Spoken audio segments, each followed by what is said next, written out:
Strangers from distant lands, friends of old, welcome to the Shadowverse Open. I'm your host, Sterling, and as always, I'm joined by Luis the Panda and Momo Jelly in the studio.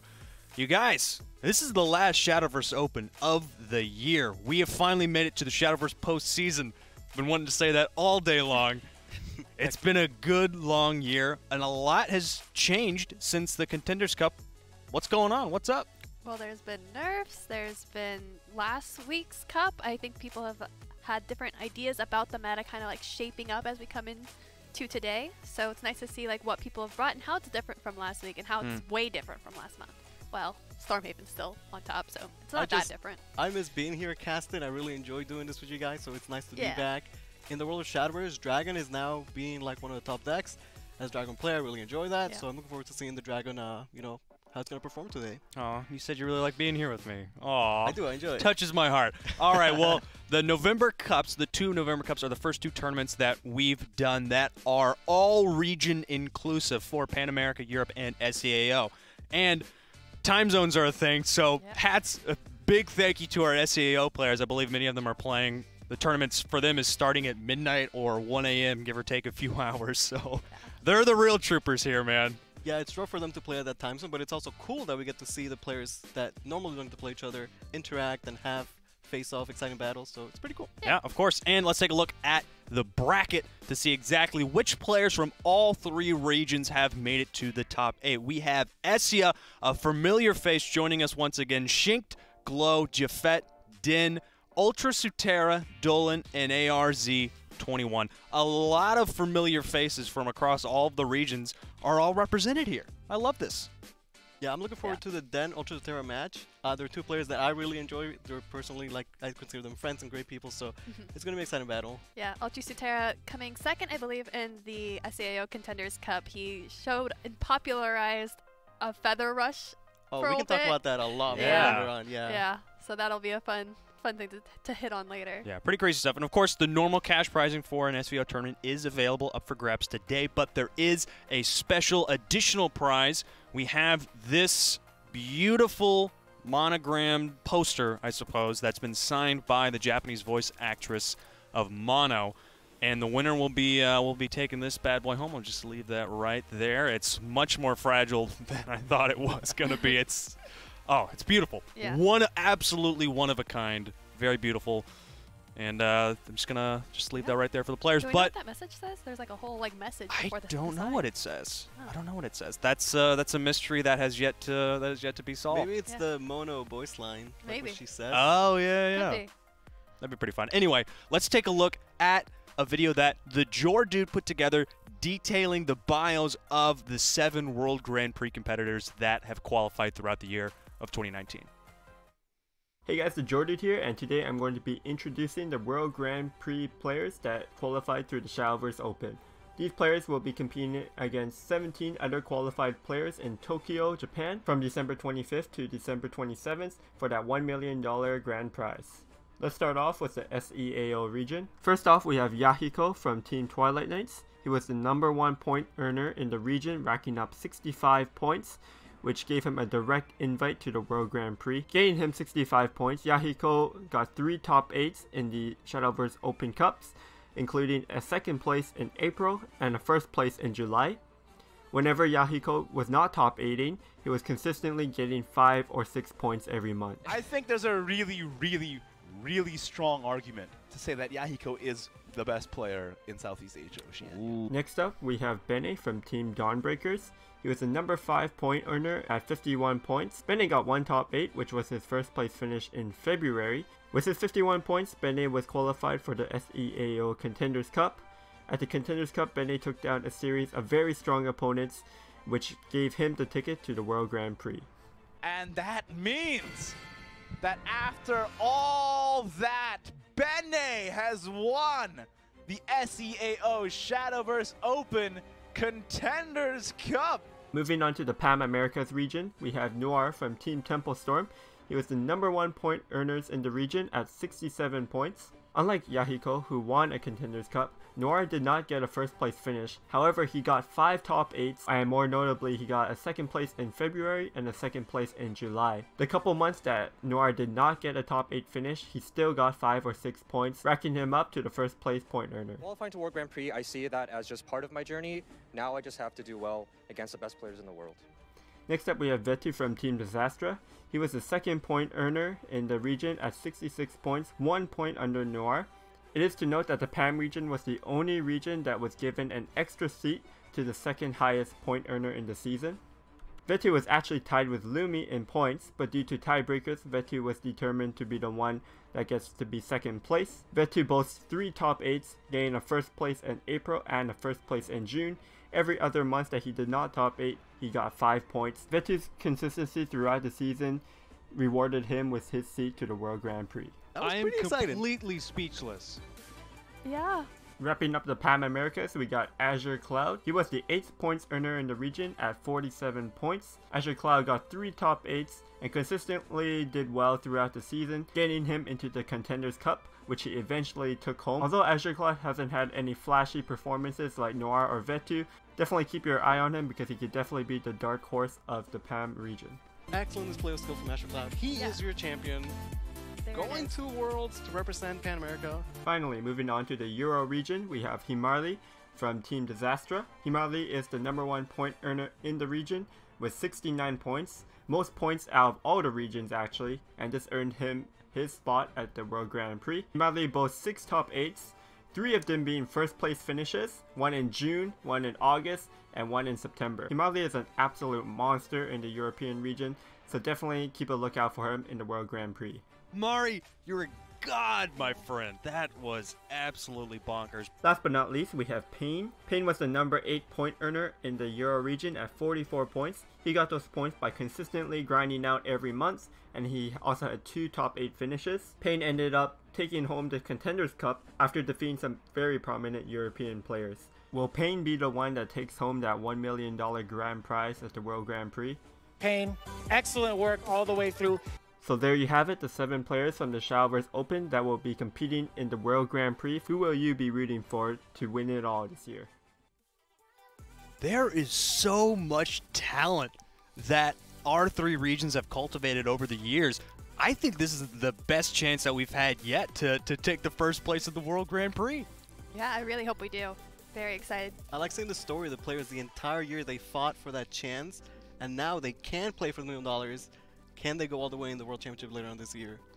We'll find out. World Grand Prix is coming to you live December 25th. Make sure you tune in and watch for that. We've got the tournament today, though, to settle out. We want to find out who can win between all 3 regions. One last thing to cover, though, before we get into the tournament. We have the voice actors of Luna and Rowan live in the studio. We're going to be doing an interview with them, Joe, Zija, and Brianna Knickerbocker. The interview is going to fall after the 3rd match in the quarterfinals, so make sure you stick around for that. It's going to be a lot of fun. But let's take a look at the players for the first match. It's Essia and Shinkt. Okay, Essia has Nature of Forest and Storm Havencraft, and Shinkt has Storm Havencraft and Validate Dragon. Quick note that we did switch around the format slightly to make it a 2-deck no-ban format, so it's still best of 3. You still have to win with both of your decks, but there is no ban strategy whatsoever. Just 2 decks, gotta win with both of them. Right off the bat, I'm noticing Essia's Nature of Forest Craft list. It's very aggressive. Let's take a look at it. Throw it up on the screen. Very aggressive aggro forest list, and Essia has been known throughout the years as a forest craft player. He always brings the odd, way out there forest craft list. So you guys talk to me about what makes this list special.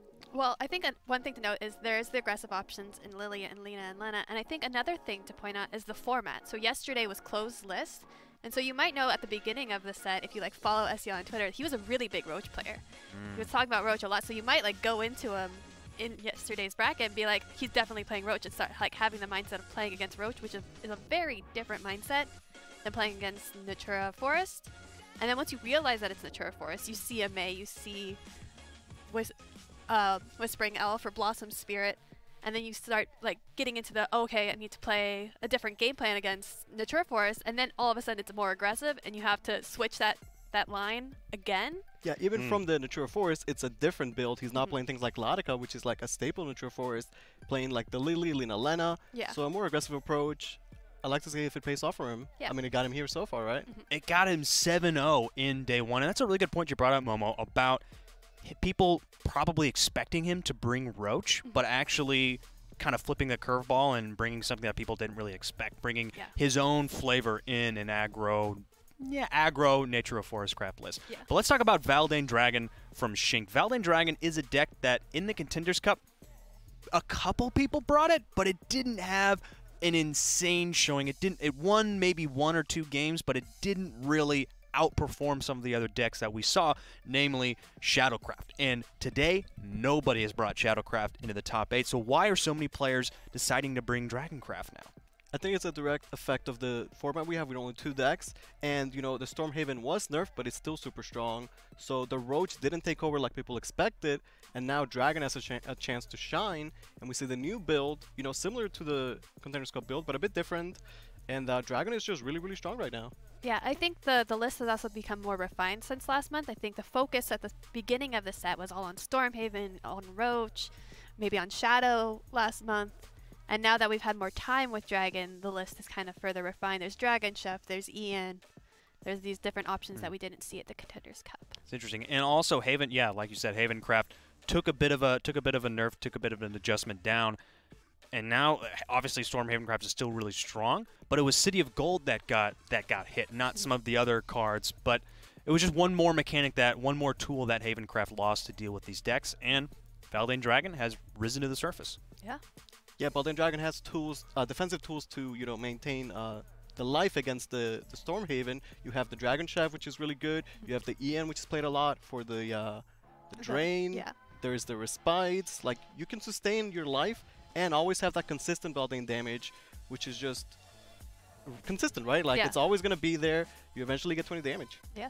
Interesting. So, I got to ask you two, who do you think is going to take this? I got to get predictions. Essia or Shinked? I don't know how Natura Forest is going to play out against this Dragon, especially as Essia's build of it. But, it's tough. It's a tough call. That's really call. what it comes down to. I mean, what we know from Essia, what we know from Shinked.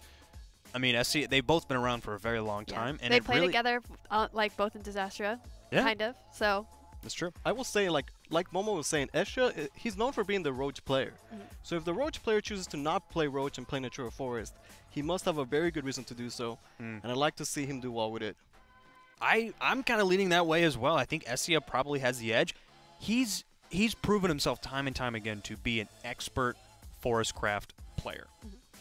Across multiple expansion, he knows how the game works. He knows how the mechanic works. I think it's really going to work out in his favor this time. I'm going to be the odd one out then. I'll just root for Shinked here. All right. Yeah, I'll just be on the other side. All right. I'm still really interested to see exactly how, since the card adjustments have come through, how Havencraft can really perform, because City of Gold was such a powerful tool, especially with the free access to banish it had with Crystallize effect. I mean, that was one of my favorite effects out of the Contenders Cup, was seeing how that interaction worked with just such easy access to a banishment effect. Yeah, there's been a lot of people trying to like replace the Priest of Excess in some ways. For Essia, that is an Amina, a one of Amina. I'm not a big fan of it, but yeah, I prefer Saintly Core, as my teammate Raindrop played last week, and we have one person here today also playing a Scripture. I think it's Sutera. Yeah, Sutera is playing a core. I think there's that you want a second amulet for things like the Meowskers? Not Meowskers. Oh, the Saintly Squeakers. The Squeaks. Yeah. So sometimes it's just finding that second amulet, which is why I like playing core, because it can function that way, and it can also be the banish in the Evo. But Shink's not replacing the sort of City of Gold, Priest of Excess combination, just filling in the gaps of that deck with just other things, extra Pathfinders, extra Viridian Magna. Yeah, so the way I see it, like, once the city has left us a bit early, essentially, the deck is now more simple-minded, because you don't have Priest of Access to fight the board and whatever, so it's just, you have to curb out strong and just pressure the face constantly, right? So the deck has a very straightforward goal of do 20 damage. How are we going to do that? Now they're playing cards like the Sister Falconeer, which gives you the 3/4 Storm Bird, which is really powerful. Yeah. So the deck still does its its job. It's just more simple-minded now. It's Got it. up with the face. It's still a hard deck to play. You know, things like Daffodil can get crazy. The board space, it is difficult, but the deck is more focused on just storming out. Yeah. How do y'all feel about the one copy of Amina that SCA has chosen to bring in his Havencraft list? Such an interesting card because I've seen it before many times in more countdown-oriented decks that might have a lot of copies of Sphinx or something else in there. But how do you feel Amina works in Stormhaven? Because I believe he's the only player today who's brought Amina in his deck. It's actually pretty common, yeah. We see okay. 1-0 for even 2-0s in some builds. Oh, wow. The way I see it, like, there has to be something you're targeting. The best target for Amina, I think it's like Ceres, but we're not seeing Shadow at all, so like I don't think that's too relevant. And why I sort of dislike it is because your board space is so crucial. You know, you don't have the city anymore, sure, but you're still playing the Natura trees. Things like Daffodil, it's like Daffodil, the tree, the mouse. You have the amulets from like the bird now, the Meowskers, the Golden Bell. And because they're not getting counted down by the City of Gold, they stick around a little bit longer. longer. Yeah, exactly. Like in the mid game, the Bell, it's a big commitment. It just takes a board slot for 3 turns. So the Amina can be strong to answer a follower, but then it just becomes this awkward back and forth hot potato of passing back the amulet. And it is another activator for Holy Wing Knight. It's another amulet to have on the board. Are players bringing Holy Wing Knight? We do have a player today who brought one. Holy Wing Knight and the Saint Hairs to pull them out of the deck, but he's not playing like Amina or anything. So like to have the 2 amulets out to not lose your Destiny Wing Knights, you have to have like Meowskers or the Bell out alongside your tree, which isn't impossible, but it's a little bit harder. Do you remember who's bringing the Holy Wing Knights? It's Mana Surge's Glow. Okay, Glow. So is that really the game plan with the Holy Wing Knights, just relying on the Meowskers and some of the other amulets? Because well, you can also Evo the Saint Hairs. Yeah. Oh, okay. And then you never lose your Destiny Wing Knights. As long as they have a buff somewhere, they won't destroy themselves, right? Yeah. If the buff comes from the leader effect from the bunnies, then they're okay. Yeah. Interesting. Yeah, so essentially, like, the city has left, and there's a couple slots to fill in the deck, and it's like, how do players choose to fill those slots, right? We have, like, the Wing Knights, the Aminias, Sotera's still playing the Feather Rush, you know? We see a Sphinx here and there. I personally am a fan of the Falconeer. And we see the Gardener as well here and there, which I like a lot as a follow-up to the Falconeer. Yeah. It's a nice tool to just have this rush follower. It's a big body, too. It's a 5/7. It's pretty thick. One more question I want to ask you guys, and this is a huge contentious question: 1 Shiva or 2 Shiva? Depends on or the 3 Shiva? Depends on the deck. Well, you have to realize that we are biased for Shiva. Yeah, we love Shiva. Yeah, we are like on the Shiva team, 100%. I'm well aware of the Shiva train. Yeah. So I'd say usually it is standard that you play a 1 of Shiva. In every deck. Very good. Just at Shiva's least 1. awesome. Yeah. And a 1-off is standard. Yeah. I, however, am a fan of playing 2, and some players play 2 as well. There's nothing wrong with playing the second one. It just means that you're more likely to get the Shiva online, right? Yeah. There's a drawback of if you draw Shiva, then the second one is sort of dead. But it's still a 6 play point 5/6 ward, which is still a fine card. All right, here we are loading into the first quarterfinals of the day. It's Essia versus Shinked, and we're starting off with Forestcraft versus Havencraft.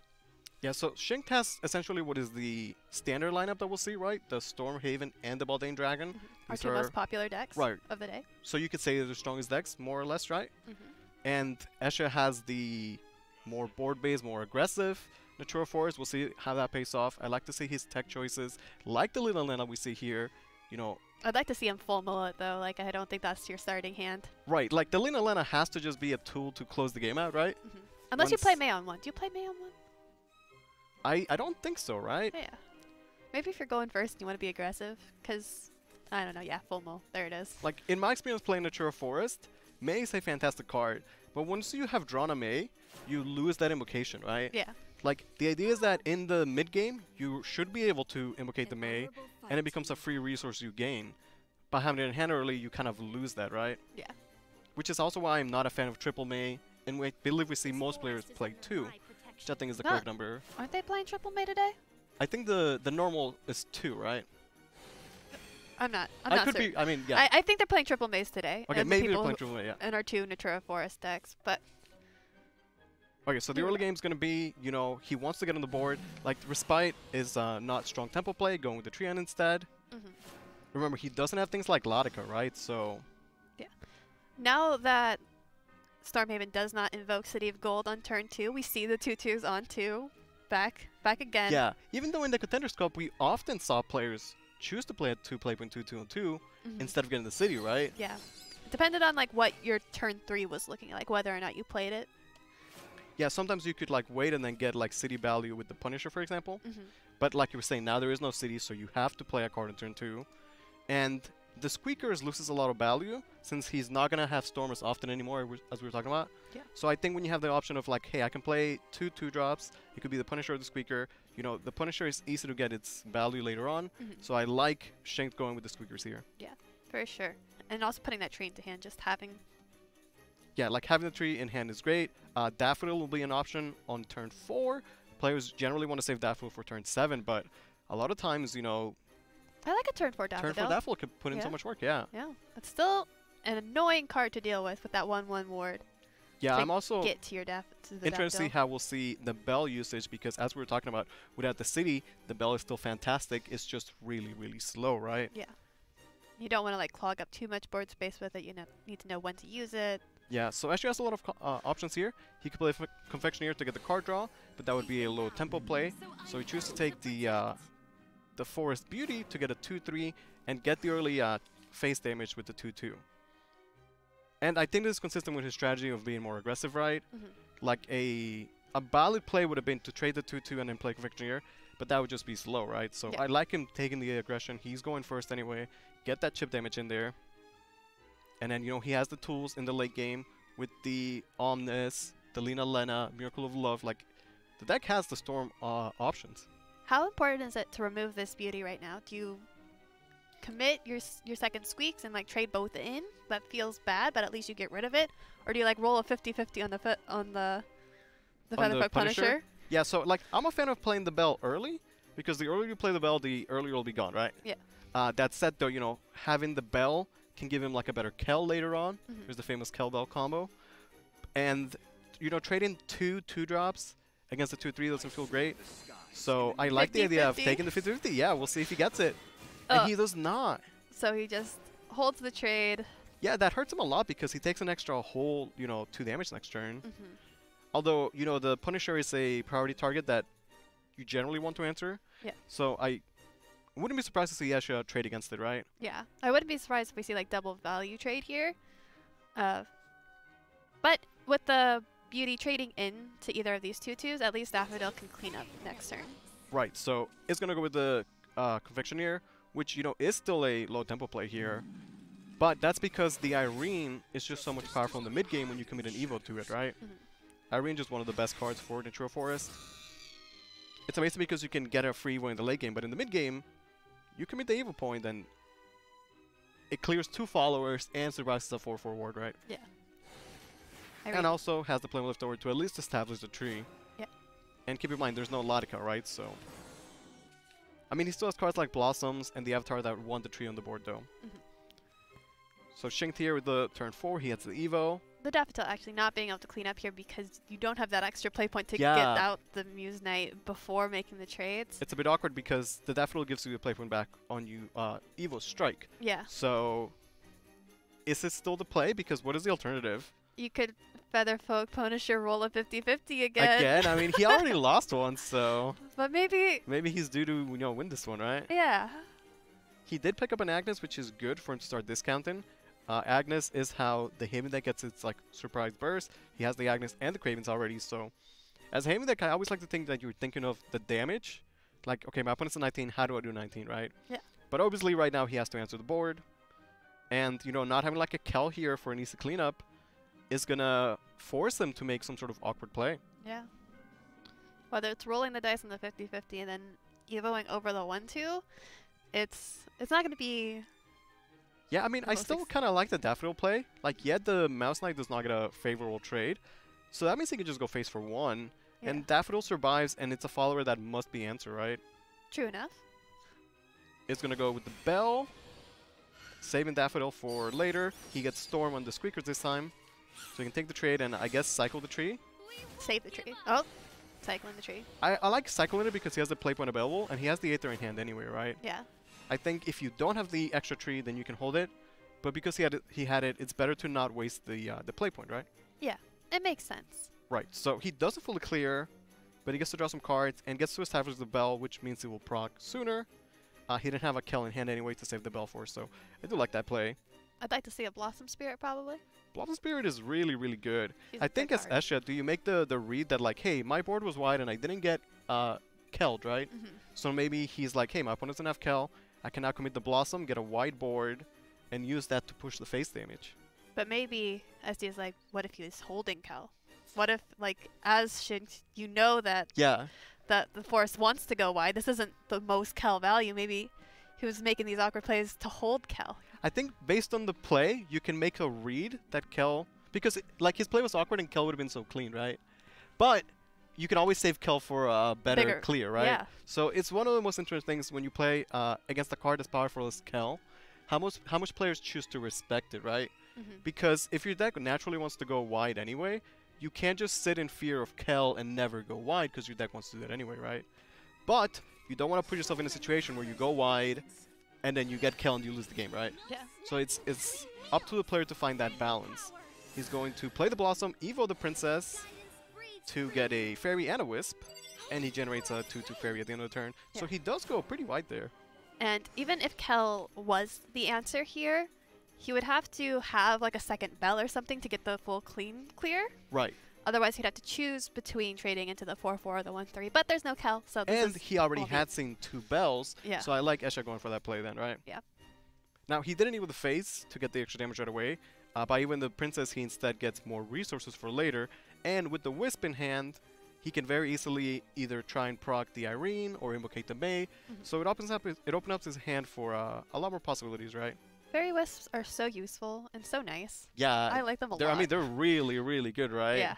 Like 0 cost cards, and it can disappear to make board space. So Yeah. once again, Shink, like he has to enter the board, but he doesn't have great ways to do so. He's forced to spend a Cravens to clear.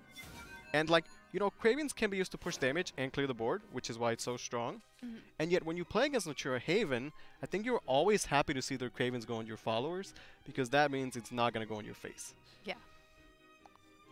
So Punisher and Cravens does not fully clear the board. And it uses 2 sometimes aggressive tools that can be used very aggressively, and they're being used defensively instead. Yeah, I've had games where the Punisher can push like 7 damage, you know? Like, that card is pretty good. So, And he had another Featherfolk in hand, so like double Punisher plus a couple trees, that's so much damage. yeah, you get to do so much burst damage, right? Yeah, so having to use it to clear out doesn't feel the best. So how is Esther going to maintain the aggression? He has the Miracle of Love available, but because he has the Fairy Wisp, he can easily hold it to get the +2/+2.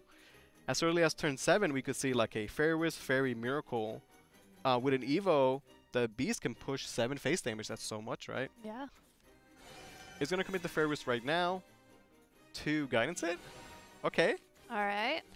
that's pretty cool. I would have liked to see like a cute like miracle play with the Ether and the Wisp, but here we are. I mean, he has the Wisp back in hand to use it for future turns. Yeah. And I guess he might try and get a an Irene, right? Yeah.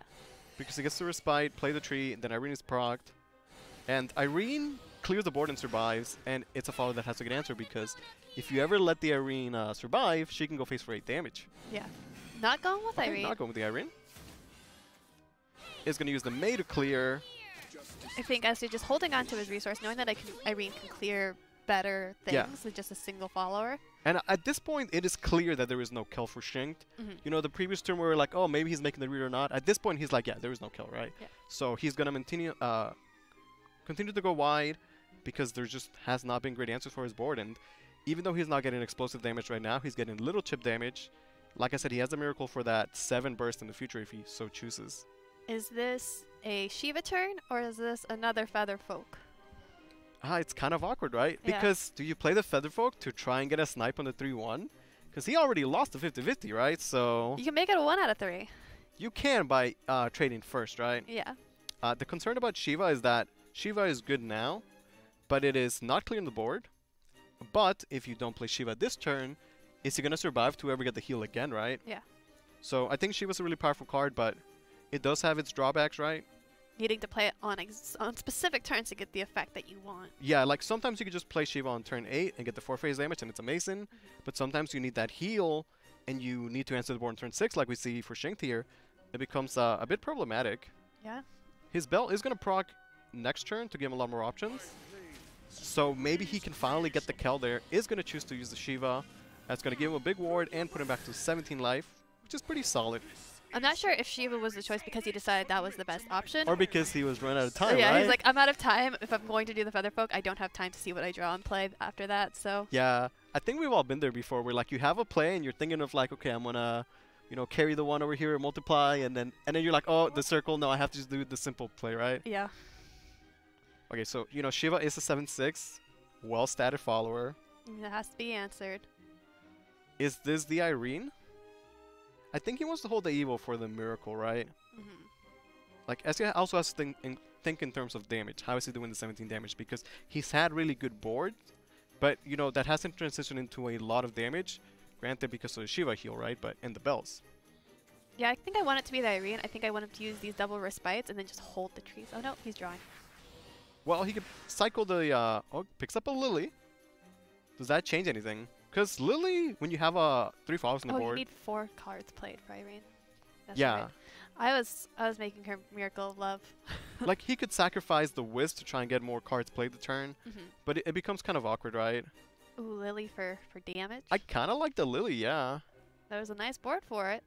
Like, Lily is not commonly played in the Natural Forest.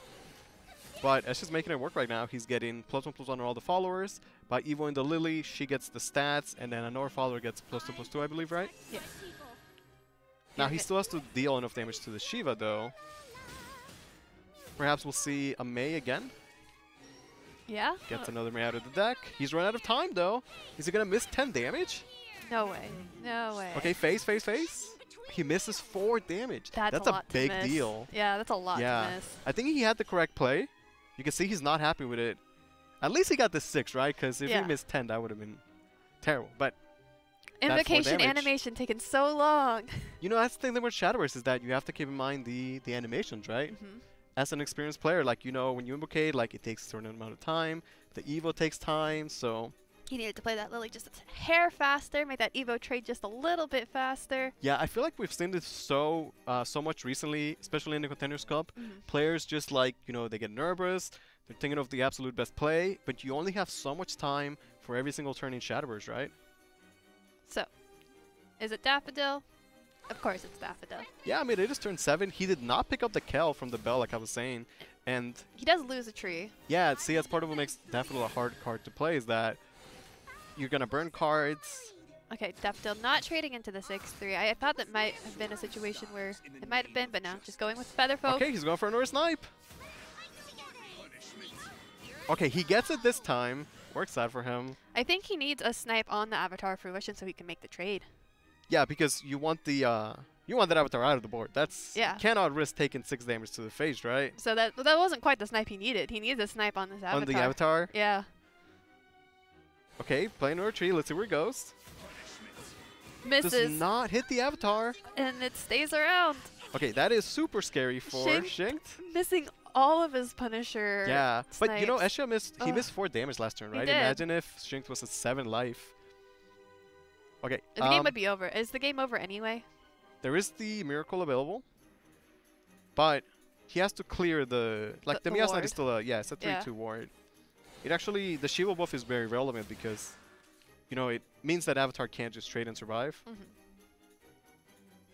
Has a Fairy Wisp still available to him. The Irene is an option. He probably has to use the Irene if he can't end the game this turn. Right, because if he's not going to close out the game right now, then he cannot ignore the Daffodil, right? I would have liked to see the draw. Oh, no, he wanted to keep the Wisp, which is why the draw didn't Gets happen the Mei, first. so you were correct. He's playing triple Mei. Yeah. Okay, and is going to get the Irene. And then he can use the Mei after to clean up and make sure he can still go face for 6 damage. Yeah. The Mei there is correct. The order doesn't matter because Mei will always clean up any falls. They're all going to do 4 damage and nothing's going to be removed. This has been a nice back and forth, even though Esha has been like slightly ahead, right? Yeah, very much ahead. And maybe part of that is just because Shinkt just hasn't had the Kel. A lot of these Haven players are playing 2 of Kel. And Kel, you know, is maybe not great against things like Roach. But in matchups like these, board-based matchups, the Kel is still the king, right? Yeah. Like a simple Kel would do so much, or would have done so much for Shinkt this game. I think Viridian Magna is probably the play here. This clean is clear. Yeah, Viridian Magna, and then he could also play Agnes if he wanted to. I think Respite before the Agnes. Right. And then if we're playing Respite first. Of course, yeah. Yeah. Get the card draw first. We're not playing Dragon just yet. Yeah. Feel free to draw first. Yeah. Picks up the sister. We're going to see the Breeder Magnet come out. And probably Agnes trade into maybe the Wisp. Yeah, he is going to get the Shiva damage this turn. It's just not like super relevant, right? Maybe he would just go phase because honestly, he has to win the game at some point. Yeah, but those 1-1s were scary, right? yeah, you're at 7. The 1-1s are like, especially like the Wisp, where it can be played alongside like Okami. Right, because on this would bounce the Wisp back to your hand, right? Yeah. It's gonna go face, right? Actually, both of them are kind of annoying if they Gets get the bounced Shiva back to damage. hand. Okay, so there is no Omnis just yet. Esha does have card draw available in the Aether. I feel like this is a common thread about amongst people who play Natura Forest, is that they run 3 of Omnis and they never see him. He just doesn't show up in top 8 experiences. He's such a good card. He sits at the bottom 20. I absolutely love him. He's such a powerful card. I like to call him the Forest Ektar. Yeah. Because, you know, he's like one big boy and then he summons his Rushes. little followers. Yeah, he's a good card. And he's also sitting in the bottom 16 now for Yeah. Essia. Like, that was a nice turnaround from Shing to get in, clean up on the board, and developing a 4-6. We see the power of the Agnes being a 0-cost 4-5 Storm, and Breeder Magna just being a great card in general, right? Yeah. Okay, has a bunch of 1-1s to work with, is going to get another Irene proc. Here's where Irene shines in the late game. When you don't have evil points, you can still Trade. evil her for free, basically. I don't even know what you do here. Yeah, it's kind of awkward, honestly. This is awkward. Do you... Like, it's hard because Essia missed the damage in the mid game, and now we're going to get to the point where next turn Shank gets the Shiva heal again. So by him playing Shiva on turn 6, he actually is going to get, you know, the 4 heal overall. Yeah. And maybe he can get to a point where Essia just won't have the damage. Using the Beast to clear the Agnes, I like. If you're not going to end the game right away, then maintain the board control, right? Also, in the talking about healing, Shing is close to turn 10, and he's sitting on 2 Aethers in hand, which is so much life gain. So I think at this point, he just needs to try and survive for like a turn or 2, or I guess 1 turn, and then he should be okay with the Aethers. But how does he survive this turn? Is this a Daffodil we're looking at? I think it's gotta be, right? Once again, he will burn cards by playing Daffodil, but... If you play the sneak attack first, don't you keep all of the trees? If he plays sneak attack first, yeah. But then it depends on, like, what is he going to draw? Would he rather have that play point later on? No, I think he wants all 3 draws, because he wants to play Agnes, and you need all 3 trees for that. That's an excellent point, yeah. Okay, he's going to use the Squeakers. Never mind. Ignore me. I mean, if you want to play Squeakers, you could still play Daffodil first. Right, like, Daffodil in hands seemed really, really good there. I think that might have been a little bit of a miss. Is he going to play Daffodil now? I mean, Because it's just way worse. yeah. Like, playing enhanced Daffodil is like playing a 4-player Daffodil, Yeah. but you get extra resources. Yeah. There was no reason to not play the Daffodil first. It was a misorder there. Exactly. The overdraw wouldn't be an issue because he played the this- Squeaks, so Yeah.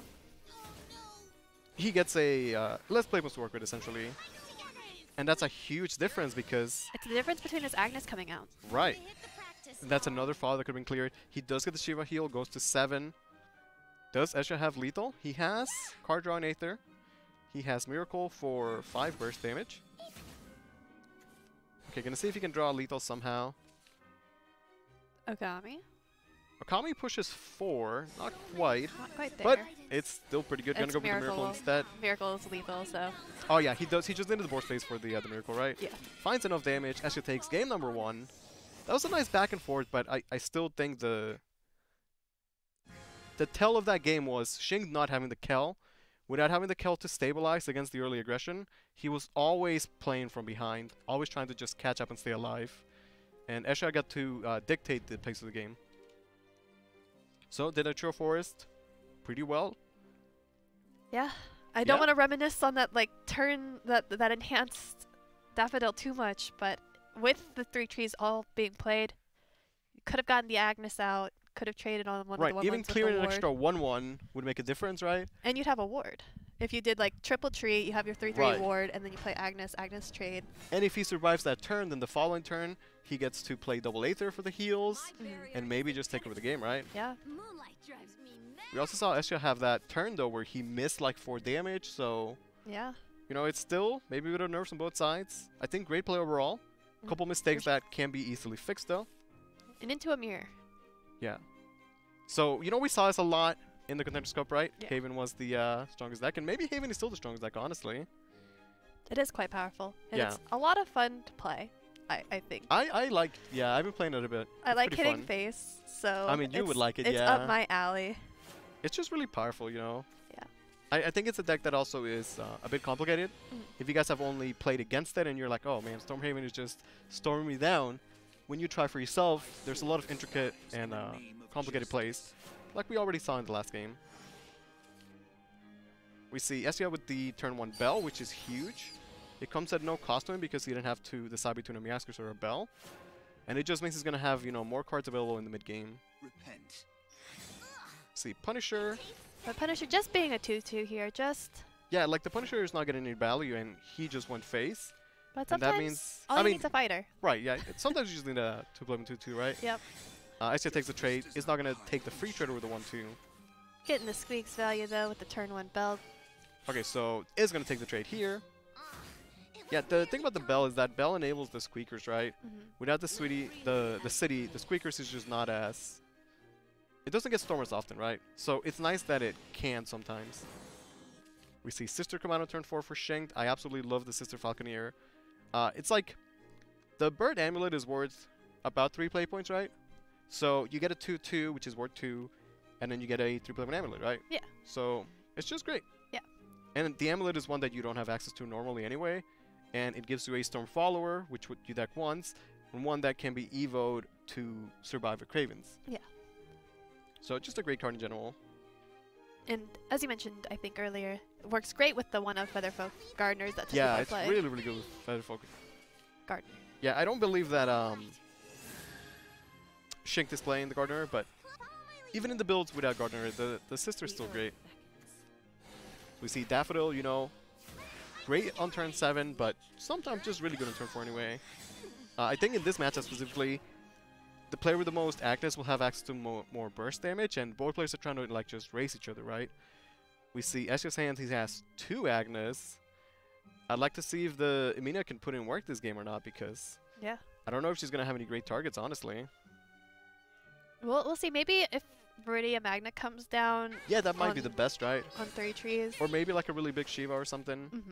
I think about tech cards like that is that if you only play it as a one-off, and it's not particularly great, then it's not the worst thing ever, it's just one card, right? Yeah. We see Daffodil, trade against Daffodil. Yep. It's And kind then- of awkward, right? Yeah. Bell. I Yeah, guess. like, he's not going to get an extra Mass Knight or anything like that. And the extra play point is nice, he can at least get the Bell out there. Yeah. I think Shinkt might be thinking about whether he wants to like consume that board space, but with another Squeaks in hand. Yeah, it definitely Just becomes drop it more down. of a consideration of like, hey, do I want to commit that board space for the next 3 turns for the Bell? Something that before might have been automatic, but it's like, hey, I have City, doesn't matter, right?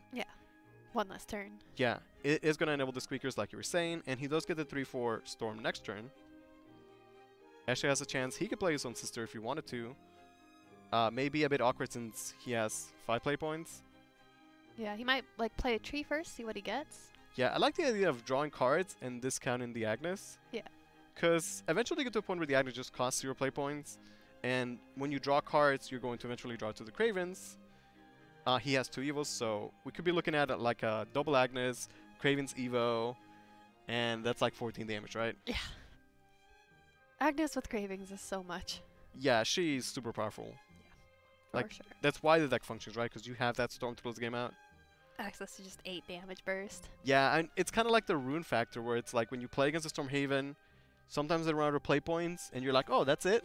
And then it's like 1 Agnes, 2 Agnes, 3 Agnes, and all of a sudden you lost, right? Triple Agnes. Yeah. Ugh. Squeakers, Evo to the face, is going to play the Sister for 4 play points. The bird is essentially sort of like guaranteed phase damage anyway.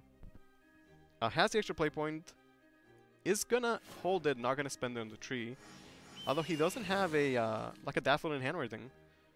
So why do you think he's holding on to that resource? I think he does have a Punisher in hand. Yeah, okay, that's Does fair. synergize Punisher there. with tree is pretty good, to be Yeah. fair. Like, what's his turn 6 looking like? I just don't know. Maybe it's like Eminia on something, right? It could be, or it could be like Featherfolk, Respite, all these trees. Yeah, that could be a good turn. Like, the Punisher is just great, and when you have the trees, none of those push face damage, but it can help to clean up on the board, right? Yeah. It's just a very powerful effect. Shink has access to Breeder Magna. Only one Agnes, but his Agnes is way more expensive. Yeah, and the Viridia Magna has no trees destroyed. Yeah, right so now this, it's nothing. It's done. Yeah, no bonus effect. It's not glowing at all. And a big part of that is because he was forced to use a Daffodil early on. That means that he doesn't have a Daffodil to enhance for turn 7, which would enable the Agnes and the Breeder Magna, but picks up another one. So do we see Squeaks into Squeaks, Bird over 2/2, Featherfolk? Oh no, there's no additional tree. Yeah, it's just The tree was push already the damage, used. right? Yeah. Gonna use the Convection Urn instead. I mean, a great use of play points picks up the other Daffodil. It just seems like Shink is once again stuck being the player on the defensive that's responding to Escher's play. Even though Escher went second this time around, he's still Yeah. dictating the pace of the match, and it's like Escher plays Daffodil, Shink responds with Daffodil. And then it's like Shink has to trade his bird to just clean up the... Hey, it's the Featherfolk, all these trees plays I was talking about. Yeah, so that is why he held it, and like I was saying, this could be so much damage. Has access to 2 Agnes right now. Is he gonna take one of them face? You know, this he turn? doesn't have a Cravens in hand. Can take both of them. I face would like to this see turn? both, yeah, just commit to it. I mean, that's 8 damage, and you got 3 more next turn. So Set up for lethal, right? yeah, might as well do it. Just do 8 damage now. Hold on to the Evo for next turn in case you need to like get over a little ward or something. Yeah. Yeah, just push the 8 face damage. You know, if you had a Cravens, then holding it becomes acceptable, but with other Cravens, I like committing to it. He's doing the math, deciding where the Evo is better now. I'm not sure you need the Evo now, but it's damage. It doesn't make a huge difference. It does make a really big follower. Yeah, exactly. It makes it harder for Shink to have any chance to enter the board, right? Unless you have a little laugh at something. Yeah, I like the way I should play this, because even if there was the Breeder Magna here, like, okay, clears followers, not going to get the respawn, and then the Storm is set up already, right? Yeah, he can potentially clear 2 followers with just Viridia Magna, and then he has to clear the Featherfolk Punisher because he's at 1. Right. Even Like- one amulet would end them, right? Yeah, so that means leaving up one of the Agneses, and then you know that there's more damage coming, so you know that there's not much you can do Yeah, to it's survive. the power of the Agnes. Turn 6, 2 0-cost Agnes. And it's not like it's the Viridia just- Magna's gonna leave a ward either. So Yeah, it's exactly, actually because Shink just hasn't had that many trees this game, right? yeah. Like, the Daffodils were okay, Pass. they weren't super strong. Shink just is going to pass, and just like that, Tempo Storm Escher is going to take a serious 2-0 over Shink and advance to the quarterfinals. Great showing of the Natura Forest, and then excellent play in the Storm Haven Mirror match. Yeah. Dictating the pace of the game, finding the damage, closing it out cleanly. Really? I wouldn't say cleanly. That first game was a little shaky.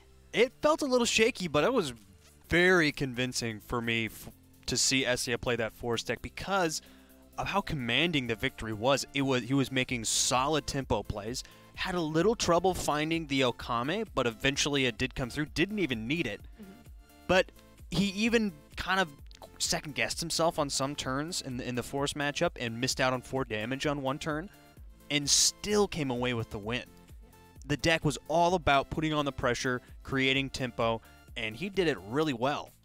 Yeah, I like the Natura Forest because in those mid-game turns like we saw, you just have so many options, right? Having options to invocate the Mei, get free with on the Irene, Miracle, all these things. And sometimes when you have so many options, it means that you'll lose time thinking about them, which cost him the 4 damage. But, you know, he still played it well, got the W, looked pretty good. And Yeah. there was... It was unfortunate that Shink wasn't able to come into a Kel on those early turns. Yeah. But even still, Essia did a really good job of setting up his board to avoid to play against the Kel intentionally.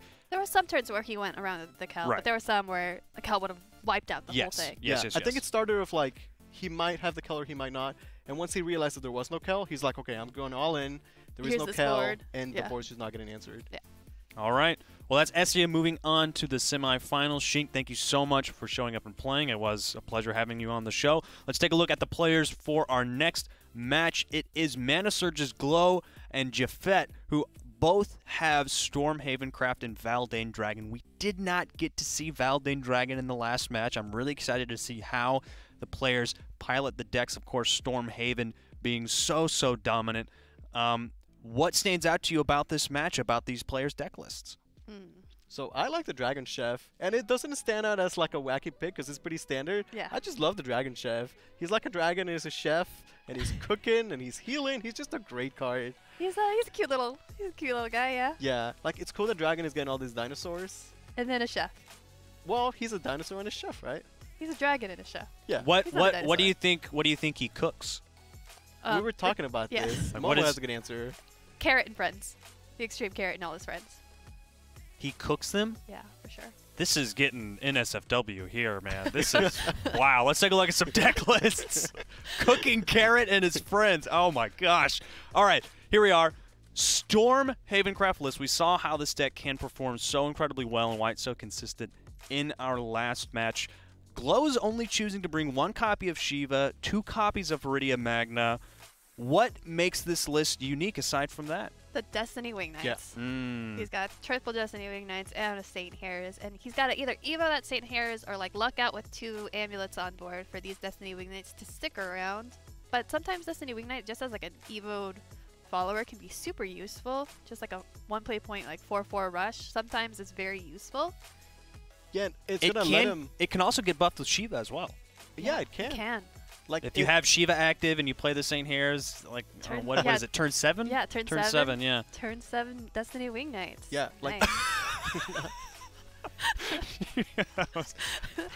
the That was bunny is gonna funny. let him go wide, and since we're seeing less Kel like we saw in the previous game, maybe that's a better strategy or an okay strategy. Okay. Yeah. Let's take a look at Jafet's Stormhaven list to see exactly how he's building his list. Again, only 2 copies of Viridia Magna, but he is running 1 copy of Featherfolk Gardener Yeah, there it is. and Sister Falconeer, Sister Saintly Squeaks. Okay, not much else is sticking out to me. This is still a really powerful list. Of course, he is not running the Holy Wing Knights or the Saint Hairs, unfortunately, but he is running Amina. Yeah, we want to see Amina get played. I want somebody to convince me that Amina can do better than a Saintly Core. Right. I don't think they can. I think I'm pretty convinced that I like Saintly Core better. My question is, where's the matchup? What's the target? Yeah. And against the Haven, no real one. Against Dragon, I don't know. Maybe like a Baldane that's already evil and already cleaned something up. How relevant is that? I don't know. Yeah, when Valdane's playing, when it's played, it's already done its job. Exactly. It's gonna get removed anyway. It's not something you need to stick around for the next turn. It's not something with ambush that you're gonna buff up later. It's got nothing like that. And even Genesis Dragon, like another one of like the bigger threats that Dragoncraft has, when it's played and goes Storm, that's what The it game does. is over. The yeah, game is yeah. over. That's a it's That's a it. game ending. There's no play. coming back from that. Yeah. Well, maybe there is, but the Storm damage, that's the point of the card. Yeah. Right. So I'm not sure. Amina's best targets I think are like Shiva. I think it's Ceres. Everyone's got one. But yeah, but Ceres is a But there's null no factor. shadow, yeah. so Yeah, Ceres, definitely a very difficult card to take out, especially Yeah. with the 6 damage without you the can dish Priest out. of X's, Haven has no answer to Ceres essentially. So Imini has the best answer to it. But there's no shadow, so it's not relevant. Interesting. I wonder how many players on day 1 brought Shadowcraft, because again, it was blind decklist. It was closed decklist for the tournament. The first time we've done that on the Shadowverse Open, I believe, for day 1 of the tournament. When day 2, open decklist. Yeah. Which changes a bit of the strategy, I think, going in. Like, you know what you're playing around. It doesn't change, like, the strategy, but it changes how you play, for Right. sure. Yeah, I think it's Once a you matter have of lists. the perception of the community, where maybe Shadow is okay, but people are like, no, Shadow's not good, and then they start talking, and then everybody all of a sudden, Shadow's not great, and it's maybe not They're great not for playing the Shadow format. in JCG. We're not going to play it here. Yeah. Like we were saying, maybe if it was 3 deck, 1 ban, we Maybe. might see a Shadow here and there. It still probably wouldn't be a lot, but Sure. in the 2 deck format, maybe there's no place for Shadow. That's also a really good point. It is only 2 decks, so there's generally, obviously, going to be less variance across the board because players only have 2 options of deck to bring. But that means that you have to be incredibly comfortable with the 2 decks that you've brought, because you're going to play them regardless, unless you get 2-0'd and you only played 1 deck list. But you have to be prepared to win with both your decks. You can't bring a deck and expect your opponent to ban it off. Yeah, and as an example, if you have the Shadow and you expected Roaches, then that's just a terrible matchup. Yeah. And you can't, like, oh, I'll ban the Roach to have my Shadow win. Like, so maybe that's why there's just less Shadow. Even though the Yeah. Roach isn't that oppressive. At least I'm not in interested to play like rate wise. check out like the Panda Global Keys to Rage tournament. They have another installment of that next week, I believe. I'm interested to see if like they play Shadow in that because it is 3-deck 1 ban. Gotta check the stats. Later. Interesting. So why do y'all think? I mean, I've noticed that Roach has also sort of fallen off in favor. Not a lot of people. I mean, this seems to be the most favorable combo of decks to bring. Yes, Haven and Dragon. Why not Roach? I feel like in the Contenders Cup, Roach was so incredibly dominant. Everybody brought Roach. Why not today? Well, I think a good number of people brought it yesterday. Okay. But I That's think fair. they didn't make it to top 8 because I think a lot of people know how to play against Roach. I think it's one of those things that once you figured out how to smork properly, it becomes a very high roll deck where if you get all your tools, nothing can stop Roach. But if it's having to fight back against wards, against if it's losing the race, I think people have come to understand how to play against it better, and so maybe that's why it didn't come to top 8. Maybe there's also a lot less people playing it as well. Yeah, I have 2 strong points in that. So the first of all is that Haven got weakened, and people thought that that would let Roach reign supreme, but Haven is still super strong, so Haven beat in Roach, right? Second one is that we saw the Roach and Contenders be strong, but I can throw back to the finals with Dubsky, where he played well the entire tournament, and that final Roach game, like, the Roach just let him down, right? So, like, yeah, Roach could beat anything, but it could also lose to anything. Yeah. All right, we'll see a Roach game later in the tournament, but right now it's all about Havencraft and Dragoncraft. Give it up for Glow and Jafet. Give these players your energy. The winner will advance to the semifinals to face off against SVO. I like the frame of Jafet. He's just got just.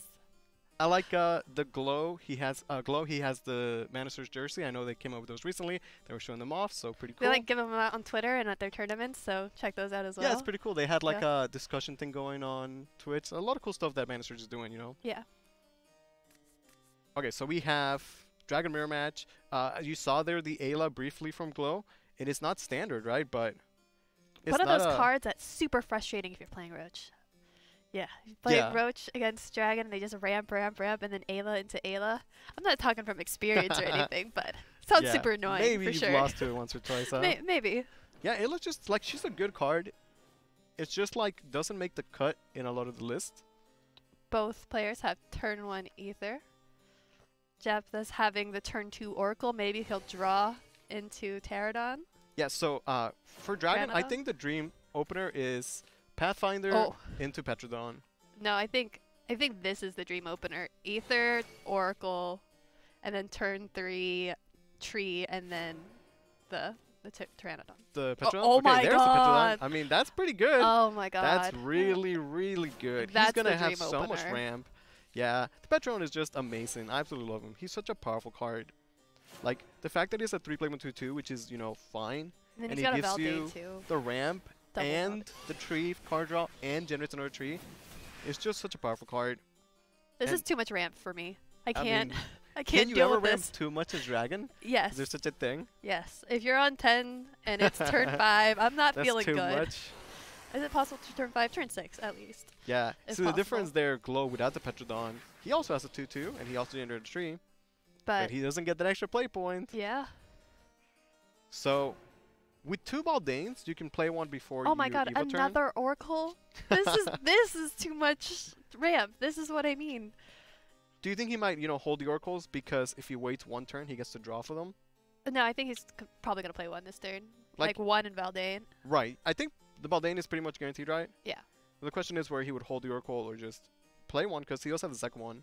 I mean, he goes to 8 next turn, and you have like even play point cards in your hand. Right. It's just going to work out nicely, right? It's very clean that way. Yeah. And at that point, the Oracle just becomes a way to draw an extra card, basically. Sometimes Dragon, historically, could just ramp, and then you just don't have a hand. Even using one of the Oracles this turn, actually. Yeah, but playing both Oracles, he gets to draw and go to I mean, 9. get the play point, right? So now he goes straight to 9. But he's not going to use that extra play point right now unless he draws a tree. Right. Exactly, a tree. And what I was going to say earlier is that usually you want to always Evo your Baldain. But if you have 2 Baldains in hand, you can play 1 without the Evo, and then the second one can still reduce both the spells. Yeah. But if you Evo 2 Valdains, you have a And 0 then they cost both spell. get it's pretty good, right? You get a 0 cost and a 2 cost Corrosion. Yeah, and then one of them is going to be removal, which is a very nice tool. It becomes pretty good as a 2 play point answer a follower. I've been very mad playing Sword into Dragon, and I put down this lead. I'm like, how are you going to deal with this? And then I see Valdane number 1, I'm like, oh no. And then I see Valdane number 2, I'm like, that's how you're answering this. They send Leon packing, right? Yeah. There's just too many answers to Leon these days. That's why I don't play Ambush Sword. Yeah, so do you think the Ayla will be, or how good will the Ayla be then? Not very right now. Yeah, it's going to let Glow ramp maybe next turn, but... And sometimes that's fine. Sometimes all you need is the ramp, but when you're in the mirror and your opponent has ramped way more than you, yeah, like it's a bit slow. Jaffa just mega ramp. We'll see an early Masamune. We might see a turn 5 Shiva from Glow, which means the Shiva leader effect will not have anything happen. I know, happen. it's so funny. It's But crazy, like you it's play good Shiva follower. so early that you get nothing, but you still get all the effects when the turns actually come about. When the turns come, the effects happen, and it's still an early 5/6 ward. There's the Dragon Chef. I don't think. I mean, he does curve out. Yeah, I mean, actually, this turn. it's not super powerful right now, but just I like him as a card. You know, he's cooking. He is The Baldane is good. Obviously, you want to avoid, but by Glow playing the Masamune, it means that if there is no rending, then Masamune can at least answer the Baldane, and I think Glow is pretty happy about that. Maybe it'll be Viridian Magna just to clear. I mean, like you said though, just look at the play points. Yeah. Jaffet has 9 play points available to him, and then Glow had a 5 play point turn, right? Yeah. But these 9 play points, it's still gonna float one, so he could have played a Valdane last turn and then the Oracle this turn and had a similar be at 10 next turn. Right. And you know, in the battle of the resources, you know, Jaffet's gonna get the corrosion, but it's not gonna do a lot of damage right now, and he has no tree generators in hand at all, right? Yeah. Or he's not floating because he's playing the Dragon Chef, but yeah, just to curb out, right? Yeah. He does get Bally out of the heal to go back to 20, and play the corrosion, I suppose. yeah, it's gonna start dealing damage. It's only 1 damage right now. 1. Has to ramp that up by a lot.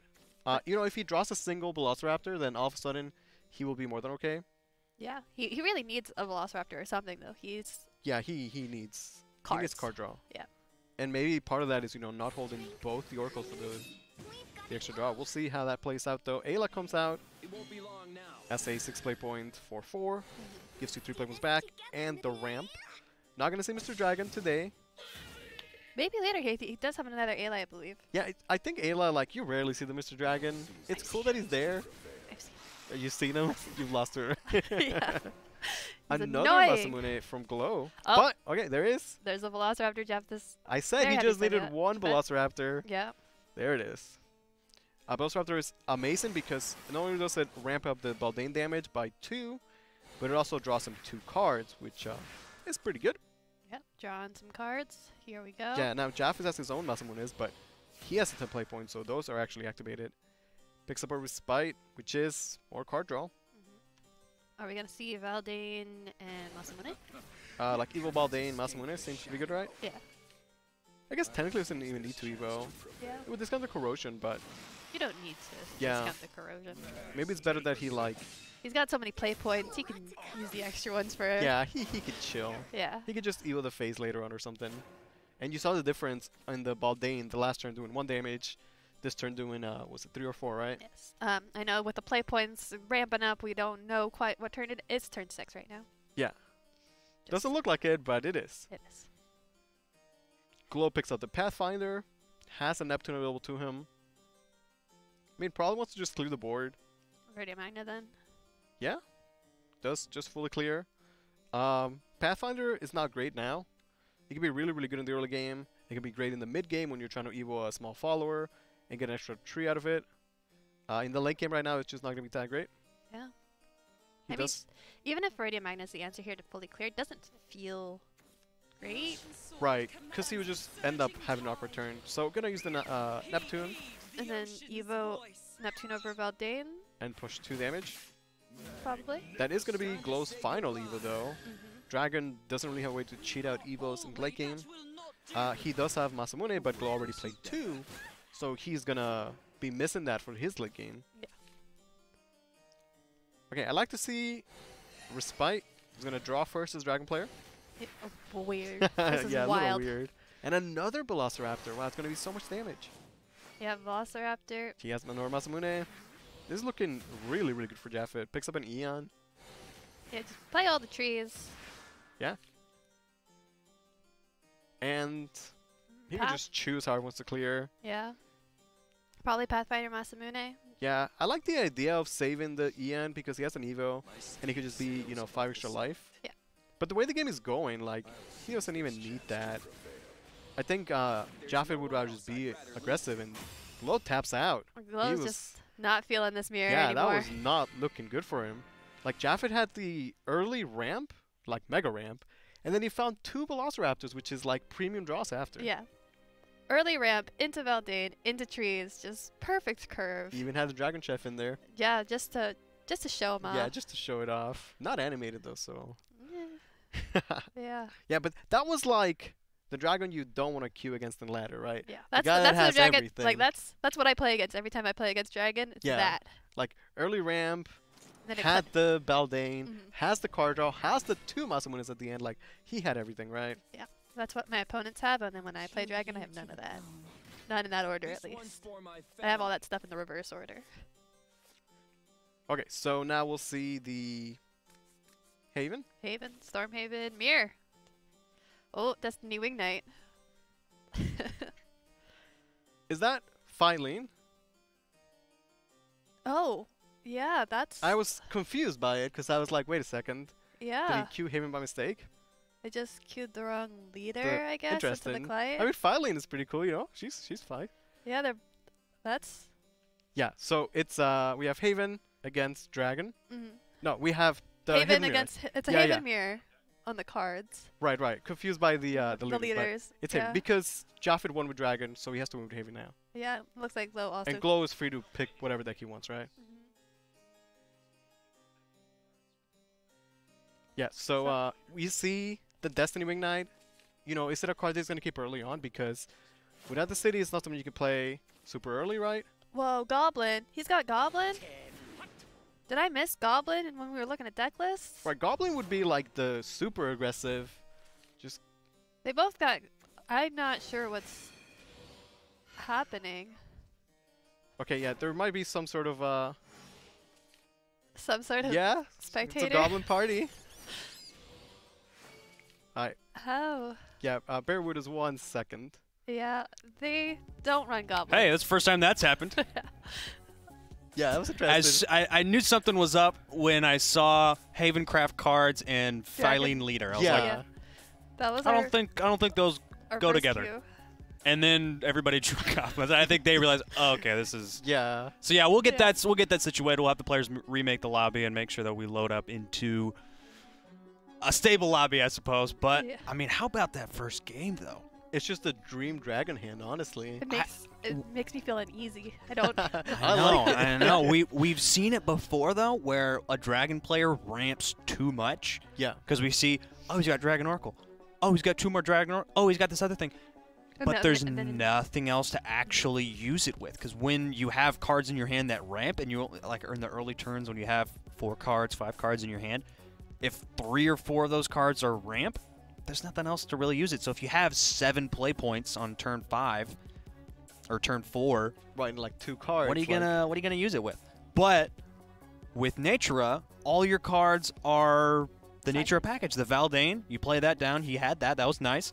And then the Natura cards are drawing him cards, so he constantly had fuel and was able to close out the game, and Glow decided to tap out. But here we are, loaded back into the game. Looks like things are looking great. Let's get back into this game, too. Alexiel, Hanamaru. Yeah, the leaders you expect, right? There we go.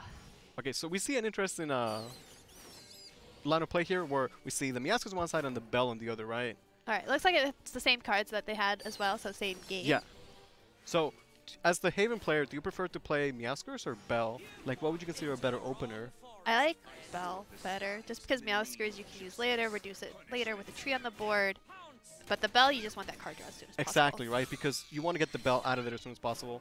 Japthis, in his early game curves, terrify me. Yeah, he's pretty good curves. Blessed. But look at these double Destiny Wing Knights. Okay, so this is where they shine, right? Yeah. As a 1 play point, 3/3, he gets to play 2 of them. But, oh, if only there was the board space to play. It's a lot of pressure, but it still gets answered by like a scripture, There's a scripture, but there's also this Featherfolk Punisher and another tree, and there's another Featherfolk on the board. Is there a way to just... Okay, you're saying you want to play the second Punisher and then play the tree to get the 2 damage from the... Yeah, that's what I want to do. Yeah. The question is whether that's better than just committing a scripture, I guess? Yeah. And, I think you'd have to. He also has 6 damage available to him right now. Mm. Like, let's say he just goes face with everything. Glow is a 10 life on turn 4, right? Like, that's a lot of damage. You probably don't need the second Featherfolk. You probably play one tree with the Featherfolk that's already down, and then you use the Scripture. Or you play the Yeah, Scripture that seems first. like the best of both worlds, where he gets to push all the damage, Push clean most up of the at damage. least one of the... Oh, you still want to trade against the other one? Yeah. Yeah, I guess because Get rid of it's both of going to get the stats if you leave it up, right? Yeah, it gets bigger. And that's Right. kind of spooky. And with the Punisher getting the 1 ping on it, he only has to trade 1 follower, so... Yeah. Yeah, I like this. He gets like the best of everything, essentially. Yeah. Like you're saying, Japheth has just found amazing early game in both games. And Glow is already at 11. Glow's like also getting a little laugh out of this. Like, oh, your curves are amazing. Yeah, That's kind of crazy. he has Sister available, but this seems like a Daffodil turn instead. Yeah, you got a Daffodil to clear out. Yeah, Daffodil's pretty good here because it allows him to get a favorable trade over the 2-2 and have the Meowth Knight clean up the Meowskers. Definitely want to answer the Meowskers. Also leaves Glow with a Daffodil that has to be answered, cannot be ignored. And gets to draw the cards, picks up another Daffodil. So pretty good turn from Glow. Yeah. But he is at 11 life, like you said, right? So I mean, that's the way to bring it back, though. If you're mid-game, oh. I guess Amina this is the value. Amina, yeah. This is where you play Amina. yeah, because Okay. about as good as it gets, right? Yeah. But I was going to say, I think the way you bring it back in this Haven Mirror is by playing a bunch of Daffodils in your mid-game. Yeah. This Amina top deck, though. See, the thing about the mini is that it does answer the board well, but if you look at like what he has been doing and what his deck wants to do, like he was pushing a lot of damage, now he wants to push more damage. Eminia answers the board, kind of slows down, can only push 1 damage if it survives. Like, it's kind of weird. It's just a weird card. I don't want to say it's bad. It's it's powerful. Yeah. It can be strong. It's just a little bit weird. Like, the ideal answer, like, for the game plan there would to be, like, have Saintly Core and Saintly Squeaks. Core, and then Squeaks the face. Yeah. Oh yeah, because the Then you core cancels clear, an amulet. Yeah, that would And be then you cute. do 4 damage face. That'd be Going to peak. pre-evo the Eminia. Because Amina's hard to trade into when you've got Yeah. that amulet. So just getting the most value out of Amina here. Because it gives the opposing follower Clash -4 attack, right? So essentially you need something with like 9 attack to clear it. Or Bane. Or Bane, yeah. And because there is no Priest of Access to just clean it up, it's just really awkward. And I guess if it survives, he could push 3 damage with it. And maybe that's the strength of the Eminia. Keep in mind though, the amulet bounces back and forth. And it becomes this really interesting game of like hot potato basically. Yeah. And see Daffodil. Daffodil. Is it going to even the Muse Knight? Go fake. I mean, he could evo the Daffodil. It wouldn't clear the Eminia, but it would do some damage to it. And you get a play point back if you wanted that. Or just hold your Evo. Just hold the evo, hold the resources. Just be like, here's Daffodil. Deal with it. And hey, there's another Daffodil. There's another Daffodil. Okay, Japthis. Okay, so he's making plays. Can we see that? the Eminia go face? He does have to clear the rest of the board though. Has a Daffodil level, but at this point, when you're turn 6 and you don't have a lot of cards in hand, like You really want you the want to Daffodil wait for also. that turn 7, yeah. Yeah. Like Daffodil just becomes so much better as a draw 3 in the following turn. I won't be surprised if it's Featherfolk try to hit the 50-50. I mean, I think it has to be because we're not going to see a 6-play when Agnes. It's just not happening, right? Yeah. So, yeah, Respite. See if he can snipe the Meowth Knight. Then he could evo the Punisher to answer the Daffodil and still push 3-phase damage with 3-5. It actually works out well because if he has no other follower other than the Eminia, then the Amulet will just fizzle, right? So, seems pretty good. But it is relying on the 50-50, which he does get. Wild. Okay. So, not going to push the face damage. Not going to use the Evo. He gets to save the Evo, but he loses the Punisher anyway. And he gets his own Totem of Madness. Right, so it's like, okay, now he has a Totem. Is that better or worse? Like, he gets to save the Evo, but he could have just pushed 3 damage, right? So, I'm not sure. That's why the Eminia is an interesting and weird card. It leads to these awkward situations in the mid-game where it's not always clear what the correct option is. Yep, and Viridian Magna being the answer to Amina. Yeah. The Mad Eidolon. Okay, so this probably is just Daffodil. This is just lethal. You just Agnes craving Evo Actually, phase. you're right. Yeah, it's just lethal. That's just top he deck just lethal. has enough damage. Japheth had such explosive curves both games. finding just enough damage. Gonna take a Man, quick 2-0. That was the perfect moment to like scream and yell. And I think that's a lot of feedback that we've been getting is that we don't get excited enough about these top decks. Like that was top deck lethal. I mean, he just had the damage, right? Let's see some excitement for the yeah, top deck. That was crazy. Pretty good. That was pretty nuts. Yeah. Yeah. I was His top decks were just so good. Every turn that game, it's like easy to get like almost. He had the aggro, man, and he Yeah. didn't let up. He didn't allow Glow a single second of breathing time to gather himself, get the board back. No, it was just non-stop pressure both those games. Yeah, he was playing the 2 top decks and showing the power of them. Yeah. 2 top decks with top decks. Nothing could beat that. Yeah. So that is Jafet. Moving on to the semifinals, he's going to be going up against Essia. And he's going to have to be facing up against Essia's Natural Forest deck, which As long as he draws like that's that, tough. he can beat anything. very good point. But hey, man, this is it's a whole other game, man. Yeah. Yeah. Who knows what's going to happen? Let's take a look at the players for our third quarterfinals. It's Den and Ultra Sotera. Den, of course, is a Shadowverse Contenders Cup qualifier from this year. Very, very strong player who also has Nature of Forestcraft and Dragon. And we're seeing our first Roach list of the day, piloted by Ultra Sotera. He also has Stormhaven. Why do you think that Din decided to not bring Stormhaven Craft? I think it's because of Den's history.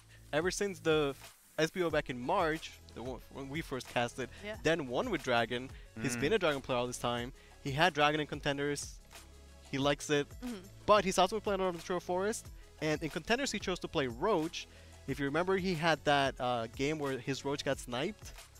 And he lost because of it, right? Yeah. That's right, I So, remember that. I know he had been playing a lot of Natural Forest. After that bad Roach experience, he might just be like, I don't want to lose games like that, and I'd rather have control of my own destiny within Nature of Forest. Okay, so Nature of maybe Forest. Din has decided to hang up the cape on Roach. Let's take a look at his Nature of Forest list to see exactly how he's decided to build it. I'm really interested to see exactly how it's different from Essia's list, because Essia had just a really aggressive list, and maybe Din just has a more tempo-oriented list. What do y'all think? I think once we get a look at it, it does have more defensive options, and I think it's more suited to beating Roach, which he's been lucky enough to queue into the one player in our top 8 that has Roach. So I think the Natura Forest with the Balians, or the, Right, the, he has the Bales. what is not considered the more Bales. standard list with the Bales and the Laticus. Yeah. He does have the one of Carbuncle. That's a very spicy Ooh, that's tech. nice. Yeah. Yeah. But essentially, the Natura Forest can go wide with fairies. He's playing Fairy Circle. He can get fairies with Blossom Spirit. And the fairies cannot get answered by the area's Whirlwind. So that's where the Natura Forest shines against the Roach. And definitely looks more tempo-oriented. He doesn't have Mina or... He doesn't have really much of the store option, but he does have 2 copies of Luxglaive Bale just to get some extra tempo on the field. Some wards as well. Yeah. Cards that Okami can bounce back, but Yeah. are you really going to bounce back in Luxglaive? Yeah. It goes up to back up to the full cost. It does, but if you played it for 0 and you're like 0 cost Okami, you're probably finishing out the game. Okay, it's true. Yeah, like Very you good still have point. Miracle of Love, the Okami, and Shiva is a way to deal damage, right? Mhm. So you have ways to get good boards, and then ways to get damage.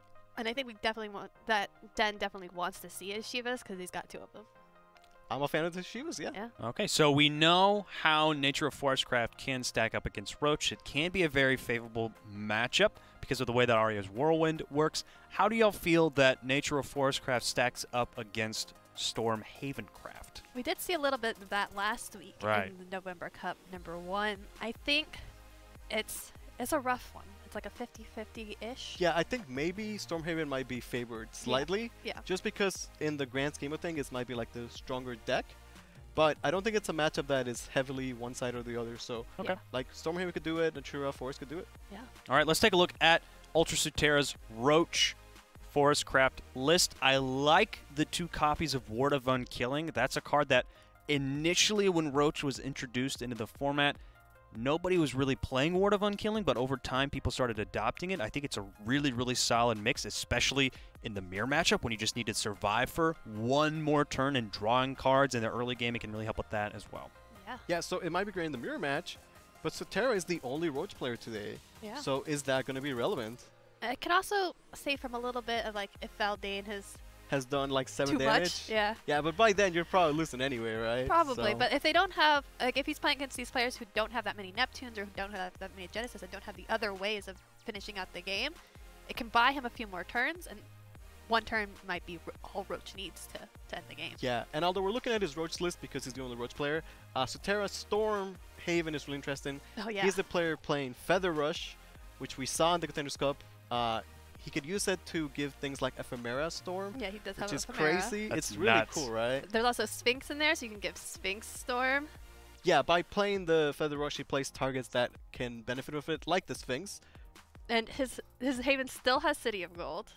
Yeah, he is playing the City of He Gold. still has City of Gold. I didn't Yeah. even see that. He's got City of Gold, he's got 1 Saintly Core, and he's got 3 Priest of Excess, so he's gonna banish wait. things. Saintly Core? Yes, that's what I'm saying. Saintly Core is a good card. Okay, my guys. I like Iridescent Sphinx. I think that's a fun card, especially with Feather Rush being able to give Tutankhamun with Ambush Storm. That's amazing. I love it. But Saintly Core, what's the target? What's the thinking? So you're on turn 5. Okay. You've got a tree on the board from like a couple turns ago, Okay. right? You've got Squeaks in hand and Saintly Core. So you play Saintly Core, then you play Squeaks. Now Squeaks has Storm. Now you evo your Squeaks, you pop that core, you get rid of whatever is in your way, and you just go face. Okay, that Okay, makes sense to me. I think the core is not that bad. It's whatever. It's a fine card. What about the city? Like, you never ever invocate the city now, The right? No. 3-cost city that costs 4 to invocate. So Right. you hard draw that city and you play it on 3. It's in your starting hand. And if you don't see it, then you don't see it. Okay, what if No. you don't see it on turn 3 and then you draw city later on? It's just a dead card, right? And not if you've got like your Priest of Excess or other cards in hand, then you just play it for 3. I don't know. The Play a difference card. between 2 play points and 3 play It's points is huge. It really is. I know it is. But City of Gold's effect is also huge. Right. 2 play point banishes in the form of Priest of Excess, that's huge. I will say maybe like in the first day was really good because when you play against Haven, like you're saying, closed deck list first day, you assume there's no city, you assume there's no Priest of Excess, and if Exoterra still has these tools, maybe gave him an advantage against certain players. But I don't know, city, we'll see if it works out for him. I believe. All What's to right, say? here we I are think- loading into the next match. It's Din versus Ultra Sutera. Send these players your love. The winner will advance to the semifinals. I didn't get a full read on that, but I think it's at Suzumiya, so I think that's about the collab. New collab coming out. Oh yeah, Haruhi he was really excited Suzumiya. about it. Yeah. Yeah. For me, these are my 2 favorite players in the show today, so I really look forward to this game. Den is just awesome. You know, we've seen him play Dragon so many times. I like that he's sticking with it.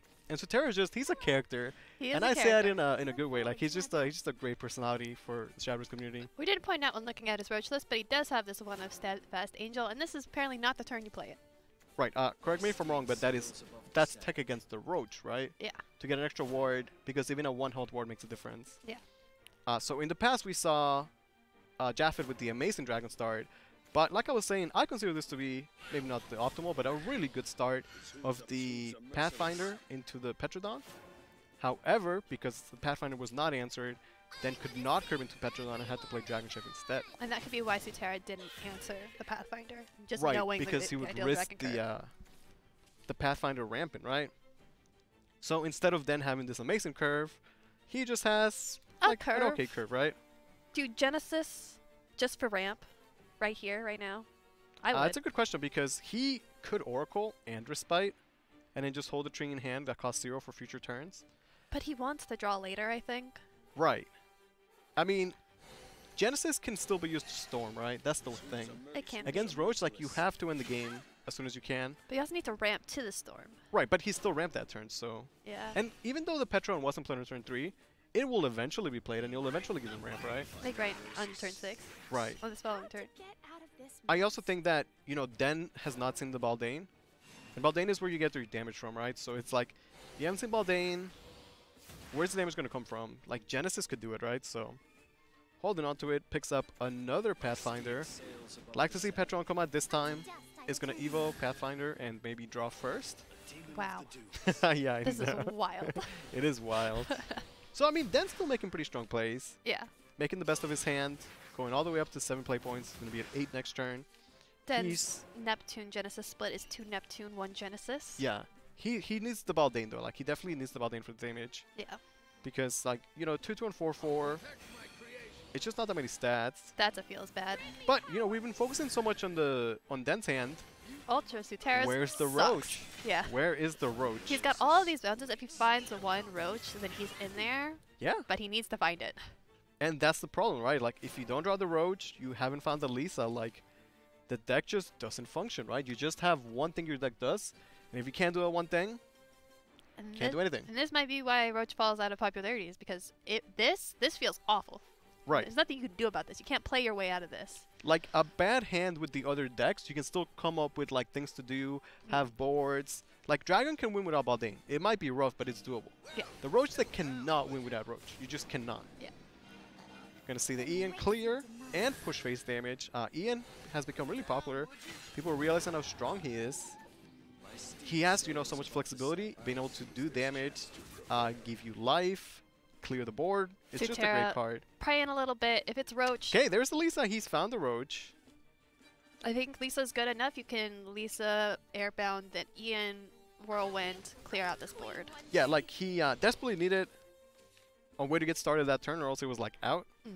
Lisa is expensive because she costs 3 play points, but it also means she gets more draw on top of that, right? Yeah. Okay, so gonna do the math, see who can clear with the Whirlwind, like you were saying, right? Yeah. I mean, using one of your bounces on Lisa doesn't feel great, but it also guarantees that you're going to get another Roach. So. Yeah, exactly. It's not bad because he just needs more Roaches anyway. You know, even though he's found the Roach now, though, is it too little too late? Usually by turn 7, the Roach is either killing or setting up the kill.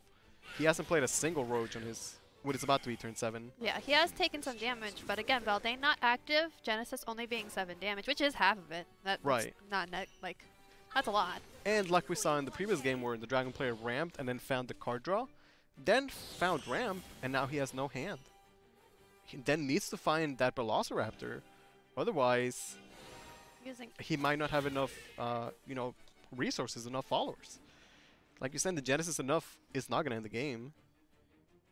Maybe he could draw like Genesis and then draw like a Neptune, but I think his best draw would be like Velociraptor into like Baldane or something. Just playing out as many Roaches as he can so that he can start getting into what he needs to end this game, deciding that this Masamune is not enough to answer right now. Okay, Ian picked up. Ian is a follower, but this has to just be Genesis. Genesis is a 7-8, which is a huge follower. There is a chance that he could not be cleared by Ultra Cetera. Ultra Cetera does have a Whispering Woods though, so he can lock it down for a turn, and maybe that's all he needs. Yeah, he could also use Ephemera to clear it if he wanted to spend the Evo on that. Although, you know, he needs to catch up on his Roaches, like you were saying. But he's also aware that, you know, Den only has 2 cards in hand, and you know, how much does he fear that one Genesis, right? Yeah, I think for sure this Genesis is going to get Whispering Woods. Yes. It's just whether that's going to be 4 or whether it's going to be 2. Right, like Sotera now has a lot of problems to work with, and all the bounces that he was holding the entire game, he can now play so many bounces in one turn, right? Yeah, he's now played 4 Roaches. His next one will be the 5th, and then after that he's got Storm. Is the okay? I was gonna say yeah. He's got it back. Yeah, can't risk it. Gotta Evo the Roach, get it back. So now he has 2 Roaches in hand, but okay, there's the bounce.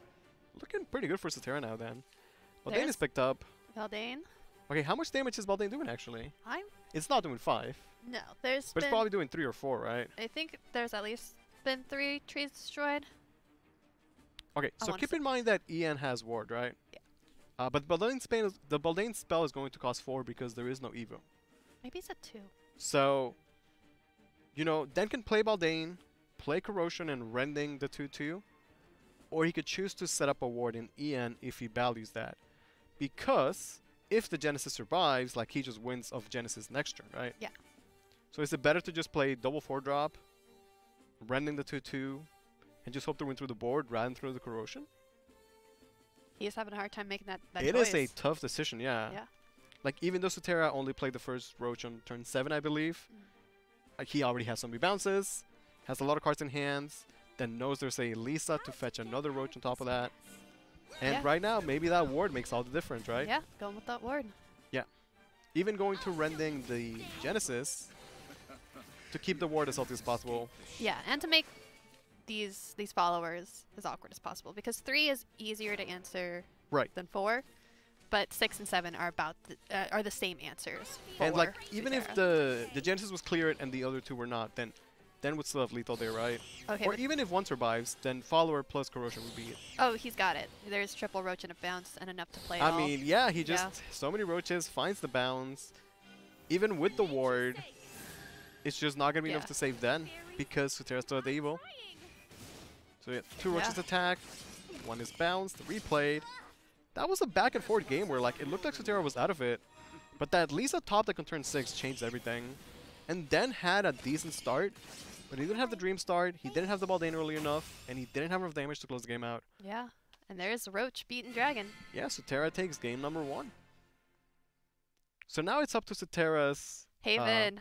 Yeah, he has the craziest Haven deck. Like, his Haven deck is wild. I'm so excited to watch this. Like, even if it loses the game, it still has another game that we get to watch of it, and that'll be a treat. He's got Latika sleeves. I like Latika a lot. Lol. Alright, then just jamming out though, staying positive.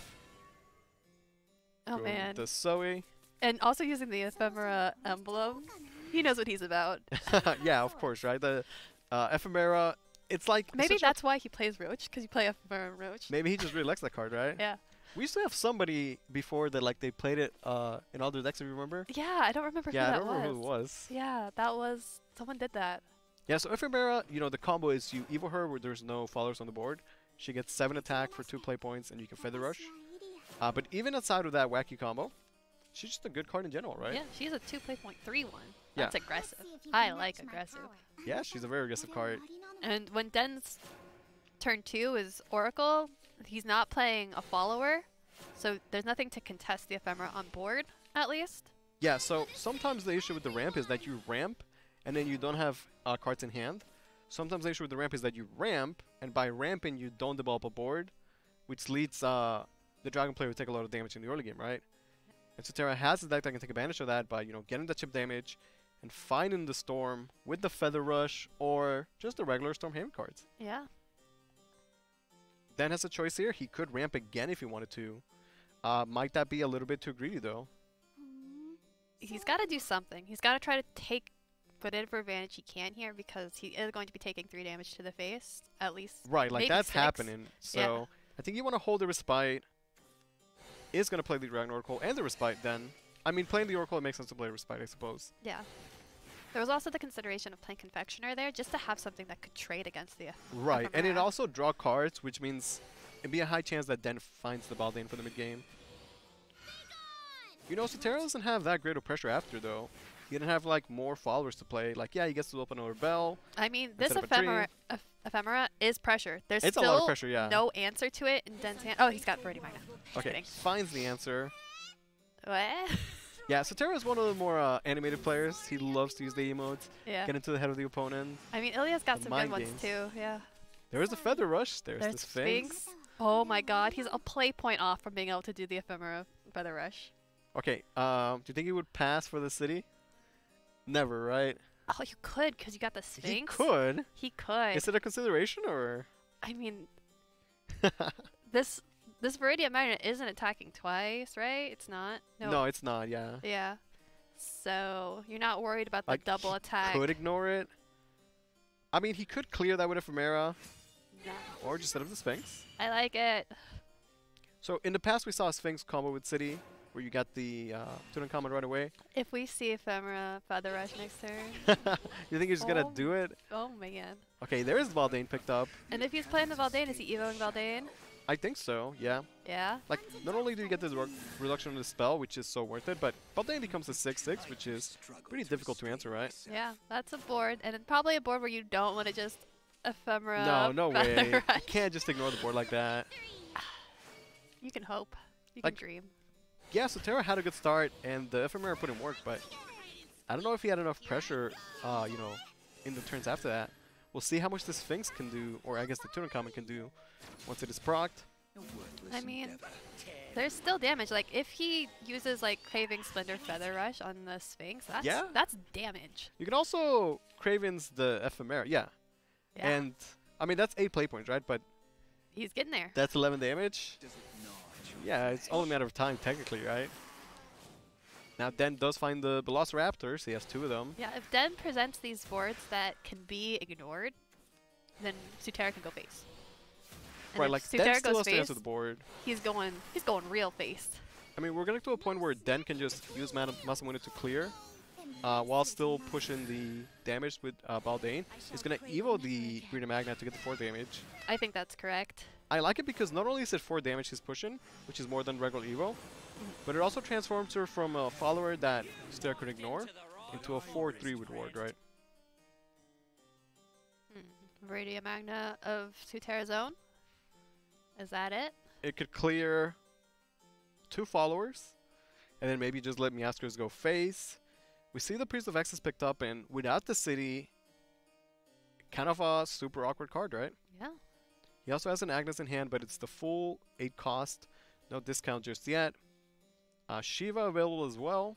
Although I think he would rather play Shiva on like turn 8, just to get that final burst of damage. I mean, a heal would be useful now at 14. It is still relevant, yeah, because he is taking that What's happening? Is it conversion damage. Is it Viridian Magna then? No, trading. Okay, trade with the Miaskers.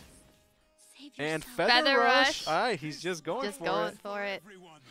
I can appreciate it.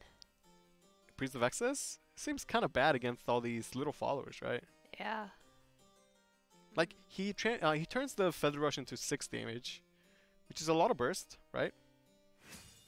Priest of Excess. All right. I guess he didn't want to commit like the Squeakers because it might get stormed later on. But you might.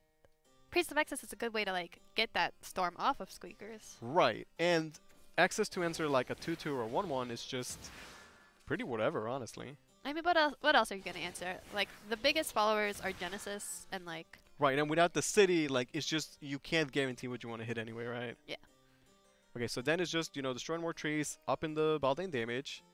Viridian Magna really great here to clear out the Miaskers and then This the 2 Yeah, and and then trade the 1/1 into him.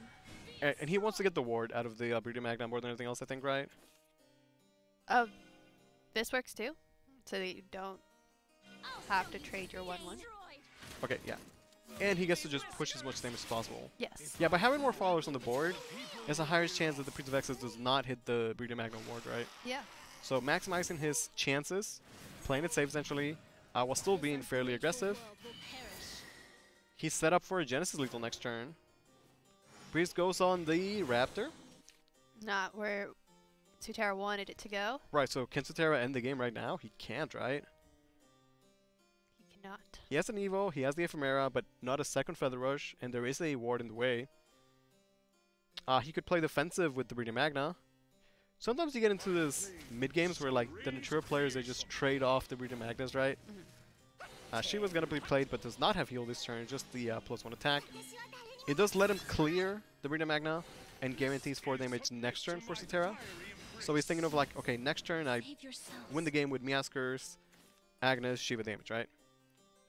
But あなたはここで終わりなの。 Then should have lethal just by destroying trees and going face though, right? yes. Yeah, picks up the Dragon Chef, not even needed. Yeah. Just like that. Revelations then ties up the series 1-1.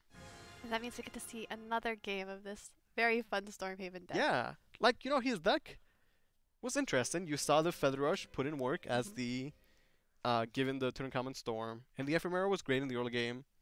But you also saw, like, these weird, like, the Priest of Excess wasn't great. And, like, I don't know, it was a little bit awkward, right? Yeah, there's... awkward is definitely a good way to describe the build. Right, like, sometimes for your spicy text, the price you pay is a little bit of consistency, right? Yeah.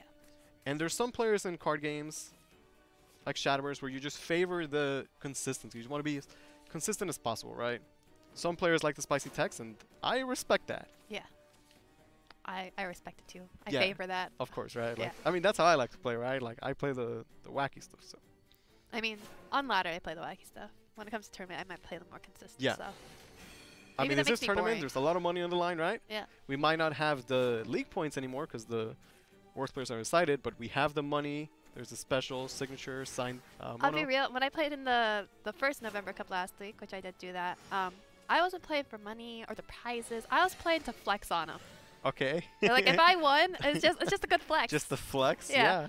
I did not succeed in that. I didn't do very well, Like- but Sometimes you play just for the spirit of like the competition, right? Because Yeah. it's just fun as a sometimes Shadows it's player. just fun to compete. We see Den draw his one of Carbuncle, the spiciest of techs. We'll see if that could do anything. He's at a tree, gonna use the Irene early on because he has really not all of other plays. But maybe Ladka can carry Den's mid game. Yeah. This Irene, no answer to it in Sutera's hand for this turn at least. Yeah, there is no threat of it being evoed in the phase for 8, so I think he can just ignore it, right? Maybe just put the Priest of Access down. I mean, this would be the turn for him to like play the city, right?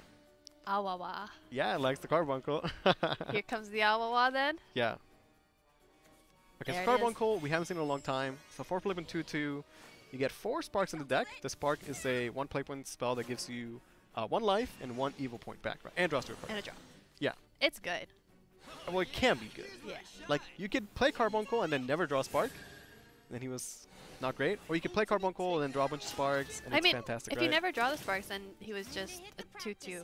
That's For 4, though, right? Like, yeah, but what else was he gonna do that turn? yeah, I mean, Carbuncle also has a good evil. You can evil him to get life and get play points. So I like the card. I don't think it's awful. I do like it.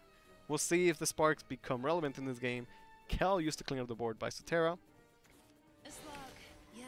Lanika does answer Kel, but not in the way that Den would want her to. If you have fairies in hand, then Lanika would do 4 damage and get a free trade. Without the fairies, she's still going to evil and answer the Kel, but you know, she is destroyed. And he does generate the Send and Packing spell, but he gives initiative right back to Sotera. And we might just see the City of Gold come down. He does have the City of Gold. It's only 3 play points. I mean, first he's drawn, which I can There's the appreciate. core, too. He's got everything, right? You want Banish, Sutera? You got it. Yeah, like last game we saw the Sphinx and the Feather Rush. This game we're seeing the city and the core. We'll see if it works out for him. I guess we're not going to see the city then because Right, then you Bell would have came played out the first. Yeah. city first. So maybe it's like I was theorizing early on where like, you're not playing city on 3, maybe you're just never playing it.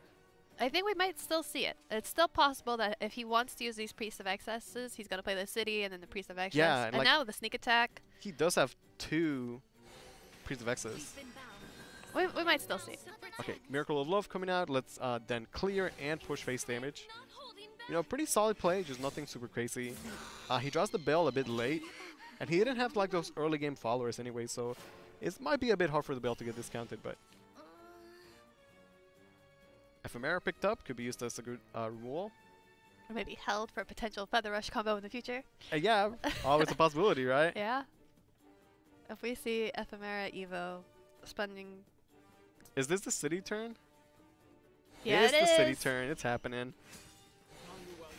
Okay, so it turns Priest of Access into what it used to be before, and the Meowskers gets to get procced right away as well. Gonna see the Agnes to clear, and perhaps, yeah, Evo the Evo? Meowskers. I like it. Yeah. So it's better to trade the Meowskers than, yeah, and go face with the Agnes. Maximize that damage. Yeah. I mean, they both push 4 phase damage, but Yes. on the base, Agnes is more attack, right? Yeah. Okay, so he gets a pretty good board, and you know he developed the city, which means his other Priest of Access will be good. And he has a Kel left over to enter the board. Then going with the Aether, try and get some card draw. His current hand is not amazing, honestly. Like, the Omnis would have been an option, but he'd rather see what he could draw. Now he finds the low-cost followers. Blossom Avatar. Can't use Send and Pack anymore, gonna just use the Avatar. Yeah. Yeah, like the Sotera board was pretty strong, but with the May and an Evo, that can guarantee clear the board. Pretty good. See the power of the May, right? Like, May just enables the Natura Forest to have like a little bit more removal, and a 1 play from the 4 is just amazing. Yeah. Okay, so right now it's just been like a battle of for the board control, right? Well, there's the Cravings. There's the Cravens. We're just missing a little bit. Gonna play Whoa. core for 7. Whoa. That's wild. That is super wild. That's wild. Also, like, by him ignoring the followers, it just means that Den could get a really good Omnis now. Yeah. Like, he gets to push 4 phase damage, guarantee that's happening. And then, I mean, he could do other things, such as maybe try and get a Miracle, for example, but, like, Omnis would just push more damage and give him a board that, like, demands respect in the Okamis. I like it, yeah. Could even keep the 3-1 Confectioneer as just, you know, more stats on the board. Now, Sotera does have access to the Kel, but he doesn't have a Bell or a Respite to get, like, a second heal to get a bit more damage But out of it. Kel with the Priest of Access and the Saintly Core already on the board. Oh, because he does have the core, that's true, yeah. can clear. I mean, that's not bad. Kel also gets some life back. Yeah. Okay, so Kel has to be the play, right? Just has to be. Yeah, there's no Feather Rush, so there's no lethal. Right, okay, so when Kel is evoed, the 3-1 gets answered, the 5-4 gets banished. The 1-1 gets answered. You can use the Ephemera first, so that Kel can clean up. Yeah, he actually gets a full board clear. Yeah. He's forced to use a bit of his resources, like the Ephemera is not going to go face anymore and the Speakers has to trade. But he finds a really good clear, honestly. And all thanks to the core. Going face with the Squeakers, actually. Okay, yeah, doesn't Trade need Kel. to keep Kel as a 6-5. He balances the damage a bit more. Okay, how does Den respond? He has Stun and Packin if he wants to answer the Kel like that. Potentially could, you know, invocate a Mei, but he might want to hold that for an Irene. Does have another Wu in the Okami. Looking So like that's the the option. play, yeah. I like it because that lets him clear the board and push damage. And you can Which also play is- the Bale after. Oh yeah, You trade like one. the early, or when he drew the Bell, it wasn't great. At this point in the game, the Bell is amazing. Yeah, it's just an extra resource and even gets to get the Mei out of it, just in hand, and give the Okami extra attack. Yeah. Okay, so Terra does have an emo because, you know, he got one back with the core. Bearded Magna can clear 2 followers. And then the Priest of Access can finish it out. Yeah, it's a full clear. We're having such a back and forth here in this final game between these two players. City of Gold being in the deck again. Priest of Access is so good. Yeah, the thing is, like, City of Gold was nerfed because the combination of City of Gold and Priest of Access and, like, Miascus right away, like, those are really powerful things, right? Oh yeah. So Terra pays the price by having to commit more to the city. But once the city is on the board, it's still the same exact effect. Yeah. Same old City we know and love. Yeah. And he has an Aether to get the heal next turn. Hey, that's one of the. That's a Spark, That's yeah. a Spark. It's pretty good, honestly. It's actually. You're not going to play it because he needs the Yeah. play points to get the Yeah. Enhanced Miracle, but just having it available is nice for extra burst, potentially. Another Agnes picked up. Aether. Heal. It's pretty good. heals. Like 5 heal is a lot of life to work with. Yep. Picks up another Ephemera. Honestly, If not the only- greatest hand. Yeah. If only he still had those removal tools to get over. If he could Yeah. get through that ward, he could. He would just end the game, right? Yeah. I mean, if he had maybe a Feather Rush or something. Or something. I don't Gonna know use if the Feather clearance to Rush is what clear. he needs here. Okay, so this is good. He gets to clear by Evo and the Ephemera, and then still develop the Miascus and the Agnes, which is still a lot of pressure. The Ephemera survives. Yeah, honestly, like, But it's really good because he has follow-up with the second Agnes. Yeah, but I think the game is over. I think you can just play. Because, yeah, Den can just use the Spark to get an extra Evo, play 2 cards, Miracle in hands, and have just enough damage. Yep. Honestly, without the Spark, he would not have had the damage, right? Yeah. He But needed that spark for the extra Spark 2 paying damage. off. What a nice back and forth. Ultimately, Den's going to take a Ventura Forest 2-1 over Ultra Terra. We saw the spicy heavy tech put in work. The city was powerful, but falls just a little bit short at the end. We got to see all the spicy techs played, but none of it equaling like a winning game. Yeah. So Tara's bringing a lot of spice to the tournament today. I mean, Yeah. that was a really amazing back and forth series that we just watched. Yeah. We saw a Saintly Core played for enhanced 7 cost. that was wild. Yeah. That was wild. The last thing I expected him to do, but it kind of worked out for him. He managed to get the banish with the Kel on the next turn, which had a full board clear against that massive Okami play that Din had. But still, Din advances 2-1 in the series, and that's both of our Natura Forestcraft players advancing to the semifinals. Yeah. I'm glad to see that because it's a really powerful deck. And it did well last week too. Finals was Natura, Haven, and Forest on both sides. So. Interesting. Interesting. Yep, that's correct. All right, well, that's it for our quarterfinals. We have one more quarterfinals left, but before we do that, we're going to go to a short break. When we come back from this break, we're going to have Joe Zija and Brianna Knickerbocker on for an interview before we get into the final quarterfinals. So make sure you stay tuned for that interview. We'll be right back in just a few minutes. Dust off your decks, ladies and gentlemen, because the Shadowverse Millionaires Club needs a new member. Are you this guy? Was your life changed forever by beautiful Shadowverse World Grand Prix prize money? Yeah, me neither. But good news! In 2019, there is another $1 million first place prize to play for. All you have to do is compete in the Shadowverse Open to win league points. Whoever has earned the most points at the end of the year gets a direct invite to the World Grand Prix in Tokyo, Japan. Didn't top the table? You still have a chance to play against the best of your region in the Contenders Cup. 6 Contenders Cup spots will belong to the April to September monthly Cup champions, and the remaining 2 spots will be filled from the league points leaderboard. Each region's final World Grand Prix qualifying spot will be decided among the 8 contenders. The winner of each region will be flown to Japan to compete with the top league point earners in the World Grand Prix. With the sparkly new Shadowverse Open, there are more ways than ever to get on the big stage and show your deck to the world. We're introducing monthly tournaments where you can win league points, card packs, and cold hard cash. Every match you play is a chance to win more and more card packs, and our brand new 2-day tournament format includes a Saturday Swiss bracket, followed by a Sunday top 8 single elimination, giving you plenty of rewards to earn. Speaking of rewards, $4,000 in prize money is up for grabs in every tournament. We can barely keep track of how much stuff you can win. And once the first day of the tournament is done, it's time to kick back, relax, and cheer on your friends in the top 8 as they compete live at Cygames Esports, the official channel for competitive Shadowverse.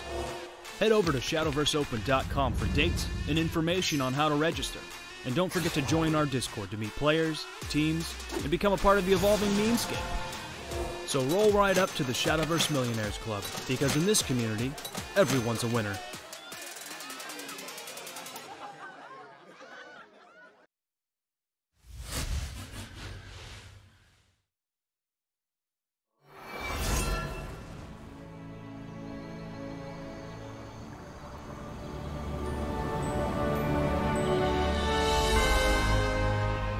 We swore to protect this forest. To ensure its peace with our own hands. That was our ultimate vow.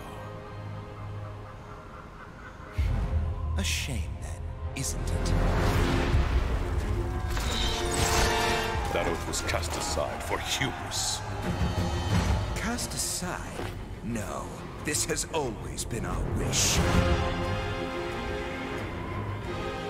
You will succumb to our rage until we have chewed through your justice.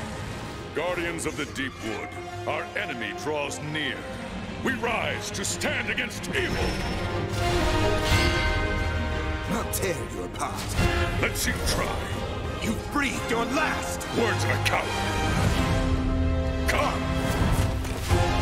Let's put an end to this.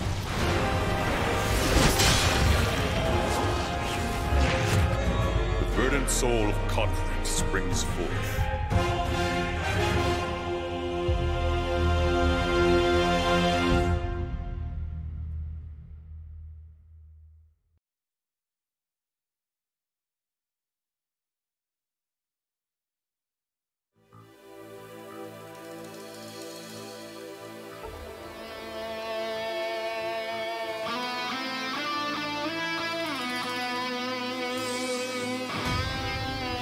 僕たちの空の旅は無限の可能性に満ちている。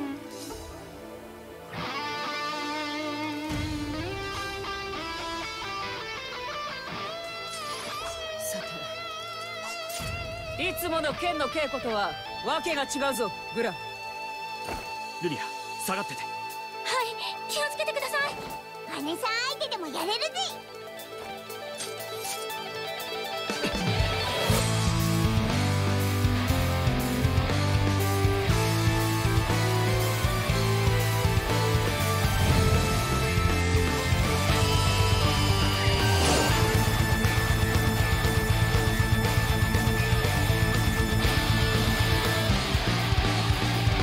この技でテンペストブレード。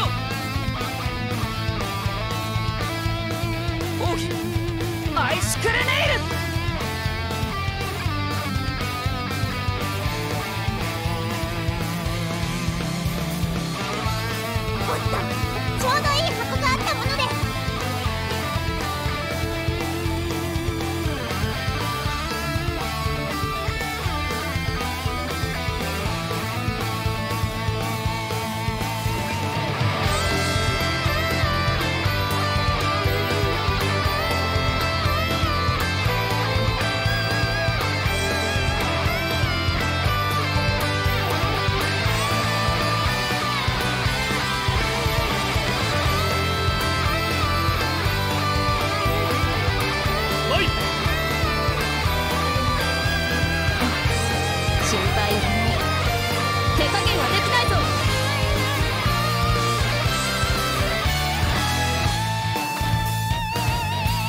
ことになってきたな。ワクワクしてきた。ですね。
Welcome back to the Shadowverse Open. Of course, like I said, we have something very, very special planned for you. We have Joe Zija and Brianna Knickerbocker in the studio.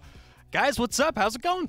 Thanks for having us. Yeah, this is so fun. Yeah, we're really excited to have you back on the show. Joe, specifically, and Brianna, it's your first time on the show. Yeah. Welcome. Brianna, why don't you tell our viewers, for those who may not know who you are, tell our viewers a little bit about yourself. Well, I'm a voice actress. You guys may know me as Rem in ReZero or Sakura from Fire Emblem, Fates, Heroes, Warriors. And I'm like a horror movie addict, and I'm also a musician. Nice. Awesome. Joe, yeah, remind our viewers who you are. Hey, I'm Joe Zija. I'm the voice of Rowan in Shadowverse. A lot of people know me for my role as Claude in Fire Emblem Three Houses. I'm also an author. I write funny science fiction and fantasy stuff. And that's it. That's all I do. That's all you do? That's it. You're nothing else. Nothing else. Very good. So, Brianna, Joe's been on the show before, but for our viewers, what's a fun fact about yourself that we couldn't guess? Oh my gosh. gosh. Something that not many people know. Okay. Well, I'm going to have to go back to the horror thing. I'm like obsessed with horror movies. I could literally only watch horror movies the rest of my life and not miss watching anything. Literally. That's amazing because I hate horror movies. We were talking about that. He's like not into it either. You're not into it? I'm not really into it. It's not. Life is scary enough. I don't like being scared. I don't like being true. scared. Anyway, but Joe, same question to you. What's something about you, fun fact, that we couldn't guess? So I had way more time to prepare, but I once won $5 in a watermelon seed spitting contest. Oh my gosh. Really? I spit a How watermelon. old were you is my question. I think I was like 10. Okay, so I was this expecting makes you to sense say now. like, I was 29. And yeah, it was last week. I had a slow weekend. I just went. I was like, hey, whatever. It's my side hustle. I think I spit it 19 feet. I think it was. 19 I feet? impressed myself. Those $5 were. That's definitely a record. That's almost 2 stories worth of a building Oh my in God, height. is it? It's like 20 feet. It's like 2 stories of a building. More Yeah, or I less. guess. Yeah. 19 feet. That's very impressive. Yeah. So if there's everybody on like a top of a building, and I need to take them out, and I've got a pocket full of watermelon seeds, you're done. You're Joe done. Zija, Special Forces. Yeah. New zombie kill idea. Yep. Watermelon seed spitting from the second story. It's a secret weapon. Nobody expects it. Nobody expects it.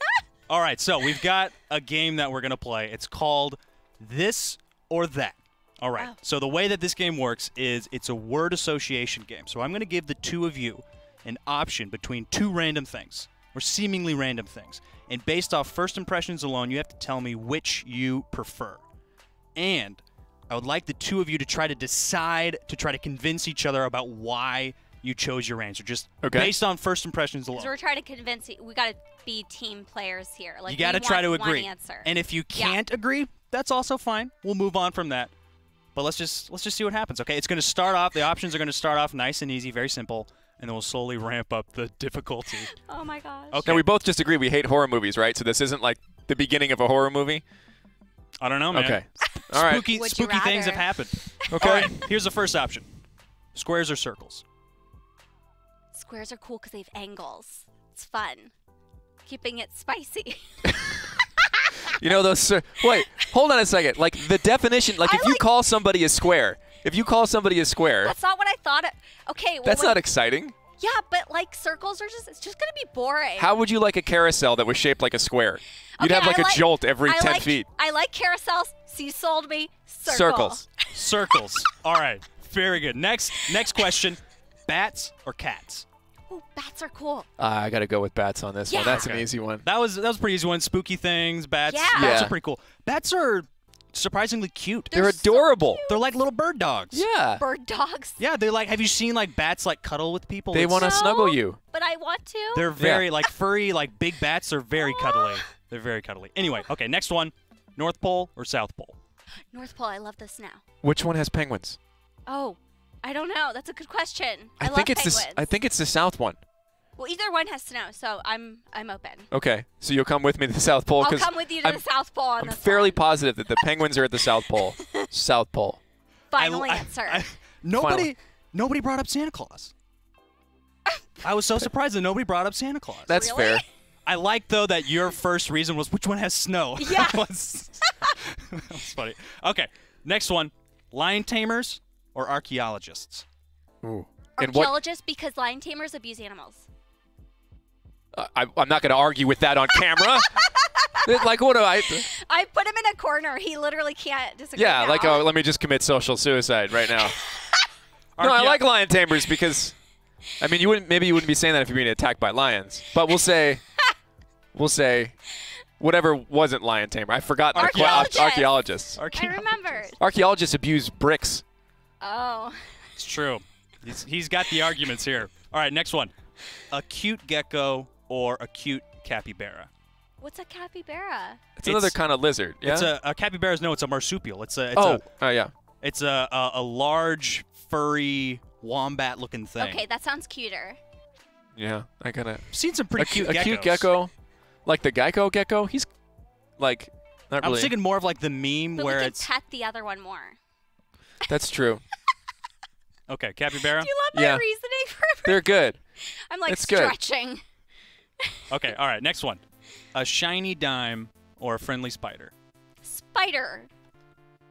Yeah, the friendly spider. Could I eventually employ the spider and like make it my familiar? You can yeah. Totally. I can't see that with a dime. That was an amazing. Yeah. Having a spider. Can I eventually sick the spider? Is it friendly only towards me, or is it a pacifist? I'd say generally friendly. Yeah, it's not like a brown recluse, right? We're talking like No, daddy long leg. It likes to make friends. It likes to communicate. Yeah. Yeah, that's fine. George the spider. Hashtag George the spider. I don't know. Okay, next one: caveman or opera singer? Opera singer. They're cool. They sing beautifully.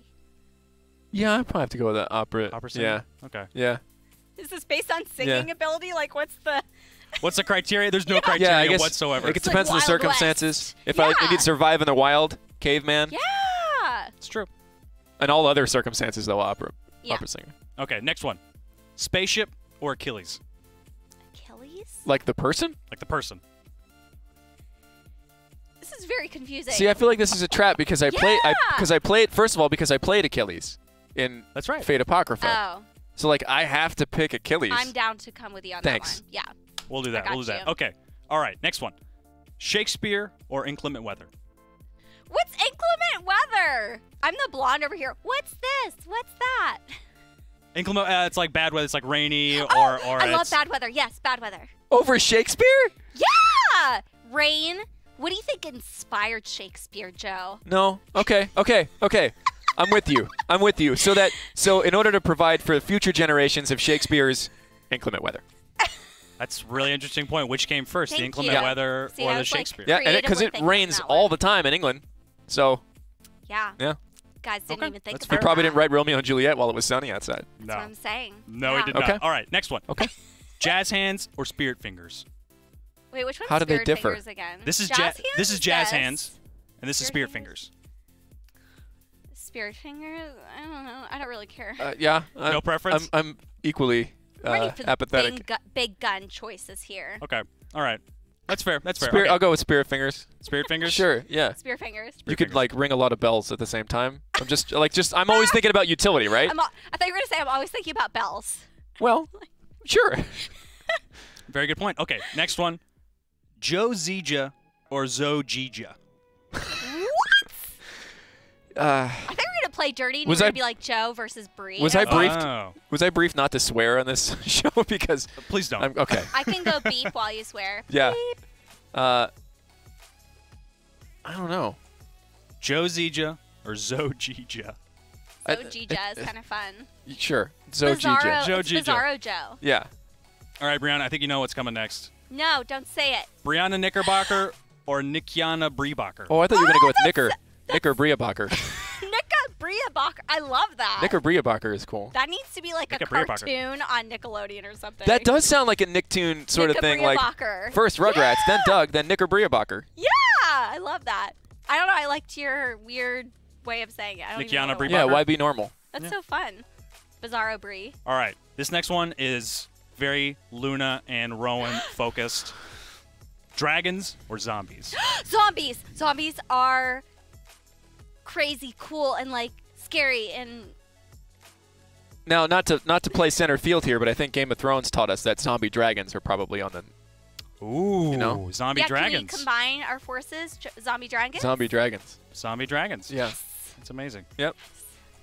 All right, that was this or that. Brianna Knickerbocker, Joe Zija. We won. Did I win? I think we won. I think Did you we won. Win? I think we won. I think you won. You definitely beat me. That's for won sure. in my heart, and that's all that matters. Okay. All right, moving right along. That's that game. All right, Brianna.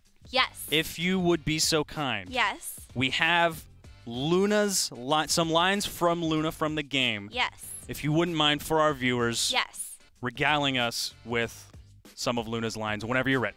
Yes. Mother, father, come on. Amazing. You're mean. Come on, let's play together. You should come on my adventure. Amazing. Okay, and now you also voiced several other cards in the game. I believe Noct, Bellringer Angel, and Aela Dragon Knight. Yeah. I hear Bellringer is a fan favorite. I don't know why. Bellringer is absolutely a fan favorite. What? We have this exists? The Bellringer alarm. That's like one of a kind. Like it's a bell ringer that rings bells. That's so cute. All right, so if you will. Okay. The night will be stained in blood. I can't keep relying on you, Dragon. I won't let you harm Mr. Dragon. Strength, kindness, we've got it all. Can you hear it? The bells of joy! Ding dong! That's my most obnoxious child voice. That's amazing. It doesn't get worse than that. That's amazing. All right. Thank you so much for that. And now for something extra fun. Joe, would you mind reading Luna's lines, but in Rowan's voice? Okay. I was going to say, like, you don't want me to do it in Luna's voice, do you? That could be another way to play things. Yeah. Do you have a Luna impression? I'm curious. I don't know that I do because I don't know that I've heard it enough. Okay, that's fair. Just in Rowan's voice. Mother, father, come on. You're mean. Come on, let's play together. You should come on my adventure. The night will be stained in blood. I can't keep relying on you, Dragon. Well, that's really meta, huh? Yeah. That's good. That's super meta. I won't let you harm Mr. Dragon. Also meta. Yeah. Strength, kindness, we've got it all. Can you hear it? The bells of joy. Ding dong. That's my favorite. Ding dong. That's ding amazing. Dong. That's the best. That's amazing. I never thought I'd hear Rowan say ding dong. Say ding dong. Okay, well, Brianna, this is going to be really fun. Can you read some of Rowan's lines in Luna's voice? Yeah. Okay, whenever you're ready. Don't let it get to you. What? Incredible. This one's for my family. Hear the dragons roar! That was very good. Yep. That was nice. I heard the dragons roar.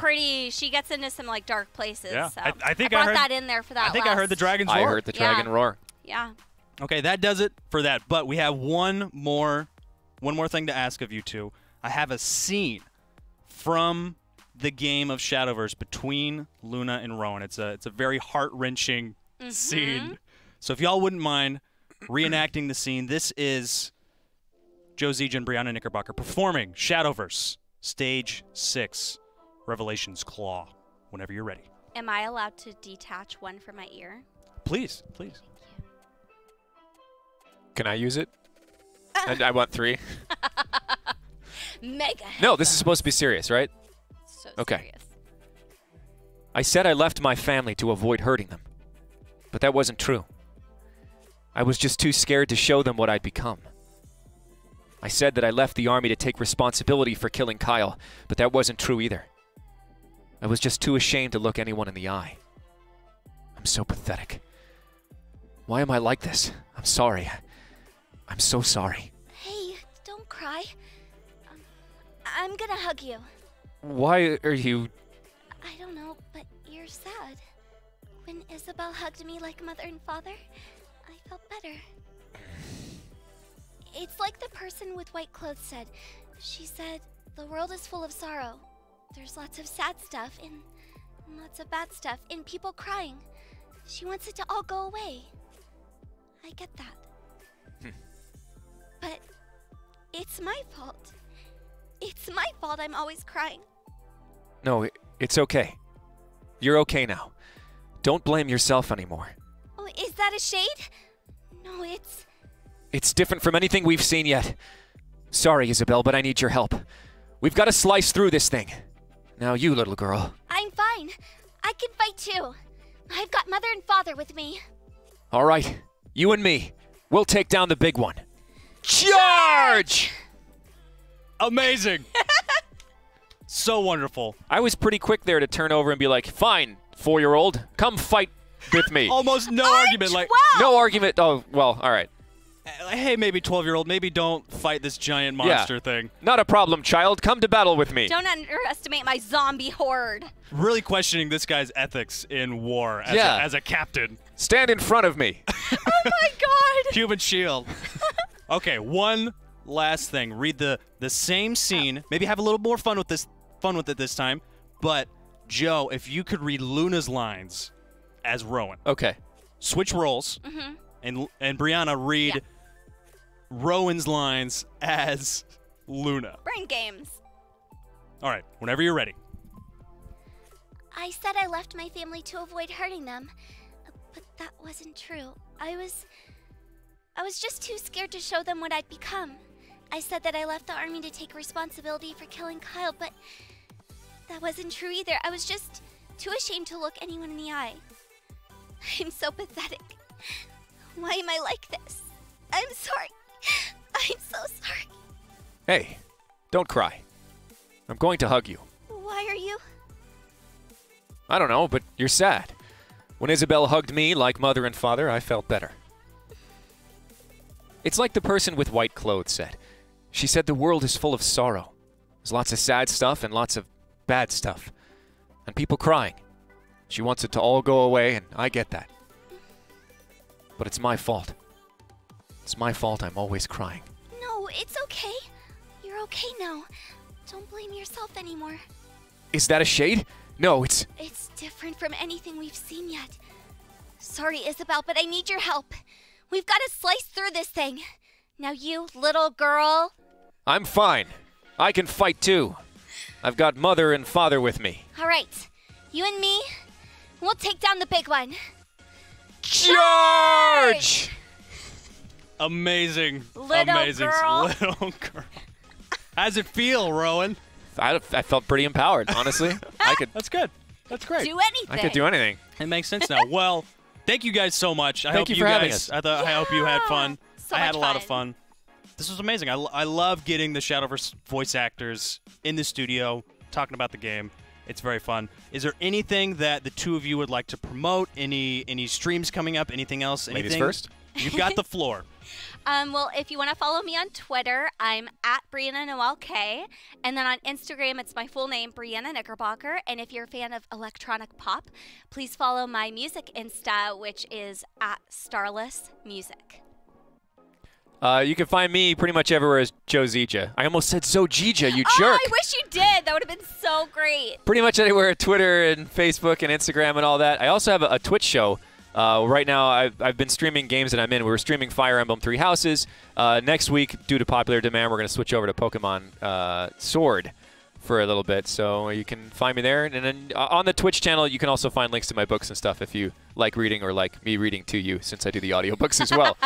So, yeah, that's it. That's great stuff. Thank you so much for coming on the show. Again, we really appreciate having you. And we got some more matches of Shadowverse to play, so we're going to go to a short break. And when we come back, we'll have the last quarterfinals match of the day. Don't go anywhere.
Welcome back to the Shadowverse Open. What an amazingly cool interview that was. Yeah, that was so much fun to listen to. Yeah, that was really fun of them to come in the studio and hang out with us, and super amazing to get to hear the voice actors just play around with their characters. Really fun. Yeah, Rowan doing the ding dong was fantastic. That was all I needed from today. If anything else happens, we've got that audio clip. We can just use that for the future. Yeah, make sure someone clip that interview on Twitch. I definitely want to go back and watch that for sure. But we've got more Shadowverse action in the quarterfinals coming up. It's going to be Ars 21 versus Cat and Dolan in the final match. In case you missed it, Essia defeated Shinked, Jafet defeated Glow, and Din defeated Ultra Sutera. And we have our 3 semifinals. We just need one more. It's either going to be Dylan or Ars 21. Let's take a look at what decks they decided to bring. Of course, Dylan bringing the tournament favorite today, Stormhaven and Valdane Dragon, and Ars 21 has our only player who decided to bring Swordcraft, bringing Balian Sword or Nature of Sword, and, of course, Stormhaven Craft. What do y'all think about Balian Swordcraft as it stacks up against all these other decks? I personally like the deck a lot. I think it's really good against Roach in particular, but there's not a lot of Roach today, and maybe that's why it's not as popular. It's also very one-track. You go face, and you play the same curve pretty much every game, like turn 3 Ether, turn 4 Balian, Storm, Storm, Storm, and that's your game plan. It's very one-track. There's not much diverting from that. So maybe that's why it's not as popular. But I personally like the deck a lot. I played it last week. Got it. But I didn't do too well, so maybe I'm not the best. I like this deck a lot. It's just maybe it won't get to shine in this format with only 2 decks. If you guys want to take it to the ladder, though, I think it's fantastic. Yeah. I think it's over-reliant on Balon too much. Games where you don't have Balon can feel pretty bad. But otherwise, it's a pretty solid deck and pretty good all around. Okay, so that's sounding pretty good. But let's take a look at Dolan's Valdane Dragoncraft to see exactly how he's decided to build it, only bringing 1 copy of Genesis Dragon and 1 copy of Shiva. Really interesting choices considering how important we've seen Genesis Dragon be in this deck lineup. You want to end the game with that big storm option if Valdane doesn't get you there first. I think the 1 makes sense just because you only play it to like finish out the game, or maybe if the board demands it, clear the board in the earlier turns. And you don't really need a second Genesis after that. You really just need the 1 that goes face. And you don't want to clog your hand with them. It's a good point. I understand it. Yeah, like it's a good ramp tool, but it could be awkward, and it's a good storm tool, but it costs 10 play points, so it could be kind of awkward. So I like it as a 1 of 2. He's playing Triple Eon, which I talked about being a fantastic card, but I do wonder if maybe 3 of them is too many. That's definitely a consideration, because again, it could be used board clear, it could be used as a ward and yeah, drain. It's a card that is Evo hungry in a deck where you always want to Evo Valdane, right? So maybe Triple Eon is a bit too much, but I do think it's a great card. That's a really interesting point. I mean, I'm interested to see how it's going to stack up in the actual game, but we talked a bit about Balian Swordcraft. Let's take a look at Rs21's Swordcraft list. Okay, y'all, tell me about this deck. Exactly how does this deck want to win the game? So Lewis mentioned that this deck is very dependent on Balian, which I think can really explain how this deck has been built a little bit more. So there's none of the 11 cards in this build of it. There's 3 King's Welcomes, and there's no Octresses. So these King's Welcomes are either going to pull Leod or Aether, and if you don't have Balian or Aether already, you're hoping that it gets the Aether so that you can get your turn 3 Aether, turn 4 Balian. Yeah, you can also use King's Welcome to get the Leod, and although it's not a Leod-centric deck, you have Leod, and you play King's Might, which can give Leod a good amount of buffs. So you can just, fight for the board and have your regular Storm. But you can also have those games where you just have a Leod, you buff it, you give it ambush, and that could be good enough. I wonder if we're going to see a double Valdane to get rid of a Leod. That could happen, It's a potential thing. I've seen it happen that'd be twice. Interesting. We've seen double Valdane happen twice? No, I've seen that just like in my time playing Shadowverse in general. Got it. Not like today or anything. We've seen crazier things on the Shadowverse Open. We've seen maximized legendary fighters take wins in games, but I don't think we're going to see that today, but this is going to be an exciting match nonetheless. It's Dolan versus Rs21. So we have the sword right away. We'll get to see it. He has the curve of Leon Aether into Balon. Like you're saying, you want to go for that curve essentially every game. Maybe not the Leon necessarily, but definitely the Aether into the Balon. The Aether you keep for sure. Yeah, like Aether is just fantastic followers at 2-3. Guarantees what you can draw, and in this deck, it is Balon. Ooh. Having Balon before the Aether makes things a bit awkward. You can see it in his face. He's like, oh, maybe not the draw he wanted. Yeah, he definitely wanted a 2-drop right about now. Having the double Aethers can be okay if you play the first one to get your Balion and the second one to get a Mistalina a couple turns later. This is not the ideal hand. Yeah, now it went from like the dream hand and the dream curve to like now it's just really awkward. Yeah. In Shadowverse, passing turn 2 is really bad. But specifically when you go first, a big advantage you have is that you dictate the tempo of the game early on. By giving up your turn 2, you give that up. The second player has now the control of the pace, and they have the extra card, extra Evo. And there's that second Mistalina, which I was saying is like a good target for your second Aether. Yeah. And so now the hand is essentially triple Mistalina, triple Balian. So, I mean, Balon is good in the mid game as a well-statted follower, and on the Evo he's going to give you the King's Might. So he'll have, stats to work with, but not a lot of anything else, right? Yeah. I'm very curious as to why they gave Balian and Valdane the 4-4 stats when there's other 4 play point do-somethings that have less stats. Like Daffodil is still at 4-3. Azazel, a really great card at 3-3. Yeah. Well, they're brothers, so thematically it matches that they can fight each other and nobody wins because they're like equals technically, right? Yeah. So thematically in terms of the expansion and the story, I think they're great. I think they're also both great cards too, right? Yeah, they're definitely great cards. It's just it's overstated. Well, yeah, you could argue they're overstated, sure. But cards like Daffodil have less stats and are maybe better overall anyway, right? Yeah, they kind of regain the stats with like... Yeah, like, stats are a lot, but sometimes the effects the cards do could make up for the lack of stats. Yeah. But Balin and Baldane have great stats and great effects, so yeah, they're pretty good. Anyway, so the first ball, Balin comes out, and kind of like Baldane, you kind of want to Evo the Balin, but since he has 3, he's going first. He could find an Evo on a Balin later on. Yeah. Picked up a Vase, which you would have wanted on turn 2 for sure. Daffodil does answer the board very cleanly. Does yeah, it looks like a really clean Daffodil. Yeah, does leave behind a 6/1 Daffodil, which isn't the strongest like stat-wise, but it's still alive. Yeah, I mean, so, it's pretty good, right? And yeah. gets to push face with the Pathfinder. Or maybe he could trade the Pathfinder against the Aether to protect the Daffodil with the Meowth Knight Ward. Yeah, that's an option. Yeah, like sacrificing the 1 damage for a ward. Right, because Daffodil surviving is huge. Or you can trade in Cal. Right, like Daffodil would have been a great turn 4 play, which she often is, but oftentimes we'll see players hold on to Daffodil for turn 7, because she's just so powerful there. And even if you don't hold it on until turn 7, there's a tree in hand, so it makes a good turn 5 play. If you get more trees, it's a good turn 6. Like, it's always good. Daffodil's always good. Yeah, we see the Balin come out, can trade against the Kel. He gets the King's Might, get the extra health on the Balin, so he survives the trade, which is pretty good.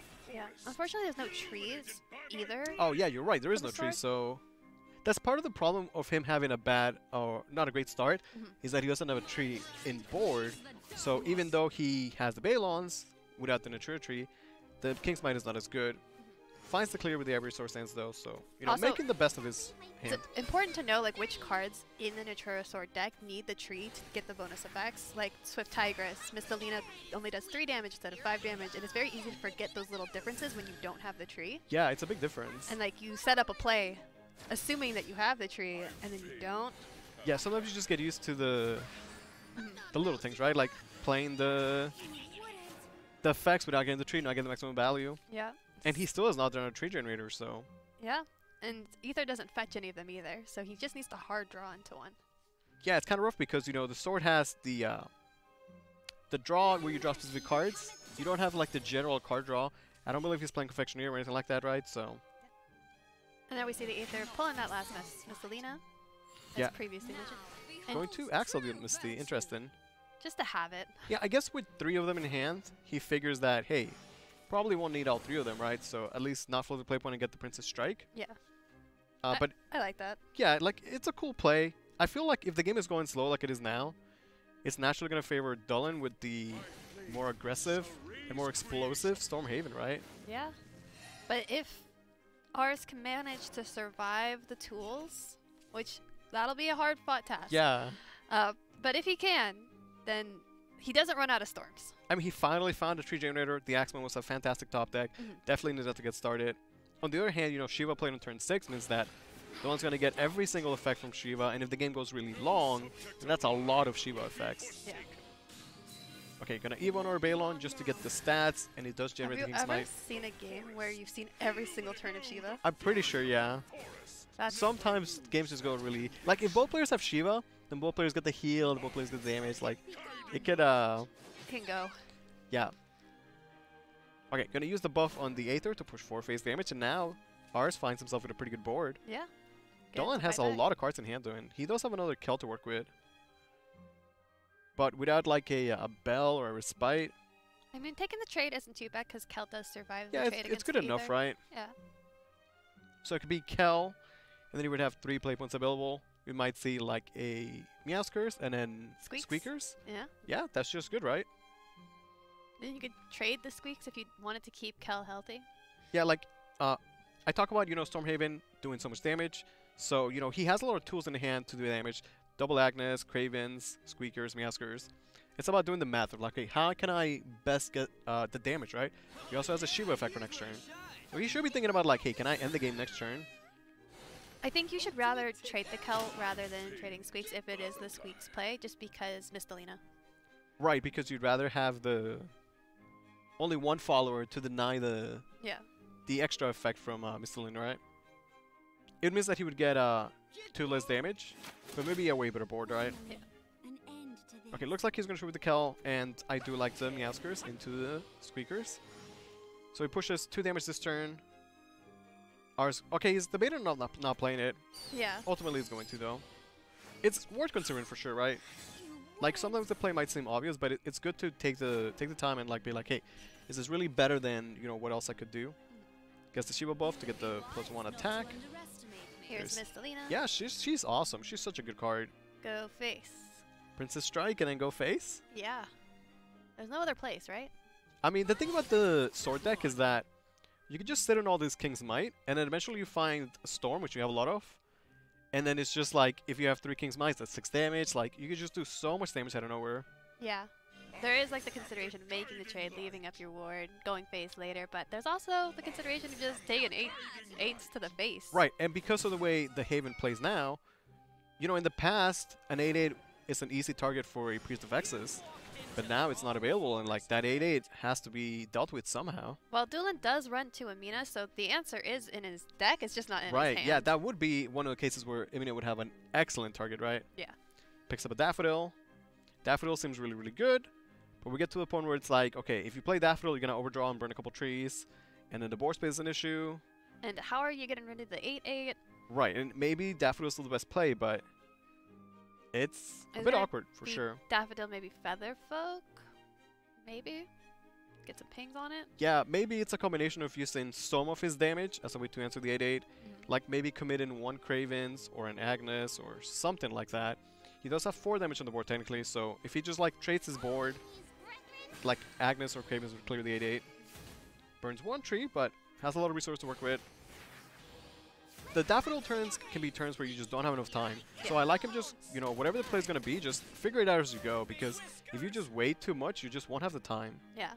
There needs to be the balance of you don't want to misplay, but you do need to play. Right, like you have to execute the plays, and we talked about before how like the animations, things just naturally take time, right? Ooh, double Featherfolk. Right, and Daffodil is kind of like artifacts where when you play Daffodil, depending on what you draw, a little late to the hand. It can influence what you're going to do that turn. Yeah, they've been a little bit late there. He has the Shiva damage as well. Is he accounting for the Shiva damage? I mean, it's not lethal, but it's one off. It's pretty good. I wonder about this second Agnes. Because it's one off and you've got the Featherfolks. Who am I to dog? Yeah. Like, usually holding it for Cravens is okay. But since he can guarantee damage next turn, it's better to just have the body as a 4/5, right? Yeah, and there's no heals in hand. Right, Arx gets another pretty good Misty. Yeah, it's a pretty good Misty, but just a little bit short on the damage. Right, like if he had just a couple more King's Might, right? Yeah. Does leave a ward left over and clear the board. But not going to matter against the Punisher, like you were talking about. Honestly, like, Arx made good plays this game. It's just like his early game was just not what it should have been, right? Yeah. Like, yeah, he had the Balon, but he had too many Balons, too many Aethers. Not enough Tree Generators in the early game. Yeah, you need to have the right balance of your cards with this sword deck, and that's probably why it's not as popular as some of the other more consistent decks. Yeah, Dolan had a really tough turn there on his previous turn, but he found a great way to clear with Daffodil and push a lot of damage. Gonna take game number 1 just like that. Ours has the Balon emblem, so he must be just a fan of the character. Maybe. Yeah, like I really like that since the cards are now in the story. It's easier for us to get attached to them. Yeah. The new story is great, and I really like Balon and Baldane. They're just really cool. Lautica's definitely the best. Yeah, Lautica's the best by far. Yeah. I like that was I glowed 3 of them easy. That was easiest glow ever. Do you even run 3 Lautica in any I deck? do, yeah. Yeah? Yeah. Wow. That's a lot. I mean, I run double Shiva, so it's. Yeah. I'm committed to it. Committed to some tempo plays. Yeah. Okay, so R's gonna run it back with the sword, this time up against Dolan's Dragon. Last time he had all the Aethers, all the Balians, and now he has none of them. Right. And, if you can't have one or the other, if you don't have Balon, you just don't have really anything, right? So, a bit rough there. And maybe it's just showing, like, I do like sword, and it's a solid class, it's a solid deck. But maybe in this format where you can only have 2 decks, maybe there's just better choices, right? Yeah, maybe it made the cut for ours. Yeah, he did get all the way to to top 8. So obviously, must have been putting in work, right? Yeah. Like, it can be very powerful. Dolan taking his time on the mulligan, figuring how much he values something like the Eon. Even like the early Masamune, right? Some players just like you want to have early game plays. Masamune more of a late game card, even though he costs 2, though. All right, keeping the Velociraptor. Picks up an Aether. We'll see if he can draw an early Petrodon. Shiva for Ars. Okay, Oracle, Aether. Pretty good start, right? Yeah. Has a way to generate trees, get some ramp. Okay, so ours doesn't have a tree generator yet, but at least he has a 2-drop, which last game he did not, and I think it really did put him really behind. Yeah, he's got the 2-drop, but again, no Aether, no Balian. Right. The problem is that he might No have a 2-drop this time, but if he doesn't have the Aether and no Balon, then that's going to be a struggle. Yeah. But maybe he has a little bit of time because Dragon does lose a little tempo, just rampant. Yeah, taking the Oracle. If he draws Petra next turn, though, Dolan can go trigger Great Tree Petra, that would be insane. Tigress picked up, but Tigress without the tree is honestly just not great, right? Yeah, and like, Tigress with the tree is amazing. It's such a powerful card. I forget about Tigress needing the tree. Yeah? So, like, every now and again, not all the time. Of course, it happens, right? It's just sometimes I'm like, oh, this would be a great play, and I just slam that Tigress, and Oh, there's no tree, and I'm like, this was not my best play. Yeah, this it's is like really bad, actually. Because you never play her without the tree, you just assume that you always have the same effect, essentially, right? Yeah. Quick Blade picked up. It's going to let Arth be more aggressive if he wants to be right now. Oh. Necklace, pretty good. Put But it on the Quick Blader, just do it. there is that Ian, though. Yeah, just play right into Ian. Go for it. Like, I was talking about, the triple Ian. Like, okay. I didn't mean it. I'm sorry. We're talking about, like, you would respect Kel a certain amount. Yeah. If there's triple Ian, you have to respect Ian a certain amount too, right? Yeah. So, I understand Ars's idea here of, like, hey, I didn't draw my Balons, I don't have trees. All I could do is, like, make a board and get early chip damage. It seems good. But However, that 1/1 should have gone to one of the Valses. right, like, Dolan has such a clean answer here with the Ian. Like, sure, he doesn't get to, develop a Baldane or anything like that, but it's just such a strong clear, and so Kel heals you too when you heal him. Ian is like the opposite, where he does 2 damage, right? Yeah. Still pretty good. Like 2 damage is a lot. Yeah, but it only does it the one time. You don't Right, get to it's not like Kel where you can. Yeah. Yeah, like Kel's still better, but Ian puts in work. Tigress without the. Just having to Evo. This is a 5-play point 4/4 essentially. Yeah, that's pretty bad. It's like a worse Balon. Like Yeah, way it's, worse. It's not good. Yeah, Ars is gonna have Shiva, and that's good, but he doesn't have much of anything at this point. Yeah, he really needs to. Right, even though Dolan hasn't found the Baldane or. I don't even know like what would be like the best thing to find. First, you need to find Balian, and then you need to find like Mistalina or another Tigress for 8. Yeah, see, the problem is that in the early game, if you draw Aether, Aether becomes a Balon. But once you've passed that turn 4, drawing Aether is not drawing Balon anymore, so he has to draw Balon, right? Yeah, and I forget that you have to like kind of, when you're talking about the deck, we're talking about Aether of the White Wing when we say Aether. Yeah, because there's the Aether that regains the play point, gives you a tree as well, also in the deck. Another Baldane to clean up. King's Welcome could draw. Could draw, but you probably just Shiva this turn. Yeah, it has to be like a Shiva turn, right? Because if you King's Welcome, you get something like Liod. And then it doesn't do anything, right? Yeah, because the King's Welcome would otherwise get either Liod or Aether of the White Wing. Right. And neither of those things are things you want to play this turn. Shiva gets pretty good stats. 7/3 gets the heal. But no, you can't Evo any Leods. You're out of Evos. Yeah, and Dolan is now in Overflow, which, usually doesn't mean anything for Dragon at all. But because of the Velociraptor, Overflow is actually massive. Even gets the Baldane off the top. Not gonna play this turn, but yeah, just gonna hold on to it for a turn. It's important that he has it and he can, get it down probably as early as next turn. Are we gonna see a draw lapse with that Oracle? I think we're gonna see it. I mean, at this point, yeah, why not, right? Yeah.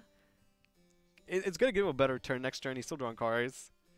Like, how much does he value a 2/2 over the extra play point? Yeah, the extra play point and the card. It's very relevant. It is very relevant, yeah. Like 9 play points is Neptune Rending.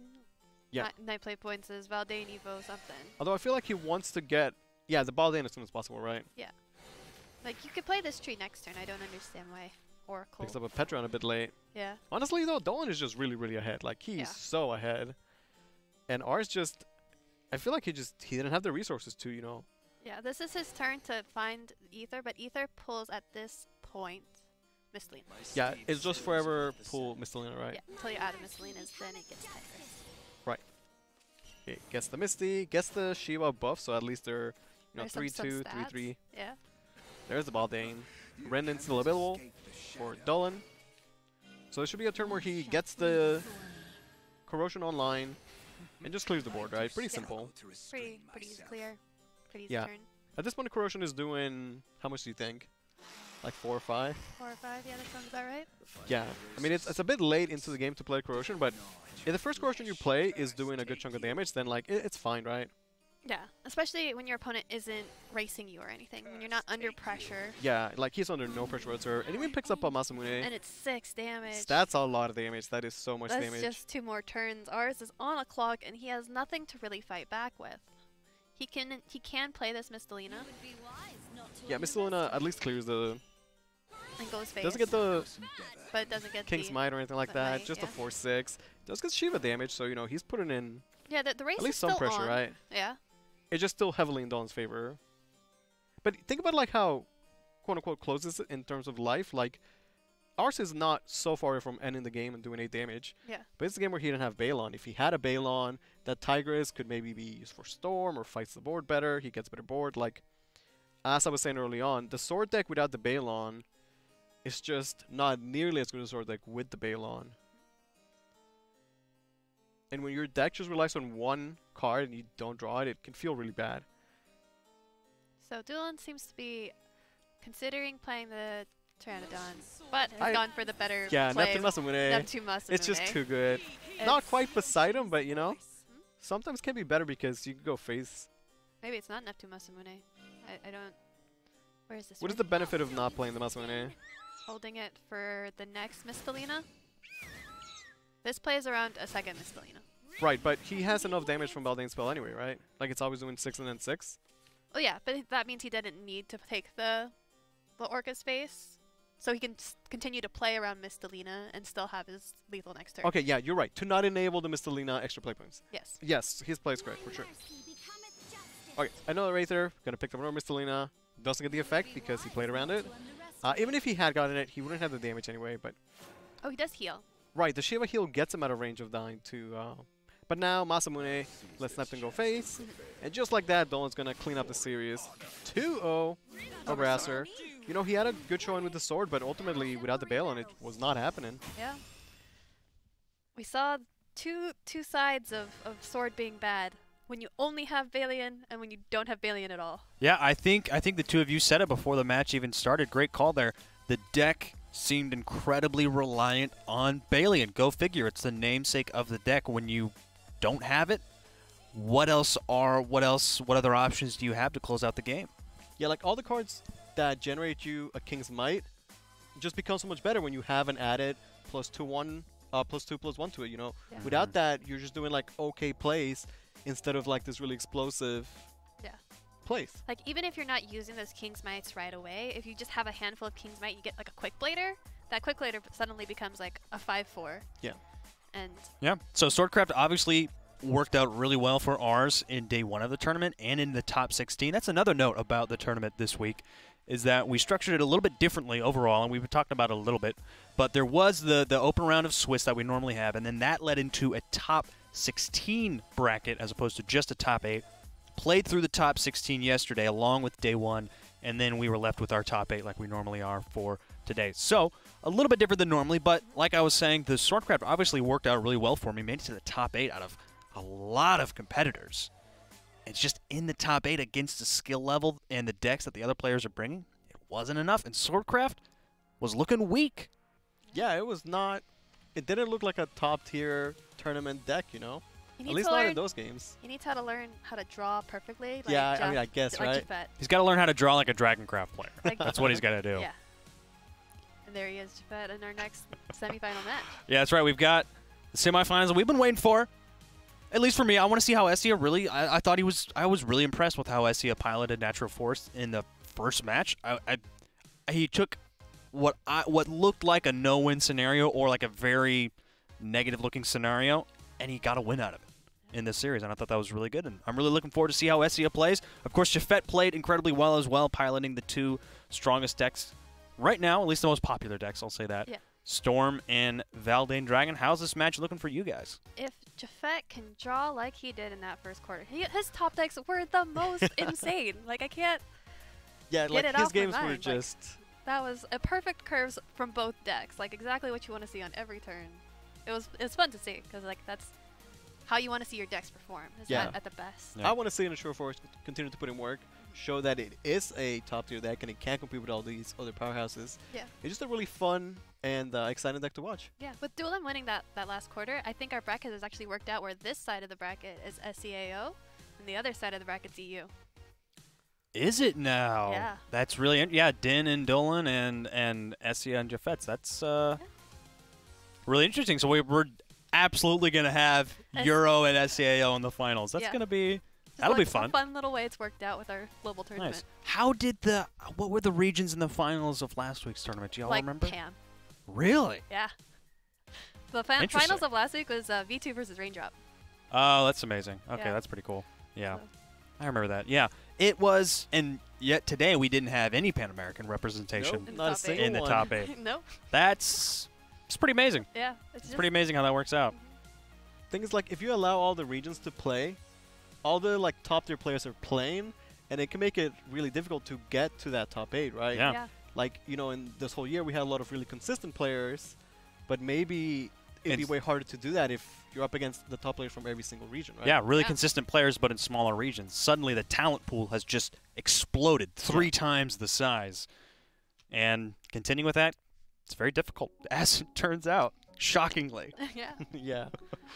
All right. I mean, I'm still really looking forward to this match. I can't get enough of Havencraft, honestly. The deck looks so satisfying. Very satisfying. Playing around the Ambulance and the Saintly Squeaks and the Mouse Knights. There's so much that the deck can do. I feel like we still haven't even really scratched the surface of seeing top tier. That was absolutely, wow, that was absolutely incredible Havencraft. Yeah. Yeah, I like the Haven deck because at the start of the expansion, it's like, okay, Haven's the best by far, and they're like the bad guys, everyone's playing it, like nerf the deck, and then when it did get changed, it still functions well, and now it's like, I want to play it, they're not the bad guys, and it's a fun deck, it's a skillful deck, and it's still super strong. I think some people might still think it's the bad guy. Maybe. Maybe. I mean, I'm happy to see I've always thought Roach was less the bad Roach, guy. yeah, and more Stormhaven. I like Stormhaven a lot. Yeah. To be fair, Havencraft did have a time period where it wasn't super strong. When? It's been top tier all year. Ever since Man, we've been I'm doing this. thinking. Yeah, you're thinking like. I'm thinking last like year? way back. I'm thinking like when Heavily Aegis was still in rotation. Yeah, because this year it's been Lions, Alana, this. And before Lions, it was Tenko. Yeah, Tenko was. Oh man, Tenko was something. What was Omen of the Tin like for Havencraft? What was Havencraft doing in Omen of the Tin? No, I don't think they were there. I think that was its break. Omen was last year's World Grand Prix. Right. Yeah. We had like the dragon, the blood, the shadow, the sword. That's right. That's right. Then we got into Alter Sphere. Yeah, and Omen is gonna be an expansion to rotate, and that's gonna be wild. That will be wild. That's not too far away. But anyway, loading into the first semifinals of the day. It's Essia versus Jafet. Okay, so we're gonna have a Haven against Dragon. I'm gonna see an intro for us from Essia just yet. We might see a FOMO from Jafet because this is not the crazy hands that we saw in the Yeah, in the maybe first he's just like, okay, we saw Jafet play with like the absolute dream hand, you know, and he looked good doing it. Yeah. How is he gonna look when he doesn't have the absolute perfect hand, right? Yeah, that's the question. Yeah, like, you know, when he has to make those tough decisions and the plays are not so clear, will he step up? If Essia, against Essia, one of the you know greatest players of Shadowverse history, right? Yeah. If Essia is going second, I'd keep this full hand. I like the Miascus on 1. Yeah. Even though it's slower, right? And maybe, like we were talking before, you'd rather have the bell, right? Yeah. Just to get the bell out of the way. He was not going second, though. He was going first, so he was looking for a 2-drop. Yeah. I could appreciate that. Need a 2-drop on turn 2 is just so crucial. Could you play the Respite currently, but you'd rather just have stats out there. Okay, this is not the dream hand for Japis just yet. No. But he does have yet. the turn 1. Right, and he's going to draw 2, so... He doesn't have the turn 2, so... Right. I mean, picks up Oracle. Baldane, that's pretty good to begin with. Yeah. But it's not the dream curve. Right, he can so still far. go Oracle. He does have the turn 1 play for the dream curve, though, so... Or he could draw Petrodon and then have the trio on turn 2 and then Petrodon on turn 3. Yeah. Also acceptable. Going first, I like having Confectioneer as an Achura player in general. Yeah. Just because going first you get a bit less cards, so having Confectioneer to fill out your hand is good. And sometimes you don't know what to do with turn 3. Sometimes you just... Yeah, Confectioneer is a card that is super good, but it can be awkward to play, right? So when it's turn 3 and like that's all you're doing. I was expecting Confectioner to be like the 3 of everybody plays me it. Too. I was like, this is pure hard singer, but like with a tutorish effect. This has got to be great. And then it's just kind of okay. Like it's a good card, yeah, but it's awkward to play and it's just okay, right? So. Yeah. And sometimes that's one of the funnest things about like the cards being revealed and things like that. Now we have the new cards being shown for the mini expansion, where like people make the guesses, the estimated guesses of like, is this card gonna be good, crazy, and it's fun to see where people mess up or get it right. Or they guess correctly, right? Yeah. I think I definitely undervalued some cards on reveal. Yeah, like I remember when Burden Conflict was being revealed, a lot of people thought the Dragon was gonna be crazy. Then it turned out Dragon wasn't crazy. And then it turned out Dragon was crazy. Right, look, here we are today. Dragon is super good, so. And nothing changed from like reveal to now with Dragon. Sometimes it was just perception. Just what the meta, the perception is exactly. Like here, turns out Dragon was good all along. Okay, Confection Euro 3 is going to get traded over by the Orca. Yeah, not ideal curve, but plays are being made. Yeah, I mean he's going to have the Baldane at least, right? Can go from there. This is probably not Amina. I don't think you want to main the Orca now. But what is the alternative, though? Not the greatest hand. You can play double amulets and then squeaks. Okay, yeah. Get some face damage. You can play triple amulet and then squeaks. You start with the tree, then you go like bells. Right, because he has the one tree that costs 0 from the respite, right? Yeah. Like, yeah, you could try to save it for Daffodil, but you want to play the sneak this turn anyway. Right, and playing amulets, gonna naturally just discount the Agnes anyway, so. For Essia, this is like a turn to like, just set up the amulets. Seems pretty good, right? Yeah, playing out the extra tree rather than the bell this turn, which rewarded with the Kel. Yeah, now he has a Kel Bell available, and that's going to be pretty strong. Not that Dragon is the kind of deck that's going to go super wide, and that would be great against, but it's just nice to have. It does present a way of clearing out this Valdane. Right, and having the Kel survive, which is a big deal. Like, Kel can always, bump against Valdane, but if you can Kel and survive 6-5, then that could be worth a lot. Yeah, that's a pretty good turn. Maybe because of that, Japheth's next level. I like that. Yeah, I like that a lot. But Amina is also in the hand, so you can play around the Kel, but can't play around both. Sometimes you make a play and you're like, did I play around something? And then like, oh, it didn't work out. But it did do something, right? It did force the Eminia to come out from Isia. I believe it's the second time we've seen the Eminia get pre-evoed. I guess that's what you do with Amina. I mean, by evoing it, he gets the effect to proc the amulet right away, which is pretty powerful, like as we just saw there on the bell. And yeah, it's a 3-5 with that clash effect. It just makes her super awkward to get answered. Yeah. I will say though, I did like that play from Japheth, and I was talking about how we saw him play with a great hand. That was a great play with a normal hand. Does have the Corrosion, which he wants to play at some point, but 2 play points is a big commitment right now. Thinking of Axelin, the Genesis Dragon. It does put some damage on the Amina, which makes it easy to clear off on the following turn with the Rending. Right, and he gets to play the Masquerus and get the ramp. Yeah. I think that's worth an Evo point. Also, because of the Amina Amulet, even though he has no board or anything like that, he's going to have a response for whatever Essia plays. So it kind of works out, right? Yeah. And here's where Eminia can be really good, but it can be really awkward, not just for the opponent, but for the Haven player itself, right? Yeah. Amina's an awkward card. Yeah, it just it creates interesting situations, right? Where like Essia can play anything right now, but whatever he plays is going to get transformed. So maybe it's a turn to play like the enhanced Falconeer, since a 2/2 being transformed is okay, doesn't matter, right? Yeah. And he gets to use the play points to get the bird amulet. He could just go. Divine Birdsong is the name of that amulet. Divine Birdsong. There you go. Yeah. If I like being able to pull out those fun ones sometimes. Right. Yeah. And it also enables the squeaks. Yeah, that's pretty good. That's a nice turn. That's a very nice turn. Like whatever gets transformed, it doesn't matter. It's just a 2/2. The amulet can never transform the original or any, I guess, Eminia, right? Masamune picked up, but we're far from 10 play points for Japheth.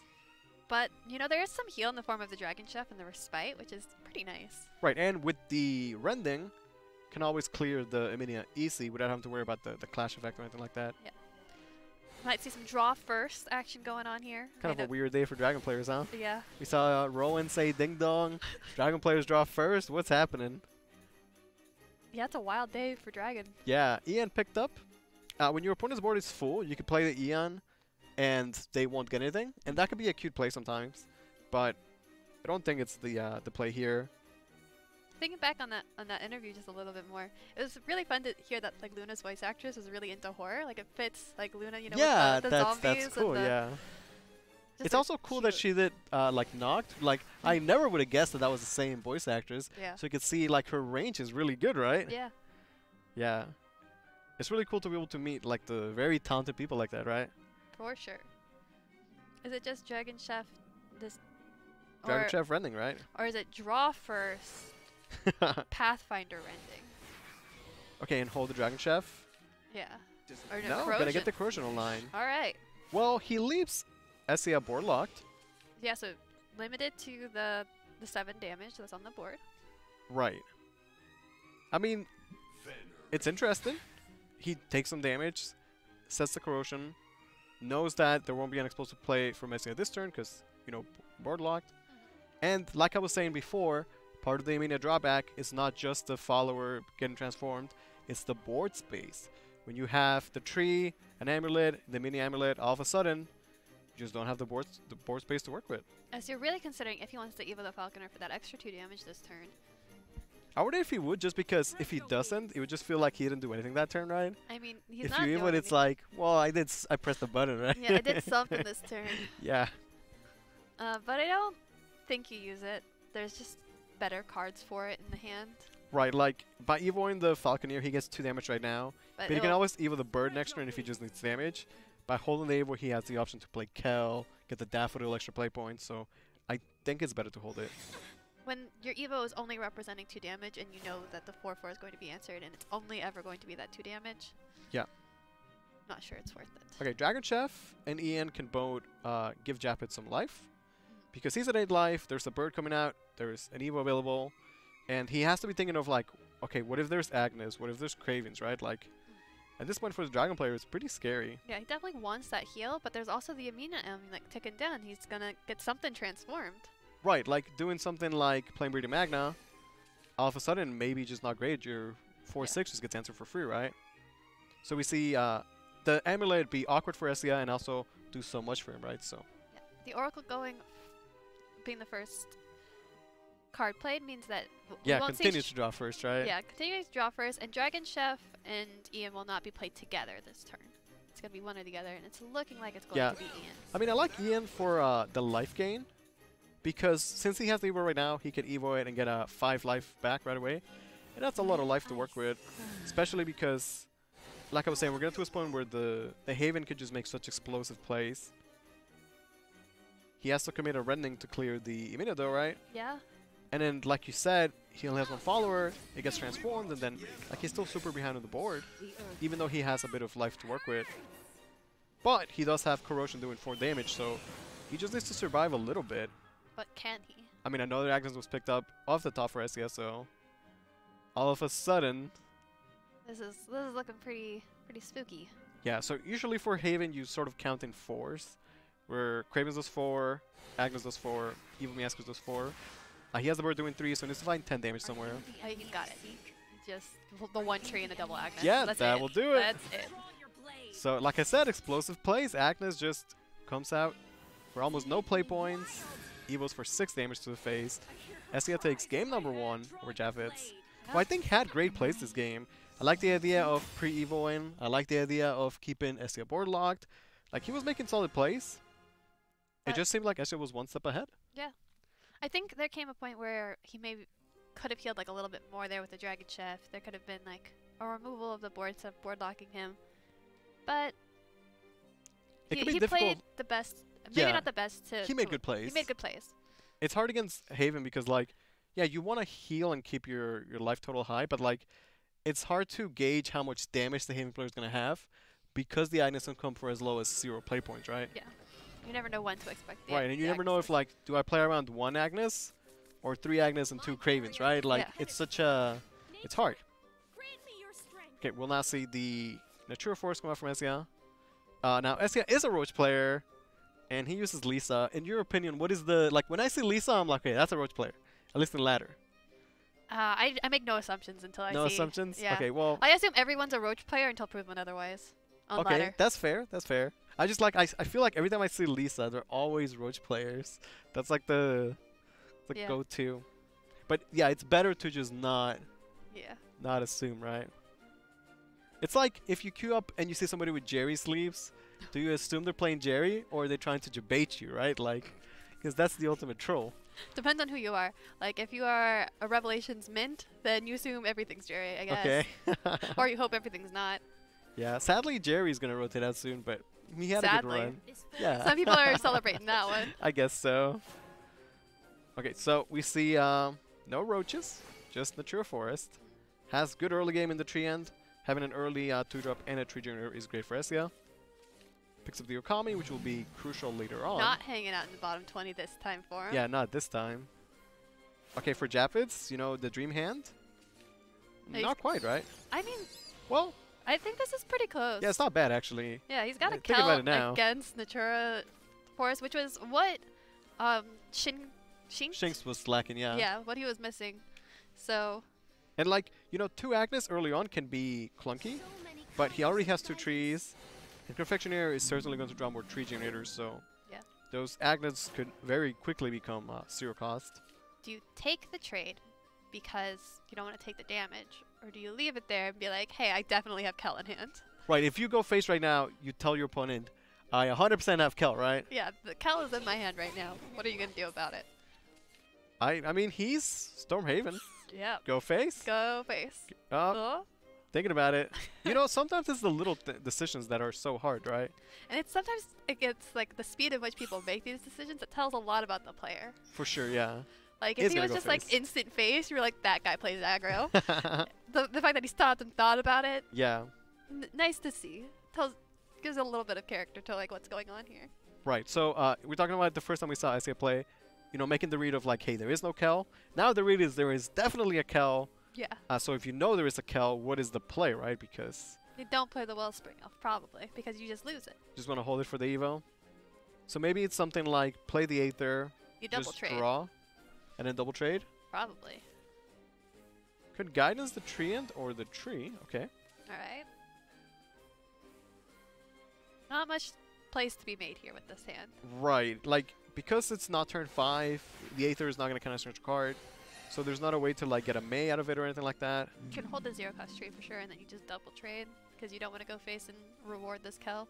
Right, because not only is Kel going to wipe your board, but he's also going to heal. So like you can go face and then Kel heals and then you just lose your board. It feels terrible. But if you go face, you demand the Kel be there. If you make the double trade, the Kel can be held for a better board. That's a good point, yeah. And one of these feather folks can come down to... It's just like going face, that Kel would be so good, right? Yeah. Maybe he does half, where 1 trades and 1 goes face. Yeah, Ezia's just not loving. Right, and as you said, you know, taking his time to think of the decision, instead of instantly just being like, oh, I'm just going face for 4. Yeah. So now, Kel gets to be saved for another better day. Punisher being a Mason, pushing damage, clearing the board. And then sneak attack coming out afterward, paying another face. Yeah, this is really good for Japids. He's in a great spot, I think. Like, we can answer the early aggression and hold the Kel. It's a big deal. Yeah, for sure. And now we can think more about, you know, doing the damage because he does have double Agnes in hand. Ezia picks up Avatar. Good to clear, generate fairies. In his deck, the fairies can be played rather than held because, like we said, he does not have Latika. I also realized, I'm not sure if we really brought it up before, but he's playing Guidance. Guidance is not commonly played in Natura Forest at all. But it is very useful. I like the Guidance. Yeah, I mean, it's a great forest card in general, right? And I guess with things like the Lily or Lena Lena, like, maybe he could do some really cute Guidance plays. So maybe he's thinking about evoing the Princess just to get the Fairy Wisp to work with. I mean, there is the Omnis in hand, and having a Wisp with Omnis just feels very good. Yeah, I also like the idea of like setting up so that Shiva could be playing on turn 6. Because by playing Shiva on turn 6, you don't have to worry about it, and you can guarantee the damage on turn 8. Playing the Avatar. Okay, gets the fairies, no Blossom or anything like that. Implicates the May. Maybe he can just play the May out, yeah. But just go for maximum board. Evo the Wellspring, you didn't. Okay, so this is most certainly a Kel, right? So he didn't push any damage this turn, but he be Kel. Like, he developed a good board and a good hand by getting all the fairies to work with, and the Fairy Wisp, most importantly. I'm not sure if it's Kel. Well, if it's not Kel, It could be something like Featherfolk, Squeak's Tree. Or Featherfolk, Tree, Black Scripture. Right, depending because on things go out. Meowscarus can trade. Like if you trade Meowscarus against the 1/1 to guarantee the ping is going to answer the 3/1. The good thing about Meowscarus is that even when you trade, he's still doing some damage, right? Yeah. If Kel was the play, Kel does clear the board, and he could just play a tree to get a bit of card draw, or even hold the tree for future Punisher turns. Would then be able to push 2 damage with Meowscarus. It's a big swing in life where he would heal 2, clear the board, and push 2 damage. But maybe, like you were saying, he could just think of there's going to be a better Kel in the future. Yeah, because Kel is a very important tool in this matchup, for sure. Yeah, it's crucial. And I'm not sure when the right time to use it is. Yeah, I can agree with that. It has to be now, because by playing the tree first, you're not playing the Featherfolk. So. Right. I also think, though, like, if you hold the card for, like, the absolute perfect opportunity, maybe you just pass some really good ones. Yeah. And the perfect opportunity, the perfect dream Kel might never show up. Yeah. I had that opinion a lot, especially with Octress, like. Right, like, oh, if you had a decent season. Octress, you take it, rather than trying to yoink the dream, right? Yeah. I like the Gardener because it procs things like the Vine Birdsong, but it can also get evoed if you destroy a tree, right? Because it's just any amulet that gets destroyed. And by leaving the 6/1 Kel makes Shiva a very awkward play, so as he has chosen to go a different line for this turn. Yeah, I like that too. Like, we're talking about how Esha would like to get the Shiva on turn 6, and the Kel kind of makes that awkward, so maybe it works on multiple levels, right? Like, it's a good enough Kel, it'll deny the Shiva. Looks like an Irene turn, possibly. Okay, so yeah, with the guidance, he can bounce like the Wisp, replay it, or just like keep it in hand for future turns, right? Yep. There's May. It looks like SES build lets him get the most out of getting the 4 cards played effects from May and Irene, which makes sense why he plays triple May, and triple Irene is just super good. I think he also plays triple Wellspring. He definitely wants that Wisp. Yeah, it seems like the Wisp is crucial to his combo, right? Yeah. The Wisp is just really good in general to get the more cards played, but it's also great with cards like the Okami to get an extra, the Omnis to get an extra Okami for free. Yeah. I think of the Omnis as like another Okami. Yeah, like a slightly bigger Okami, right? Yeah, it's not even like bigger because the Okamis actually get bigger. He's just has Storm. Right. I mean, like not bigger in the sense of like stats, if like the character. He's like like the leader of the Okamis, right? Like, yeah. Like he could be Omnis, the big Okami, a Wu, Forest Nectar. A lot of names for that card. Yeah. Okay, so this might be Punisher.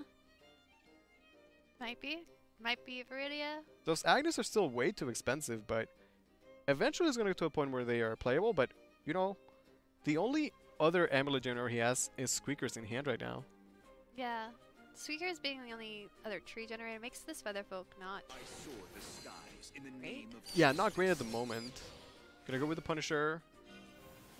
Take the Evo to guarantee cleanup on the 1/1. And then what would be a good draw for him? Maybe he's looking to draw Daffodil for that turn 7 Daffodil power play. Yeah, never sad to see Daffodil. That's pretty good. That might have been the best, actually. That curves. Because it lets him curve out more importantly. And he gets the guaranteed Punisher damage. Yeah. So probably the best draw there. Miracle of the Love top picked up. deck, the Daffodil next turn. Okay, yeah, that would be the Jaffet curve, right? Yeah. Okay, so like I was saying, he could do already Fairy Wisp and then Omnis to get 2 Okamis. And that seems like a pretty good turn to me. That does seem pretty good, but perhaps is there something better? Because there's a Miracle in hands right now. Omnis it is, yeah. Yeah, it's just so much pressure. You already saw Kel. There's only, I believe, 2 Kels in the build anyway, right? So. Do you play out the Wisp? It's a consideration because by playing the Wisp, you don't burn a card. But the Wisp is an important card. Yeah, the Wisp is a lot of value, and he knows what his hand is. Like, he can just be like, okay, this is the hand that I have to work with next turn, and right now he's thinking about next turn anyway, right? So. Yeah. The way Shadowverse works, like, burning 1 random card won't have, like, a huge effect. Yeah. Viridia Magna can be used here to clear out the board, and then you can Evo Meowscarus to full clear. But I mean, that still feels kind of bad, right? Yeah. Especially because, you know, while he has to clear the board, he also needs to be thinking of the damage. Because he has Meowscarus and double Agnes. So that's... He has 12 damage right now, right? He just needs 2 more, basically. Yeah. How could he find 2 more damage? If he like went with the Confectioner, could he find the missing damage? I don't think so, right? Because Yeah. Confectioner already commits 3 play points. The way Well, he would get I more mean, damage if you is... Confectioner into Daffodil, you get 1 more damage. 1 more. Right, from the Meowth Knight? Yeah. Well, if he Confectioners into Daffodil... You could run out of board space too, actually, so... Right, he could set up for a next turn lethal. But the problem is that he can't Confectioner and then ignore the board, because he would most certainly... Oh yeah, you'd have to trade and... Yeah, face Doom, right? So it looks like Breeder Magna will be Oh. not the play, and Confectioner it is. Oh. Okay, there's Daffodil. Okay, so he can just ignore the Omnis and the Okami, since Omnis doesn't actually get more attack when more things are played. I believe... I like the wherewithal of making this play with time running out. Yeah. This is a play where like he's playing to win the game. That's how do I win the game, as opposed to how do I avoid losing. So I do like that, and I do respect it. Yeah. I believe with Daffodil he will not have... And at 16 health, he's very healthy, and I don't think Natura Forest has that much burst. It does damage over a couple turns. Not 16 damage with Yeah. burst, or 12. I definitely can get like 2 turn lethal. Yeah. I wonder if because of that we'll see Shiva played. Because if Shiva's not played right now, it's not going to do the 4 damage for a long time. Maybe Essia just never plays Shiva then, right? Yeah. Which is fine. And Essia needs a ward. Maybe an even better reason to play this Shiva, because Yeah. Shiva is still a ward, and he's still able to, you know, use it to trade against the Meowskers. Yeah, I like Shiva then. Yeah. It's a card that both pushes damage and lets him be defensive, which are both things he needs right now. Yeah. And here's why I really love Shiva, because even though he's already missed out on the first 2 effects, Shiva still ends up being an excellent follower to play. Evo over the Meowskers? Meowskers represents more damage for sure, yeah. For sure. And I think he just ignore the 1-2 and take the face damage. Yes. Like he needs to, like you were saying, damage over time. He could play another tree or another fairy. Either way, he can do guaranteed Miracle of Love, 5 attack next turn, right? So yeah. Might as well have stats. Okay, Cravens is picked up. That would have been nice for Jaffet before. Is Daffodil good enough? I don't think so, right? Yeah, I'm not...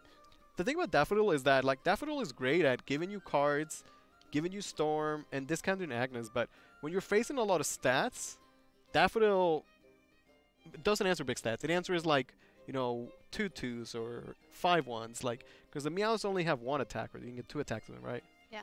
Unfortunately for Jaffet, he is 1 play point off from lethal, because if you have 1 more play point, he could Viridia... Actually, no, he's a couple play points, actually. Well, he could do Natura Great Tree, Breeder Magna, and then 2 Zero Cost Agnes, or play 1, and then hold 1 for next turn having Agnes plus Cravens. Yeah. And that's pretty good. But is it enough to win? Well, it's enough to keep him alive, right?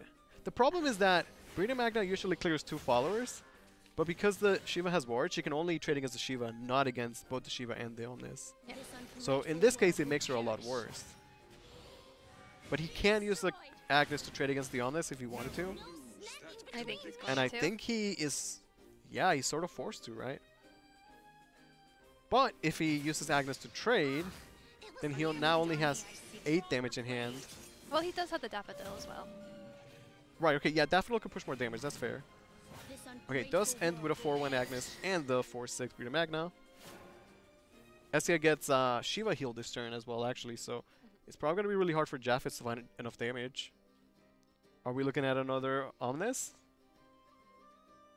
Like, Omnis is really good on 7, where, like, okay, you get the 4-5 and the Okamis. But it's also good in the late game, where you could play the Omnis, generate the Okamis, and have play points left over to buff them, right? Yeah. Because with the extra play points, you can get the Okami to 6 attack, and easily clear the 4-6 Breeder Magna. Wisp, Tree, Okami, something May? That looks pretty good. Like, at this point, if he bounces the Wisp and then replace it to get the May proc... the Ether. That's the extra card for the May. Well, he could just replay the Wisp. Well, no, but he wants to keep the Wisp. Yeah, but the Wisp already did so much. Like, I think it's better to hold the Aether to get 2 cards next turn. But I the guess Wisp it's is debatable, right? The Wisp is also a card next turn. Right, the Wisp is a card next turn. But I think it did its job, yeah, like... Gets another May. So, okay, so you play the May, clears the board, and he's left with such a strong board. Gets the Shiva heal, pushes good damage, has the Miracle for guaranteed damage next turn. And because he has a May, he could even, like, you know, use the Aether to proc the May if he has to clear a ward or something like that. And yeah, Jafet just a little bit short on damage here. Right, like, you know, before when he had 2 Agnes in hand and SVO was at 12, it's like it's doable. All of a sudden, there's only 1 Agnes, there's Cravens, but SVO's at all the way at 14. The Cravings might have to be used to remove this Okami. Yeah, and the Gardener, which I do like as a card, was pretty much dead the entire game. Never had a great play. Eminia, not a great option where you need to answer a full board, not just 1 big follower. A Daffodil will give him plays because he can draw, but what is he going to draw to is the question. If he can survive the next turn, he wants Ethers on the following turn so that he can heal Yeah, next so he turn. can heal, right? Another Cravens. Like, he was close to having double Agnes, 0 cost, double Cravens. It just never really, like, fully worked out for him. The Cravens can be used to clear the 7-4, though. Yeah, the second one. And then use the Agnes to trade again. Yeah, gotta. I mean, it feels kind of bad, right? Yeah. Like, when you force the aggressive deck to trade with their Storms, you know you're in a good spot. So SVO did a fantastic release game of, you know, forcing Japheth to trade with his Storm. He has the Miracle. He's just enough damage. Actually, it's a lot more, but yeah, he's yeah, just like that. Enough damage. S is gonna take it 2 over Japheth, who I think had a great showing today. He had those really great draws, and he had good plays in this set. But Essia proven to be just a bit too strong here. Essia going to go with a little flex lethal here by doing double Lilies and then Alina and Lena just... Yeah, showing us the power of his deck, right? I don't know if that's power. That's just like, look at this cute little exact lethal. Yeah, you can tell like he really likes Forest as a class. Showing it off not just the Roach, also in the True Forest. Takes the series 2-0. What an amazing performance from Essia, showing us again how strong Forestcraft can be when you know how to pilot it so well. There were so many moments in that game where it looked like Jafet had the pieces that he needed to close out the game with lethal, but there was too much pressure that Essia was playing around everything Jafet had perfectly, using the Okamis well, maximizing his play points, using Fairy Wisp amazingly, using that 0 cost 1/1 follower to great effect, enabling the Omni, the Okami to have greater effect earlier in the game because you have that 0 play points to play around, getting an extra Okami on the field. That value was just too much for Jafet. Yeah, the Fairy was giving him a turn 7 on this, and then the other one was super strong as well. And like you said, Jafet, he had the tools in the hand. He had the Agnes, he had the Cravens. He had to trade with those. He had the Daffodil. Yeah. All the damage that should have gone face going places other than face feels bad. So Essia is your representative for the Southeast Asian Oceania region in this tournament. And now in this next match, we're going to find out who our representative from the European region is. Yeah. Poor old Pan America, man, just not showing up today. Yeah, they showed up last week. They were in it for the towel. Hashtag yeah. towel for. Love it. Yeah. Love it. Well, we have our players getting ready right now. Din has, again, another Nature of Forestcraft and Valdane Dragon. Dolan with Stormhaven and Valdane Dragon. So we're seeing an exact mirror matchup, at least of decks that we saw. Well, the difference is that Essia had Haven, then has Dragon. Yeah. Oh, that's true. That's true. Yep, you're right. My mistake. My mistake. So Din has Dragon. Yeah. It would be great if both Natura Forest players meet in the finals, showing that that was such a great pick for the tournament. You just want Den to make it to the finals. I mean, yeah, I'm super biased against Den. I'm not gonna lie. So, I mean, Din's great, but we've also seen. I remember. I believe this is still Captain Dolan, the player that we've seen many, many times. I remember him back as far back as Chronogenesis making top 8s. So they both these players have been around for a long time, but still, it's kind of a toss-up for me. I mean, anybody can take it. It comes down to how you play against the resources that you think your opponent might have in their hand with both of these decks. It's all about those resources and how you use them. Yeah, even though Den's Natura Forest is a bit different from Esia's, they only differ in like a couple small cards. The overall game plan is still the same. Like Den can still execute most of the plays that Yusashi did. Like the plays at the end with the Lily and the Lina Lena, like those were not needed. Miracle was gonna end the game anyway, right? So yeah, I think both builds are good. And honestly, I like the Den build because I'm a Latika fan. Yeah, it's got Latika. Since we've seen both decks play against each other a couple times, which Natura Forestcraft list do you like most? I like Den because of Latika. Okay. Yeah, like honestly, just Latika as a character is just she's great, and I think she's a great card. Like in the game, her effect is awesome. So I like the Den list. I do think Latika is great, but I think like my personal playstyle more aligns with Esia's more aggressive style. Yeah, his build is a bit more aggressive naturally, right? I like cards with Storm. I'm not gonna lie. I gotta go with Esia's list too for a similar reason. I like the aggressive list. I like the addition of Lily. I like the Lina and Lena. I think the evolution package with Lina and Lena works really well with some of the other cards in the deck.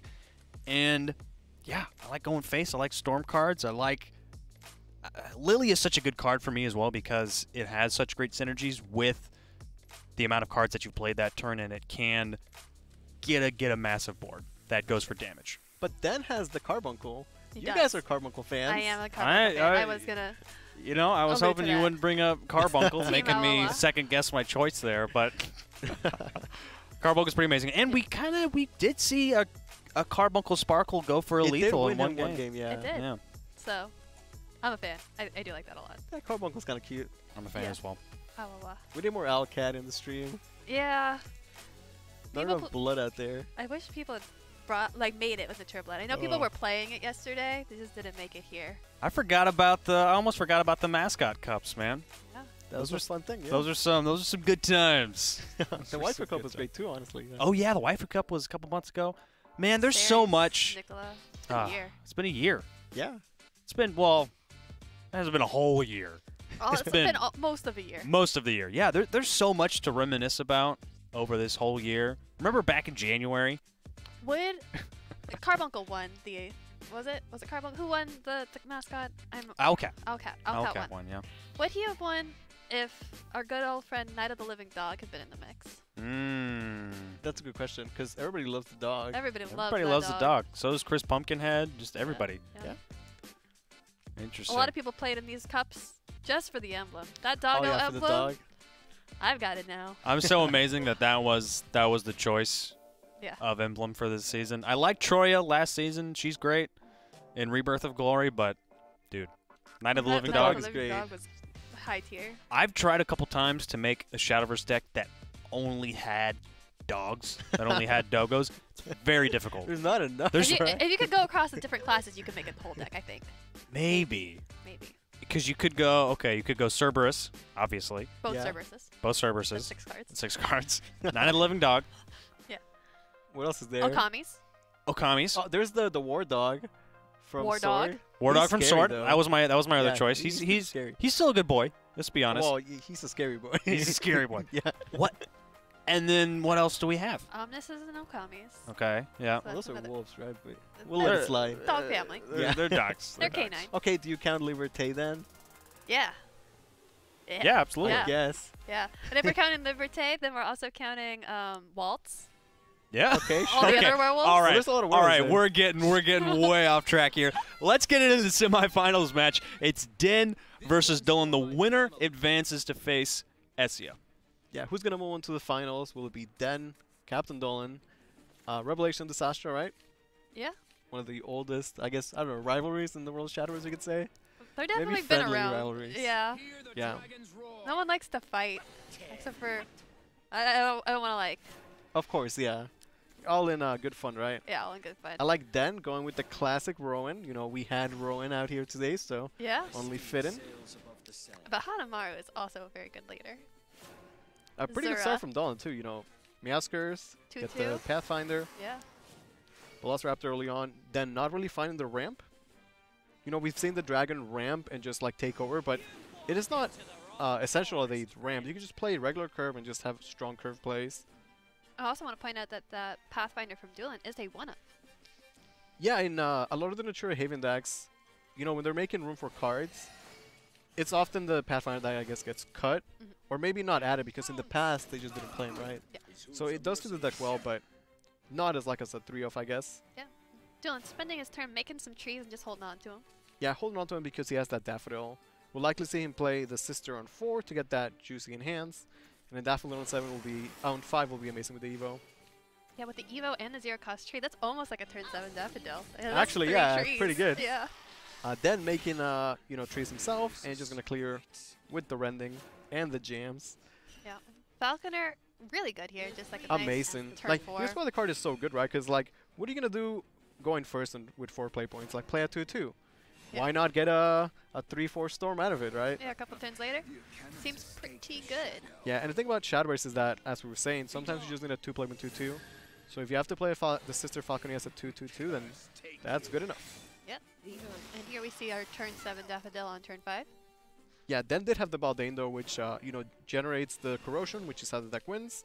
But also is a well-stated follow. Daffodil for actual turn 7 later. Yeah, that's pretty good. That's pretty good. I mean, it's also gonna get a lot of card draw from the trees here. And it's also 3 trees instantly in the destroyed category for good old Viridian Magna later. But he has to trade against the Baldane, right? Yeah. Now, the Meowth Knight has the inherent effect of getting +1/+1. It's just Daffodil that generates the Meowth Knight. So it works out for Dawn, essentially. Yeah. I guess maybe he would even hold the tree at this point, but playing it means that he gets a favorable trade against the Raptor. Of course, he would go face with it, though. Not trade. Okay, maybe he'll trade. No, I gotta go face, of course, yeah. I like it. And I mean, he just picked up the Agnes, and he has the Daffodil for 7, so Dawn has the damage right now. Yeah, we might see Daffodil for 6 just because what else is doing next turn. Yeah, maybe. I mean, if the play is like his turn 6 is Bird go phase, maybe he could just set up an Agnes lethal for turn 7 or something. Yeah. But Dragon Chef has something to say about that. Gets the nice trade. Like, the Dragon does have the tools to heal. Then played one Dragon Chef, has another in hand. He just has not played the Corrosion, and he'll have to commit 2 playments to that at some point. Oh, with that Ether, Duel Link can Featherfolk Punisher Evo over the 2/2 and play 2 trees to clear out the board, get a little damage. That is super strong, yeah. Whenever your Punisher can do more than just push face damage, it's amazing. Yeah, when it clears a board, yeah, it's so good. Punisher is amazing. It's one of my favorite cards in the deck. Yeah, honestly, I still stand that the Haven 2-drops, the Natura Haven 2-drops, are just super powerful. They really are. The Squeakers might have gotten worse, but he's still amazing. Yeah. And Punisher is just, he's so good. Gets the clear, gets to push the face damage, have a good board liftover. Do you use the board space for this spell? I don't think you do. Right, because at this point, it's a big commitment, and he wants to play Daffodils. So I actually like not playing the Bell, yeah. I mean, it does make 1 damage go face. It is 1 damage right now for Punisher, that's fair. And you can assume that your board's probably going to get wiped somehow. Right. So maybe you can sacrifice the board space because you only need 3 slots for Daffodil, Agnes, and your Muse. Right. If you think about it in terms of, you know, 4 damage, he needs 3 of them anyway, right? Yeah. So maybe the 1 damage does not make a difference. And, you know, early on I was like, Dragon doesn't really need the ramp, but because Den has not ramped, he won't be able to afford the play points to play Corrosion. So, like, yeah, he could play Shiva right now, or Brooding Magna, Dragon Chef, those type of plays. He's not getting that Corrosion damage. By the time he plays the Corrosion, how much damage would he have, you know, given up? Not that he was, like, making a bad play, because he never had a chance to play it, because, you know, it's 2 play points, and that's a lot when every single play point matters. Yeah, a lot of Dragon's advantage comes out of ramping and having more play points and being able to do more things per turn. Exactly. With the extra play point or 2, you get to just get a bit of extra card draw, or get the Corrosion, get the extra removal spell, right? Without that extra little bit, having to play fair puts it a little bit behind. I mean, yeah.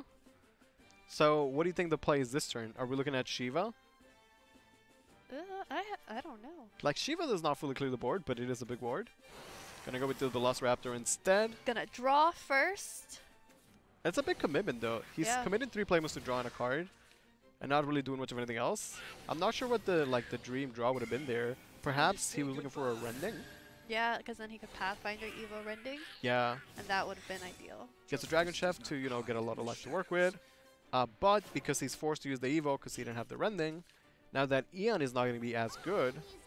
Like, granted, Eon will still have the you know, the ward, but you're not going to get the life back without an Evo. Daffodil on 7, like we were talking about. Yeah. Has 1 Agnes Enhanced discount. Make that 2. Yeah. And a Daffodil this turn and then another Daffodil next turn. Duelin's got so much damage. Yeah, like at this point, I like to see him clear the Dragon Chef just to, like, in good faith, just get rid of it, right? Yeah. And then everything else go face. Just You have more than enough damage at this point. Yeah. Just take it all to the noggin. Everything go face. And I do like that the bell was not played, because it enables this board space to work with. Because the 3/4 bird was not answered, you get to have that more damage go face. And, you know, again, throwback to the Falconeer, how good it is as a turn 4, get the enhance. Yep, and then tapping out, going think, rolling, and then tapping. Yeah, I mean, at that point, he was 2 behind. He didn't find the ramp. He hadn't even played the Corrosion. And Dolan made that push, and because Daffodil draws so many cards, like, after doing that, he has, like, 7 or 8 cards left in hand, right? Yeah, after saying that, like, who needs City of Gold? Like, what was City of Gold done differently there? Yeah, right? So, Heavy Deck's still pretty good. Probably still the best deck overall, honestly. Den's gonna run it back with the Dragon. That is, like, his craft, his deck. But Dolan. I like Feline as a leader. Like, she cute. She's okay. I don't dislike Feline. I use Ryu. I'm still yeah, I know. Yeah. I respect that. Anyway. Having good fun. Yeah. Oracle on 2 is good. Oracle on 2 is pretty good, yeah. Double Valdane not needed for Den, but he's got it. I mean, Masamune as well. Yeah. It's a legendary hand. It is a very legendary hand. Not so much anymore. I like when you're playing like competitive decks and your hand is like all legendaries and you're like, it feels like such a status symbol at that point. Yeah. Something about the cards, just like the fact that they're legendary cards, they're just like really cool, right? Yeah. It's just that iridescent rainbowy hand where you're just like, this is a flex, kind of. Yeah, I like when you get animated legendary cards. Oh yeah. That's the best. But there's no animated cards at all here in tournament. The tournament mode. client, right? Yep. In the contenders, we had all animated cards. That was great. Yeah. Okay, then finding the Brawlers Raptor gives him a slightly better play because he had nothing else going for him. We'll likely see him play 1 Baldane and then Evo the second one on turn 5 with a Rending, and that's fairly strong. So Den has board, but Dulan has play points. Right. Even though Den went first, Dolan will have the play point advantage because he just had way more ramp. I do like this play from Den though, like, you know, making the best out of his hand. Gets to have Masamune with the Bane to answer anything. Baldane's still a 4/4. He has good follow-up. Rending making this Valdane be able to clear out the whole board, play a tree, save the corrosion for next turn. Yeah, it's pretty good. Like, he doesn't have to play corrosion just yet. Yeah, it wouldn't do any damage, so he can hold it until he's actually destroyed the tree. Right, and then drew another Baldane, which is definitely not what he wanted. No. At least he does have like a Rending and options to get rid of this opposing Valdane. I mean, is then gonna just draw no ramps this entire set? That'd feel bad. That feels bad, yeah. That's not how you play Dragon. Yeah, like, you still want to ramp. That's Dragon, right? Like, yeah. Okay, gonna use the Rending to buy himself a Baldane. Otherwise, the trade would be kind of awkward.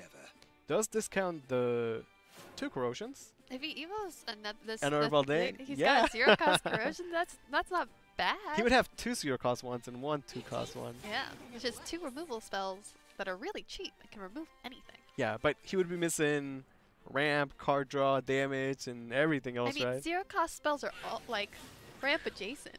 Yeah, actually, sort of. It's yeah.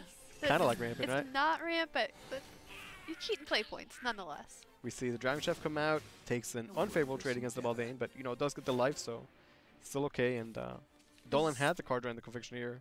Is this turn... This is turn 6 because he hasn't ramped. This is just plain turn 6. I mean... Right? Baldane Evo? Okay, Petron is ramp. You could do ramp. Petrodon Corrosion right now. And that seems pretty okay. Yeah, because you could save the Baldane and still use your mode later on. Or you can just play Valdane now. You can still play Corrosion right now anyway. Yeah, because what are you ramping to at this point? Right. Like, Petro next turn will still be good, as it'll ramp and destroy the tree to up the Baldane damage. Honestly, that could still very well do this. Yeah, he's got the Valdane damage going. Right, at this point, his card draw is just destroying trees, and if he finds other trees, then he'll be able to do so. Duelan also destroying trees. He's got more trees to destroy than Den, actually. That's Dragon, right? Yeah.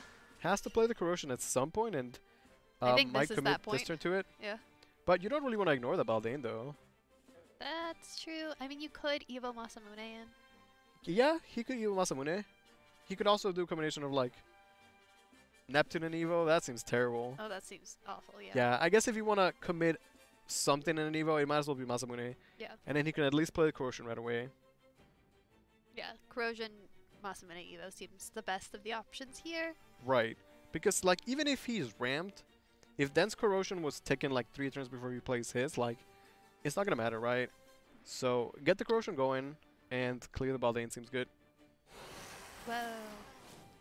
Could also just not play Corrosion, get a bit better board. But I do have to wonder, like...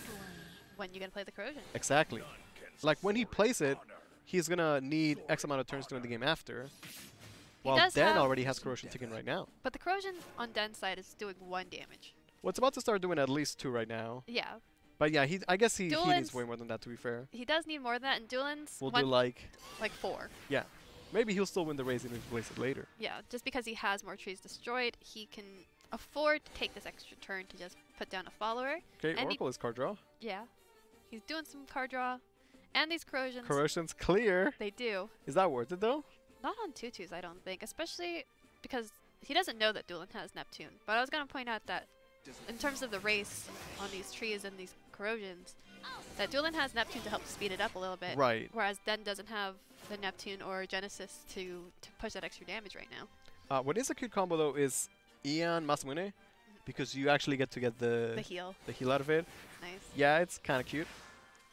Petrodon for Dolan being drawn off the top.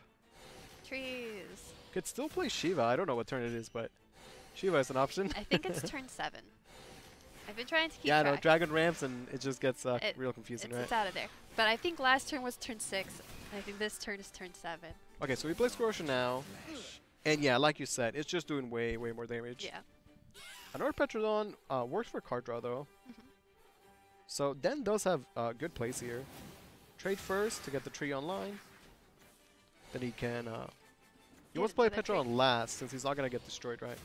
So cycle the trees first. Chef is pretty good. Like, life gain is important. Yeah, definitely. Especially when your opponent is doing 6 damage at the end of turn at minimum. And he can just hold his removal for future turns. Confectioner is a good draw off the top right there. Great way to curve out here. Right. More trees.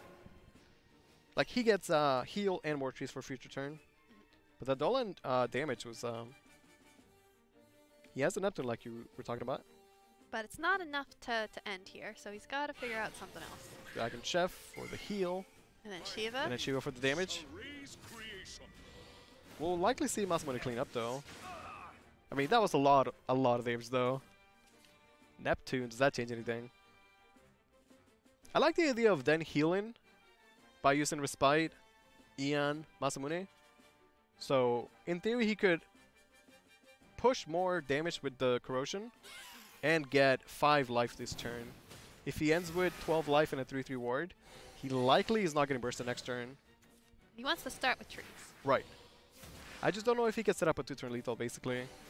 It might depend on how much damage he can get from trees. I want to find out it's And turn I mean, 9. he's doing a lot right now. Yeah. Yeah, I like to see Ian Masamune. It's also good because it lets him push damage with his followers on the board, which is actually super relevant because maybe that's the difference between him having to kill next turn or not. So he pushes 4 damage. He healed to 12, like I said.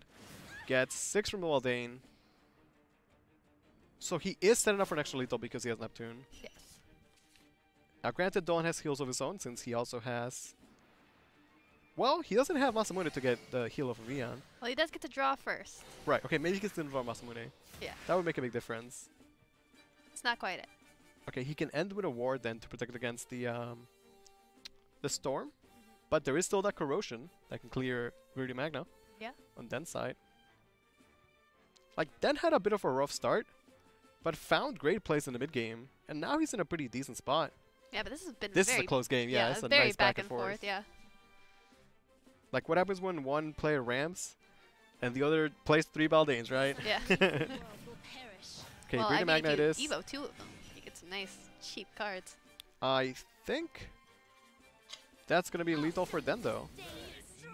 Neptune, Corrosion, Face should be enough. Because he was doing... Oh, the Shiva heal. The Shiva heal saves him, right? It's not Shiva heal turn. No, he already got the Shiva heal. Dolan did. Oh, Dolan did. Yeah, at 9, I think he would die to Neptune, but not at 11, right? I think it's still Neptune turn. Right. Because he gets to push 5 with Neptune. And then... No, he's got 6. No, it is just enough, yeah. Still The Shiva heal is not enough. Den has just enough damage. Yeah, triple Baldane puts in work at the end. Then ties up the series 1-1. That was such a close game. Such a close game. That was a very satisfying mirror. Yeah. Like, the Shiva is such a strong card. And I'm such a big Shiva fan, but, like, you're playing games and then you just forget about it, right? Yeah. And then you'll have, like, surprise Shiva lethal or surprise Shiva heal. And you're like, oh, wait. Do I still have it? Is this okay? Like, when you get to the late game and you have all these, like, leader effects and things going on, like, what I'm doing, what my opponent is doing, sometimes you just forget the little things, like, oh, I have to heal from Shiva, right? Oh, I need a tree to have these effects. Dolan doing the Bless RNG. Quick little prayer. Okay, so now we're all the way back to Dolan with Dragon, then with the Natura Forest. Yes. It's been a pretty exciting set so far. The winner's going to fight Essia in the grand finals. And winner gets Mono signature. And still the prize money, right? Which is yeah. pretty sweet. I mean, but what's more special? I like the start of Den to go with the Aether to guarantee that Blossom play, right? You see Pathfinder, and if Pathfinder is not answered because Dolan is going to ramp, then they can still go play the tree, play the Blossom, and that gives them a very explosive early game. Yeah, that's a board, but Ian's are in hand to clear the board on 4. Yeah, Ian is one of the players, I mean, Dolan's one of the players playing triple Ian, so I think Den could expect that to happen, but... That's still not until turn 4, and he's got to survive turn 3 first. Yeah, and, you know, it's not bad to force the answer anyway, right? Going Petrodon for the ramp, pretty powerful. Picks up Oracle as well. Okay, so if Den knows that there is an Ian happening, what is the best way to play around it? That's a good question. Fill up the board, because you need a board space. Well, the board's going to get filled up with the fairy anyway. Right, so what if he like trades the 2-2, plays the beauty, yeah, and then he ends with 2 3-hold followers? Well, even doing this, it's still... With the board full, Ian can't put... Right, the dragon that does the damage. So as long as he has a wolf ward, it's okay. Yeah. Now, Ian could still be the 5-5, Evo the 0-3, and then have a 5-5 to swing. But that's not answering the full board. Nope. And we also see Carbuncle picked up. Like, Den being the dragon player himself, he knows how to play around the Ian.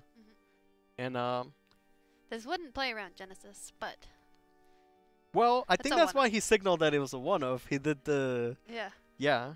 And I agree with this, because sometimes players are too scared of like, oh, but if I do this play and he has Genesis, I lose, right? Yeah. But it's like, hey, that's a one-off Genesis in your entire deck. Like, sometimes you just have to not respect certain things and take the plays that lead you to winning the game rather than the ones that lead you to avoid losing, right?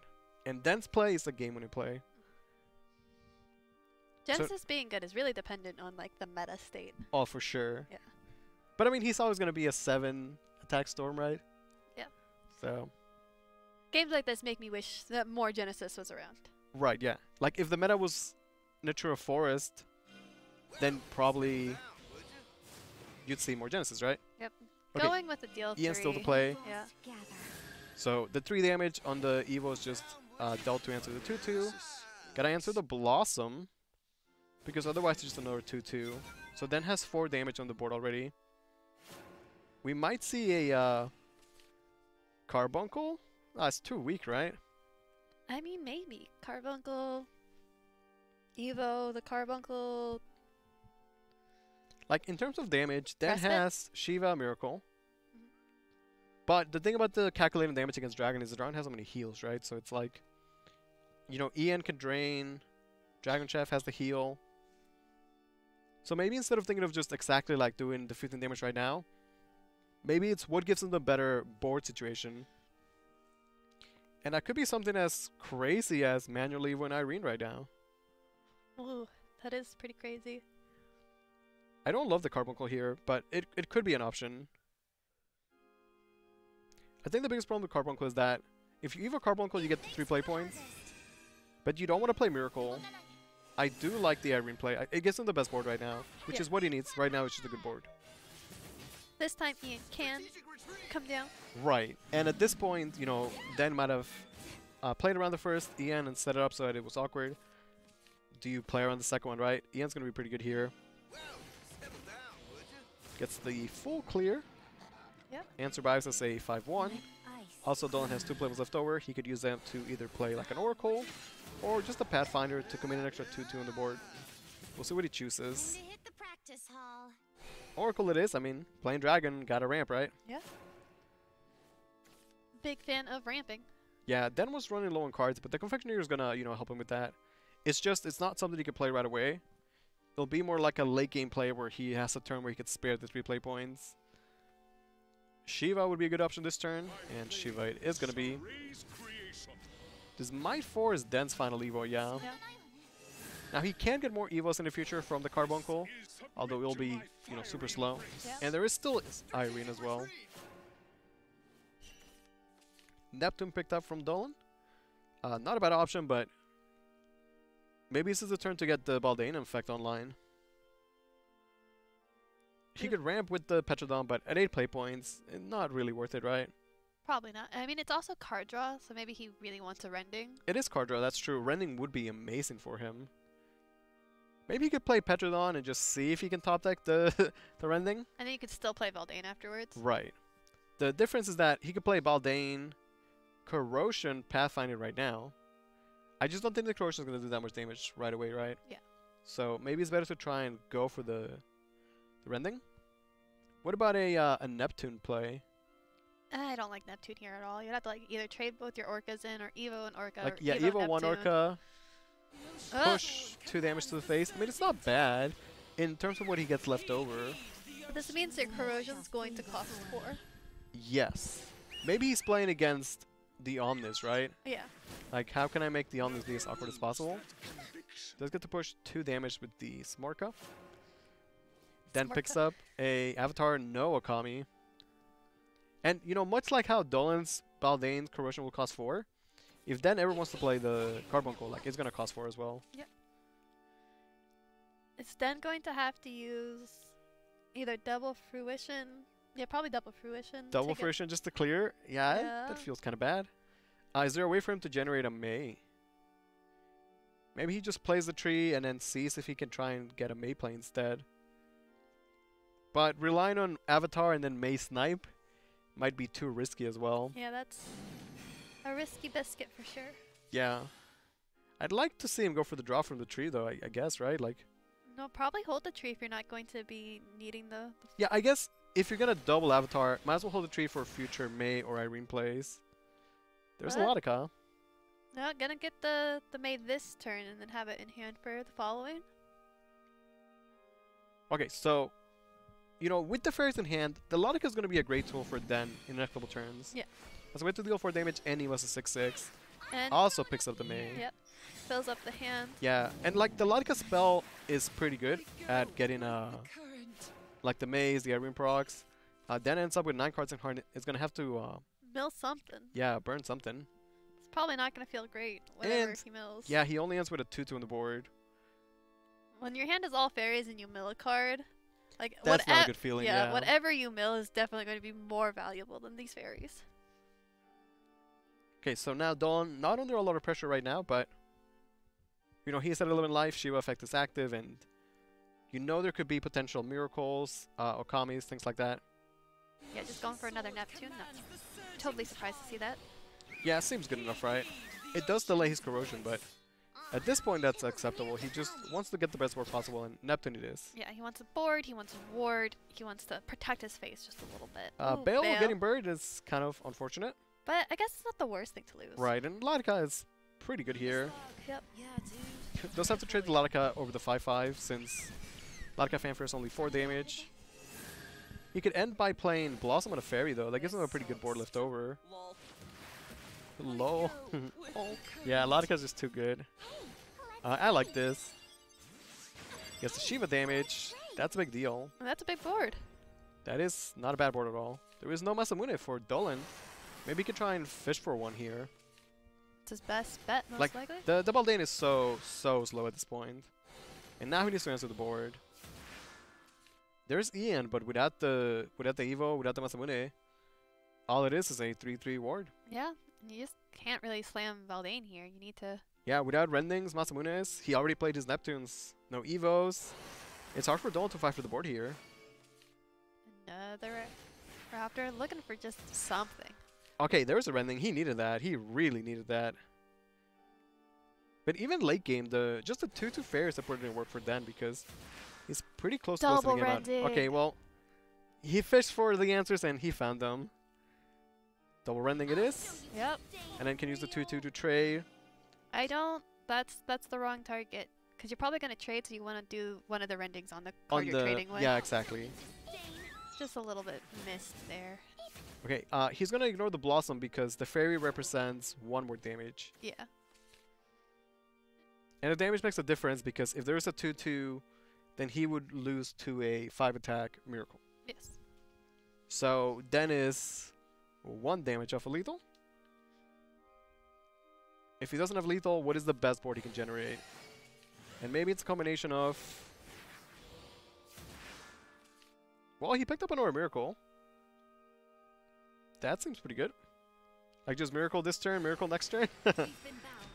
On our little break, I was like reading through chat a little bit. I think there was a missed lethal earlier where someone could have, maybe it was Essia, could have, I don't remember which Natura Force player it was, but they could have done the Miracle Enhance and then the Miracle at 3. Yeah, because it still has Storm, yeah. Yeah.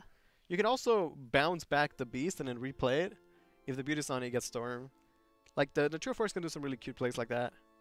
Den did a great job there of just pushing damage, having a good board. Yeah. Setting up for lethal. And just no Masamunes. Right, at this point, he just needs Masamune. But, you know, even if he found Masamune right now, like, let's say he tops with Masamune, there's no corrosion. Yeah. It's just like, all he's doing is surviving. And Dolan tapping. taps out, and Den is going to go to the finals. 2-1 over Dolan. Natura Forest in the finals. From both players. For both players, 2 weeks in a row. That's Essia and Den. Natura Forest proving why it's definitely one of the strongest decks out there right now. Just very convincing wins from both of our semifinalists, Essia and Den. And now we're going to see which one of them can pilot Natural Forest better. We haven't seen a Forest Mirror match today. What do you think the players are going to load in with on their first deck for the first game of the series? Well, Den is known for his dragon. Essia is known for his forest, so maybe that's what they go with, the comfort picks. Maybe. Is that what you start the game with, or is that what you end the series with? I think they both tend to start that way. That's true. Din has started with Dragoncraft. Den starts with Dragon, but sometimes Essia starts with not Forest. He ends with Forest. I mean, sometimes it's like a big mind game of like, what do I think is better? And sometimes it's just like, I'm comfortable with this deck. Let me just get comfortable, you know? So. Okay. Yeah. All right, we'll see. We'll see. Not too much speculation, but we're going to go to a short break, give the players some time to rest before we go into the finals. But when we come back, we're going to have Essia versus Den. Dust off your decks, ladies and gentlemen, because the Shadowverse Millionaires Club needs a new member. Are you this guy? Was your life changed forever by beautiful Shadowverse World Grand Prix prize money? Yeah, me neither. But good news! In 2019, there is another $1 million first place prize to play for. All you have to do is compete in the Shadowverse Open to win league points. Whoever has earned the most points at the end of the year gets a direct invite to the World Grand Prix in Tokyo, Japan. Didn't top the table? You still have a chance to play against the best of your region in the Contenders Cup. 6 Contenders Cup spots will belong to the April to September monthly Cup champions, and the remaining 2 spots will be filled from the league points leaderboard. Each region's final World Grand Prix qualifying spot will be decided among the 8 contenders. The winner of each region will be flown to Japan to compete with the top league point earners in the World Grand Prix. With the sparkly new Shadowverse Open, there are more ways than ever to get on the big stage and show your deck to the world. We're introducing monthly tournaments where you can win league points, card packs, and cold hard cash. Every match you play is a chance to win more and more card packs. And our brand new 2-day tournament format includes a Saturday Swiss bracket, followed by a Sunday top 8 single elimination, giving you plenty of rewards to earn. Speaking of rewards, $4,000 in prize money is up for grabs in every tournament. We can barely keep track of how much stuff you can win.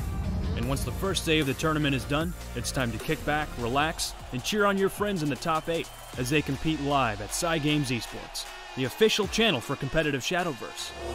Head over to shadowverseopen.com for dates and information on how to register. And don't forget to join our Discord to meet players, teams, and become a part of the evolving memes game. So roll right up to the Shadowverse Millionaires Club, because in this community, everyone's a winner.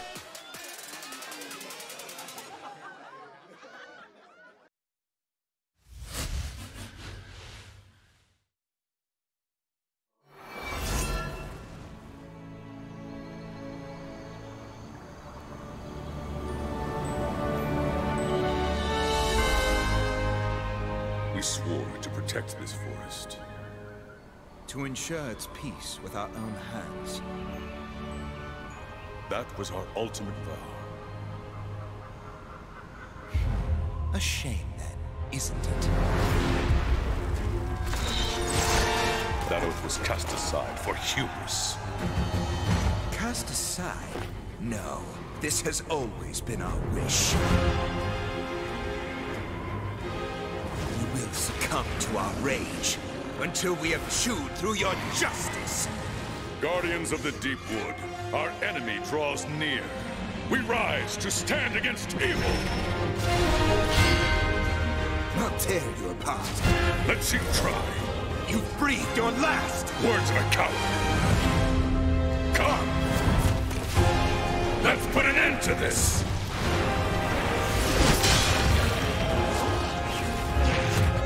The verdant soul of conflict springs forth.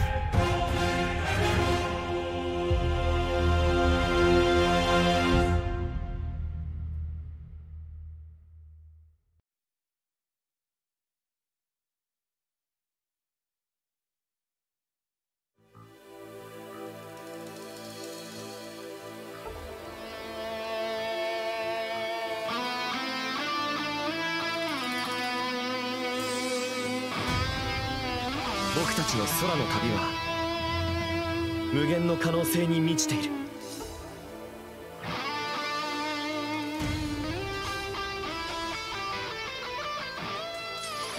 さて、いつもの剣の稽古とはわけが違うぞ、グラ。ルリア、下がってて。はい、気をつけてください。姉さん相手でもやれるぜ。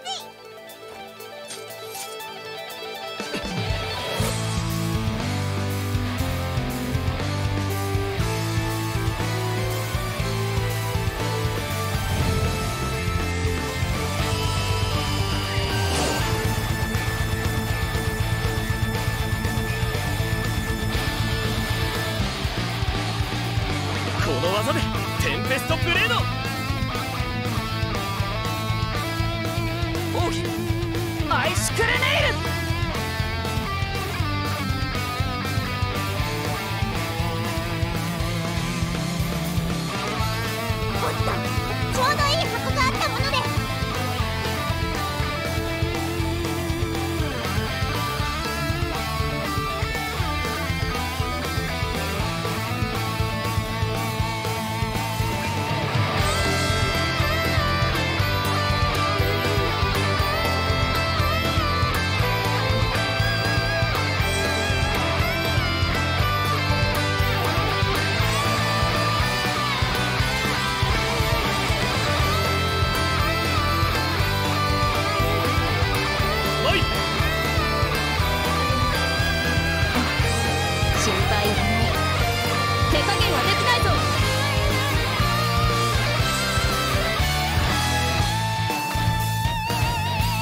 かすげえことになってきたな。ワクワクしてきた。ですね。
Welcome back to the Shadowverse Open. What a day it has been. This is the second November Cup, and as I'm sure you're aware, this is the multi-region tournament. Nobody is excluded from this tournament. That's Pan-American players, European players, and Southeast Asia and Oceania players, all invited to compete. We had one last week, and we have the second November Cup this week. And here are the players: Essia, Shinkt, Glow, Jafet, Din, Ultra, Sutera, Dolan, and Ars 21.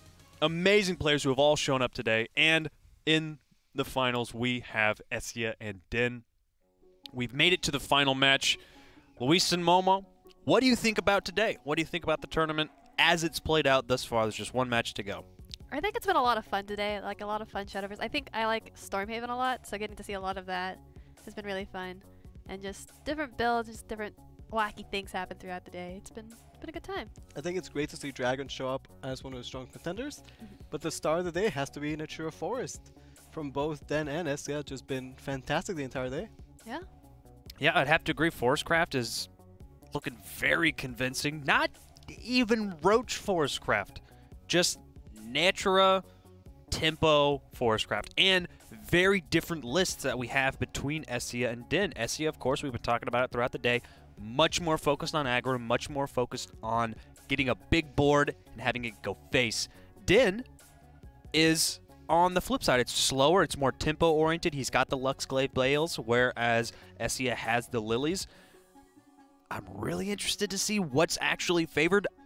With those, I like Essia's list more, but I think Din in the mirror matchup, I think his list is more favored just because of the way that his deck is built to slow down an aggro deck like Essia's. Yeah, he's going to have the Bales to be wards. Even the Carbuncle can be a heal if you evo it, so we'll see. It'll be a fun match to see. I'm glad that Forest has gotten here. You know, we had a while where like Forest just kind of flew off. A long while, yeah. Yeah, Forest was just not good enough. Yeah, Forestcraft's journey throughout this whole year has been just a steady, slow incline up until now. Start of the year, nobody was playing Forestcraft. Yeah, there was some like moments where we saw some Forestcraft like way back when. It was like one Estudia player, I remember. Yeah. Yeah. And then just slowly and surely, Roach came out, and then boom, the spike went up, and now we are here, Forestcraft in the finals. Yeah. And it's great that, you know, we have Forest, but for Essia we have Stormhaven. For then we have the Dragon, the two other top decks. It's a good snapshot of the meta. Yeah. If we just like forget about Roach, which is what we like want to do with the meta, right? Yeah. Everybody tune in. Everybody focus in. Give these players your energy. This is it. It's the finals. The winner gets to take home this amazing poster signed by the Japanese voice actress of Mono, not to mention $1,000 for regular tournament prizing. Let's get into it. So we were debating or guessing what deck they were going to go with first. And I think I was right. Essia goes with the Forest, his comfort pick, and then with the Dragon, his comfort pick, right? Yep. We saw Den lose Dragon into Roach Forest earlier in the day, but now it's a different type of Forest. Now it's Natura. I'm not sure if the matchup is as favored for Forest when... Yeah, maybe it's slightly better for Dragon this way. And maybe specifically Essia's build might favor, you know, the Dragon that has the defensive tools in the Eons, the Dragon Chefs. You know, I'll go as far as saying that Essia, he has a very interesting build. We've seen it do really well so far. Right now, it's hurting him Those guidances are awkward. Lena is not a great turn 4 play. I mean, you can manually evo Lena. That's true. On turn 4. To go face with it. To go face. Okay, Den has a good start with the Pathfinder. If he can find the Petrodon, that would be really good, but Pathfinder's not going to get answered anyway, so yeah. Oracle is good enough at this point. As you said, like we are seeing all these like unique tech choices of SVO's build just not going great. There's the Lily, right? Because there's Lily too, yeah. Yeah. There we go. Miracle gives him a play. He really needed that. It's something. Yeah, without the Miracle, he had like actually no plays. But which one does he go for? Does he clear the board because he has to, or does he put up the ward and get punished by this rending? Well, it gets punished by the rending, but I think if he trades with the Beast, then that allows Den the option to play Petrodon. And even though Den doesn't have it, I think SE realizes that, you know, if there was a Petrodon right now, it'd be really bad for him. So, not going to clear the Pathfinder for free. But a trade was put into the hand last turn, so at that 5 play points, he could play he anyway. can still Petrodon anyway, that's true. And finds the ramp, so Den's going to be at 7 plays next turn. Not a lot of cards in hand, though. SE has a lot of cards in hand, though. Yeah, a lot of cards in hand. And he could do, you know, cool stuff with them now. Yeah, they might have been awkward before, but now they're starting to find their place. Yeah, we saw him time and time again, you know, play the Wisp for 0, use the guidance to get it back, use that to add more cards to his play count, get those Maze going, the Lily as well. So I think finding the Princess for him to generate that Wisp was huge. Putting the May to his hand. Yeah, like, even when you're not necessarily going to play the May that turn, just drawing it to get it out of your deck and giving you the option to have a 1-1/1 for future turns is great. Yep. Not only is it a very useful card, it just thins the deck a little bit, which is nice. Okay, Petron is there, but at this point, it's just a clean turn for Den to go Baldane, debuff the Corrosion, and then next turn he could, you know, get the damage up with the Petrodon, see what he draws. Like, he's going to have a lot of playmates to work with. Just a matter of, like, can he find the, you know, the cards to use those play points. Right. Right now, Corrosion is only doing 1 damage, but that could rapidly be increased. Yeah, and it's started. It's there. You can't take that away from him. Yeah, SE has, like, a smile on his face, but it's not like a... It's like the smile of, like, oh, I'm getting bodied smile, you know? Like the... Like, nervous smile, right? Yeah, like... I'm having a good day of playing Shadowverse kind of smile. Yeah. Obviously, you know, we're far from the series being over, but it looks like a good start for Den. We'll see if SE can turn this around with his strong mid-game tech choices. 9 cards in hand. So many options available to him, you know? Yeah, and he can play a lot of things like for free with these 0 costs. Like maybe Lena is coming out just to go face, but probably not with the Zaldane that needs to be answered. Like a lot of times, you know, players will have like 1 or 2 line of plays, and we will be like, hey, he could do this or he could do that. But with a hand like this for Ezreal, where he has like 9 cards and they're all playable and they can cost 0, like his line of plays are like ridiculous, right? Like he has so many options. Does he think about answering the board with May? Looks like it. Gets another May out of the deck. Like using 1 May to proc the other May, pretty good, right? It's just a 1/1 anyway. And honestly, when you have a lot of options available to you as a deck, in my opinion, that leads to a lot of like fun gameplay. Evo Fairy face, nice. Yeah, I like it. You know, showing the aggression. Like he knows he has to commit to something because Den has just done so much, right? Yeah, I appreciate that a lot. it really speaks to me on a. He ends with a pretty good very board. personal level. I like to see Petron first. This is not a Magna turn at all. Ian. This is an Ian turn. Pretty good draw. Yeah, this is a. That is such a good draw. He's thinking about it. I wonder if he's deciding like, hey, can I hold this? Do I want the drain or something like that? It's just so good right now to go for the Adele, right? Yeah.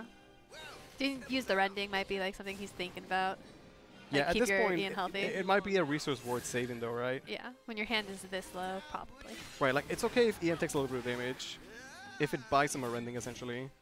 Now Corrosion is doing 2 damage, which is a big difference, you know, doing twice as much as it was before. Big difference of 1. Well, it doubles, right? It doubles versus, It like cuts the clock in half basically. Instead of ending the game in like 13 turns, it's like 6 now. I don't think it was ever gonna be 13 turns. Maybe not. Then we'll have Masamune active next turn, but he still needs to find, dare I say, a Velociraptor.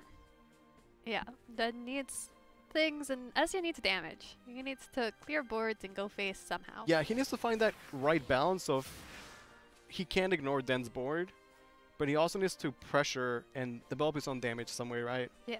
And you know, cards like May are great at doing so, where he's getting some board and clearing. Does still have that Wisp available to him as well. Lina Lena, Lily, like those are strong combos, right? Where you play Lina Lena, it gets evoed, and then you Lily buff it, so you can attack with 4 twice. That's so much burst. He's doing the mad, looks like, right? Yeah, he's like, how do I push face? And like, when do I push face? Just figuring out when to get this damage in. I do wonder if he's gonna save the Evo for the Lily, is he, is that gonna give him awkward turns here because he doesn't want to spend the Evo? He can just Evo the Irene though for free, so that's a viable line to play. And here we see the power of the Irene as like a 3-drop that clears the board, doesn't take damage, leaves with a ward left over. Oh, poor Mei. I mean, Mei's, they did their job this game, right? Oh, he ran out of time. That's, on the clock, just biggest enemy today. This is the second time this happens to him today. Yeah. And it might be his downfall because now it can just cost Dan him can this whole game. Masamune and, we're talking about how he needed damage before, but now he gets 7 damage on the board. Yeah, I like to see Masamune and just face, right? I guess draw first, yeah. Well, I mean, it's not quite draw. You need to smack in if you want it to draw. Right, so he can just hold the Great Tree for next turn? Think so? Sure, I mean, he pushes 7 damage, and he has Corrosion doing 2 damage a turn, so. Yeah. And hey, that 1 damage does make a difference there. Yeah. It does, for sure. Alright, well, I don't believe Esha can close out the game this turn. No, probably not. His deck has no heal outside of Shiva, and we're way past that Shiva heal. Yep. Missing out on that Irene last turn really hurt. Yeah, like that, it's the entire game, honestly, like, the game decider. And I was talking before how, like, having all these cards, all these options is good and it's fun because, you have so many tools. But the drawback is that you only have so much brain power to devote to this and only so much time. He ran out of time, then took advantage of it, then takes game number 1 in the final set. Yeah. Then wins with his comfort pick. And Essia, in what is supposed to be his comfort deck, has a huge misplay cost him. Yeah. For the second time today, just on that clock. So now it's up to Den and his Natura Forest with the Latica. And we'll see if Essia can run it back. Or is Den going to take the... I believe this would be his second win of the year. He's had multiple top 8s. We've seen him a lot this year, honestly. Yes. Some in contenders. Definitely, at this point, one of Europe's finest players. Yep. Essia switching over to Ramina on Haven. And he's also using the Makuya sleeves. Just now noticing that one. Okay, Bell in 1 is a great start. Just a pretty good start. Yeah. I mean, 1 drop, 2 drop, 3 drop. Is that, do you just keep it? That's a good curve, yeah. We've seen good curves just win games, right? Yeah. Going first as well. When the Makuya, crossover first happened and we got these sleeves, I wanted to see the movie so bad, but we couldn't see it here in the States? In the States yet. I had to wait a whole year until it came out on Blu-ray. Oh, that's the struggle. Yeah, made me feel bad. But it was a good movie. If you haven't seen it. Okay, Mei in 1 is not going to be the play. Oh my god, the sister is going to be great for Essia. That's such a strong curve. Yeah. Unfortunately, this Punisher can easily be answered by this Avatar fruition. Yeah, it's just, there is no tree for Den, so the Blossom is not going to be as great. And I guess, with 2 Irenes, he can probably commit to Evo in 1 manually to get that mid-game cleanup, I guess. Get back on the board. The Avatar, not getting the rush without the tree, right? The tree for the rush. Right, and the worst part is that feels bad. If the tree's played, the Avatar just gets sniped anyway, right? Yeah. So it's actually worst case scenario for Den. But Essia has to commit the tree from the Aether in order to clear off. I mean, but he that's does. Not a big deal. Right, he sells the Miascus to curb out anyway. Yeah. So that's still a pretty good play a tree, clear the follower, and do 2-phase damage turn, which is still absolutely amazing. Yeah. Doesn't feel bad. Like, if Den had a Pathfinder on turn 2, then he'd be in a way better spot. Or even like a tree end. Maybe this is the game that Essia just runs away with. And then we could see a Natura Forest mirror in the finals. That would be great. Yeah. Yeah, the best part about the Essia hand is that he had an amazing curve. And by having Bell on 1, he gets to refill his hand on turn 4. If you can't make a free fairy with a tree, at least you can play a fairy. Yeah, I mean, it's okay. You just rather get the free resource, right? But do you double trade into the Blossom Spirit in case they like produce a tree. I guess answering is okay because Meowsker still pushes the 1 phase damage, so it doesn't feel that bad. And you get to keep the board. And this just seems like a very easy sister. Honestly, has and to be. And the Punisher still pings. Yeah, that has to be the best turn 4 you could have had, right? Yeah. Tree Ant is finally picked up as a way for them to generate a tree. And the Pathfinder. These 2 cards we wanted 2 turns ago. It's a little late. Okay, the Irene will clean up like I mentioned before, and probably take the 2-2 trading in the Meowsker since at this point Den wants to just stabilize the board, clean up. The 3-4 is gonna proc eventually though and be kind of scary. Do you just toss out the May for the 1-1? Probably not. Kel is a card. You probably Kel is a card, yeah. Probably don't want to play right into it. I mean, Alex is thinking about it, right? Yeah. He might be thinking of like, okay, I'm not in a great spot. Would a 1-1 affect anything if there was no Kel, right? Yeah. Okay, for Essia, he does need to clear the 4-4. That could be as simple as just play another sister, Evo trade, and then play a Meowskers. He would just be answering and then setting up future turns of a lot of damage. The Cravens works with the Evoed bird, so that's pretty good. And Evo Maskers. Yeah. And works with Agnes, so Cravens is just amazing in the Haven deck, honestly. Cravens does so much, it's too much. It also can be a removal spell. Cravens is a spell from Omen of the 10. Because you can see Gillenese in there, right? Yeah, so that's one of the things that's going to rotate out. I'm not sad to see it leave. It's had its Cravens good run. or the whole Omen expansion? Cravens in particular. Yeah. Omens, it's had a good run. There are cards. Omen was such a power expansion. Yeah, there are cards for sure that I'll miss. Lishena, Gillenese. Well, Lishena will come back as a leader, so yeah, we'll be okay there. I'm going to miss Cerberus. Oh, yeah. Is she? Then going wide. But now the Amulet's proc, Essia gets the Meowskers, and the Regal Falcon picks up Agnes, which right now is not a great draw because it's too expensive, but I mean Agnes is going to eventually be playable, and when it is, it's amazing. Going with the Confectioner because you really wanted to draw Daffodil right before 7. Yeah, the Daffodil draw would have been amazing, right? Yeah, like Falconer, or like Punisher Falconer might have been like a little damage, it might have been a little cute setup for more damage. Right, but Daffodil is where like he would really shine, right? Yeah. Do you think he might trade at this point? He didn't have the Kel, so he didn't have like an automatic easy clear. He does have a lot of damage available to him over the next couple turns. How much of that does he want to commit to trading? None of it. All of it go face. Just ignore that board. Evo something. Go face. Just close your eyes. Like, hope for the best. Meowsker's trade over the 2-1 is fine. It's fine, but you could also just go face. You can also just go face. That's true. You know, he did use the Cravens as removal, so I guess he lost access to that damage. So now he's got to do damage. So now he might else. think of a slower line of game plan. Yeah. Gameplay. Last turn he used the Cravings rather than an Evo to clear instead of do damage, so I think an Evo has to be used as damage to make up for it. Okay, looks like he heard you and he's going to Evo the face. Or maybe he's going to trade. No, if you're Evoing like that, it's got to go face. Okay, so... A little bit of both. A little bit of both. Has 3 play points. He probably should use them, yeah. Yeah, you probably play something. Yeah, like if you're not going to do anything, at least get the Respite out there, right? Yeah. Goes back to 20 life. So Den has a board to work with. He could play Tree and then Evo a free Latika. That's an option. That feels It's actually a pretty nice. good option, yeah, because Latika trades over the 5-6 quite well. And then the 1-1 trades against the 1-1, 2-2 or the 1-2. So he could stabilize the board and push for face damage. He's going to go with the Irene instead, I think because Irene gives him a ward. And I suppose he's scared of dying. That's fair. Yeah, like, he's at the point where, like, at 8 life, you just die to 2 Agnes. Yeah. And it's hard to know, or like, when you... a single Agnes with a Craving. Also true. Yeah, they're just too much. Yeah. Like, he gets a pretty good board this way. Interesting that he chose to not play the tree. But he wants the one from the Pathfinder, right?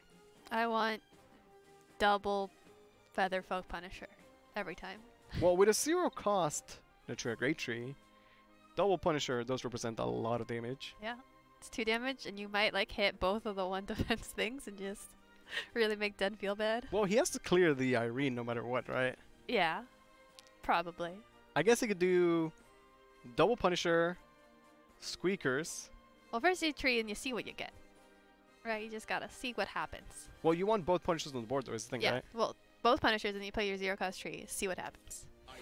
Yeah, but I'm saying if you evo the Squeakers, then you could evo the against the Irene and then... So the pings go on the... But he's going with a different play? Yeah, he's yeah, doing gonna take the sister. I Playing think the idea is tree. that, you know, Dennis at 7, Falcon is 3, Agnes is 4. So he's like, that's how I get my 7 damage. Yeah. In doing so, he does not fully answer the board. I mean, there might have been a way to fully answer the board. Yeah, I mean, it probably wasn't happening. Like, yeah. it's better that he set up lethal, to be fair. Yeah. Yeah. His hooves are merciless. Den just gonna go to the noggin, play Omnis. And play the Omnis. If he had played the tree last turn, he could have had, like, the 4-3 stick around. But, you know, he thought that the Pathfinder might have died and valued that over playing the tree. Omnis is still pretty good now. And the 4-3 still sticks around, to be fair, so... Yeah. I guess he's in a good spot. Like, he sets up next turn lethal of his own.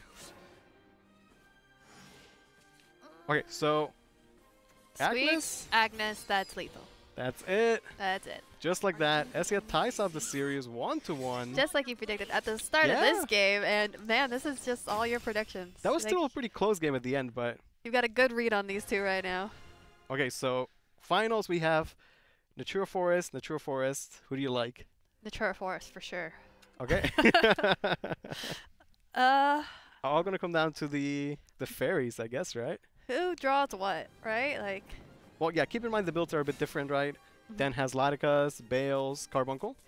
Like Essia has. Like if Essia has his like Lena's and his lilies and his big wide boards, but Den doesn't have his wards, then it goes to Essia. But if Den has the wards and Essia's like fighting to keep tempo, then Den wins it. It all comes down to who gets what. I would say that last game was fairly close. And who plays it out. And Den did not have a 2-drop tree generator. Yeah. Okay, that's double not on this. the right hand for Essia to start off with. It is not. And he's going first. Okay. He really wants a 2-drop. For Den, that's a pretty good hand. Tree Ant into Blossom Spirit. I'd slam that May. That's pretty good. But I guess Den's not me. Okay, that's a good pickup. That saves him. Yeah. Yeah, without the Pathfinder, he was about to be done. Yeah. Excellent draw off the top for Essia. Okay, Irene picked up. Tree Ant, here we go. Okay, it's going to be a nice back and forth. Blossom's going to put in work. Yeah, for sure. Always does. We're going to see just Irene played as a 3-drop Den. You got it, right? You got it. I mean, he might hold it for the Evo in the mid-game. Yeah, but Evo's 2 turns away. Yeah, no, you just slam her, I think. Sometimes you just need stats, right? Yeah. Like, he might be thinking of, like, hey, Blossom is played as a 1-3. Then Irene can answer it. So, I do like playing the Irene. It would be greedy not to, I think. And this might bait out Den to play the Beast, trade out. Do you think we'll see a Carbuncle Evo next turn? Maybe. I almost want to see it. I want to see it. Yeah, like, Essia's build is aggressive, so I think Den would value the Bunkle heal. Unfortunately, he can't, like, Carbuncle plus Blossom Spirit without... Well, he can, but there wouldn't be a tree. Right, it just wouldn't be as good, right? Yeah. Unless this turn he plays 3 and then plays nothing, but then that would be awful this turn, so... Yeah. You know, if Essia didn't have the 3-3 and he had like a 2-2, then Blossom would just be so good here, but... The Irene being an overstated 3-drop... It's not overstated. Well, okay, a 3-3-3 is, I guess, a well-stated 3-drop these days. You know, she's great in the Evo, but she's just great as a 3-drop. We'll see the Beast to trade. Okay, Essia is going to respond with a Blossom of his own. I remember when they first started printing 3-drop 3-3s, and I was like, this is crazy. That's a lot of stats. And remember Rule and I? Yeah, Rule and I. The Apostle of Truth, I think. Yeah. Apostle of Truth, Rule and I. War Dog is a 3-3-3. War Dog. Pumpkinhead. Yeah, Chris Pumpkinhead. I saw all these 3-3s. I was like, that's good stats. Yeah, these Sword are gonna has play, right? that one that's a 3-3-3 and then Evo's into a 6-6. That was a decent take-2 card. Alright, Blossom Spirit it is. I guess, yeah, Bunkle Evo, let's see it.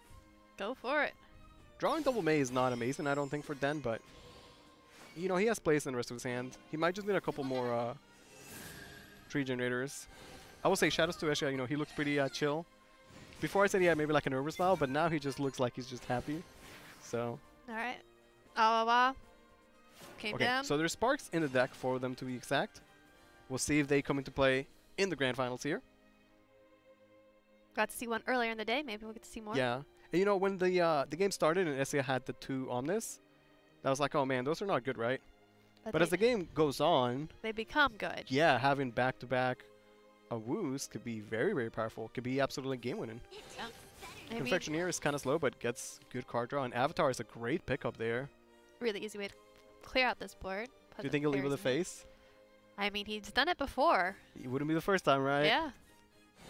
Then did heal back to 20 though, so maybe it's gonna be more of a grind game than a quick beat down from SEA. I do think that Evo face here would have just been 2 damage this turn and not much else. Right, like it likely just gets answered by an Irene or like a Latica or just anything. Yeah. Turn 5 we could look at Blossom Spirit, Irene for Den. That could be okay. I wonder, like, because he has the Sparks in the deck, is he now more likely to just Evo every turn? Just try and get the most out of that? I know I would. Right, because if you hold your Evos and then you draw the Sparks, then it could be kind of like useless. Yeah. And the deck can get free Evos from things like Latica and Irene anyway, right? Yeah. So I'd like to see Den use the Evo, and he is going to. Using the Evo also gives him the best possible tempo-based play, since he gets to clear the board, get a 4/4, and above the Blossom. Very good. Hey, he drew. He has 2 on this too. Weird.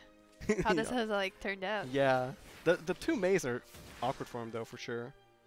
But now SEA's got a May in hand of his own. Okay, 1 card played so far. He might be thinking of trying to invocate a May this turn or something. Gonna play the Tree End to get the Fairy effect as well. He can get a May. Probably will. Maybe you just try and get a May Snipe on the 4/4. Because even if the Snipe misses the 4/4, then the other 2 are good answers anyway, right? I mean, they're good targets. And at worst, he could just Evo the Tree End to answer the And you have the play points to double May. So oh yeah, he could just double May actually. Get in which 2 case, shots. definitely want to double May first. Yeah. Can he snipe the 4/4 though? No, he does not. That makes a big difference. Yeah, he really wanted to hit it, but sometimes you just don't. What is then? Look at that hand. What is his turn 6 going to be? He needs to draw something to let him play the maze, like a spark. Okay, Miracle gives him a play. Yeah, it's something. Sure, it's something. You just play the Miracle, go face. Yeah. That's the turn. The problem is that ignoring the maze means that SEA can then bounce him back to his hand to replay him with the Omnis. Yeah. So maybe he'll double trade against them. And that might seem kind of weird, but I actually think it's correct. It shows a good game understanding from Den, knowing that he has to respect the Omnis. Yeah. Miracle picked up from SEA. I think this is still the on display regardless. Although that would make him overdraw, right?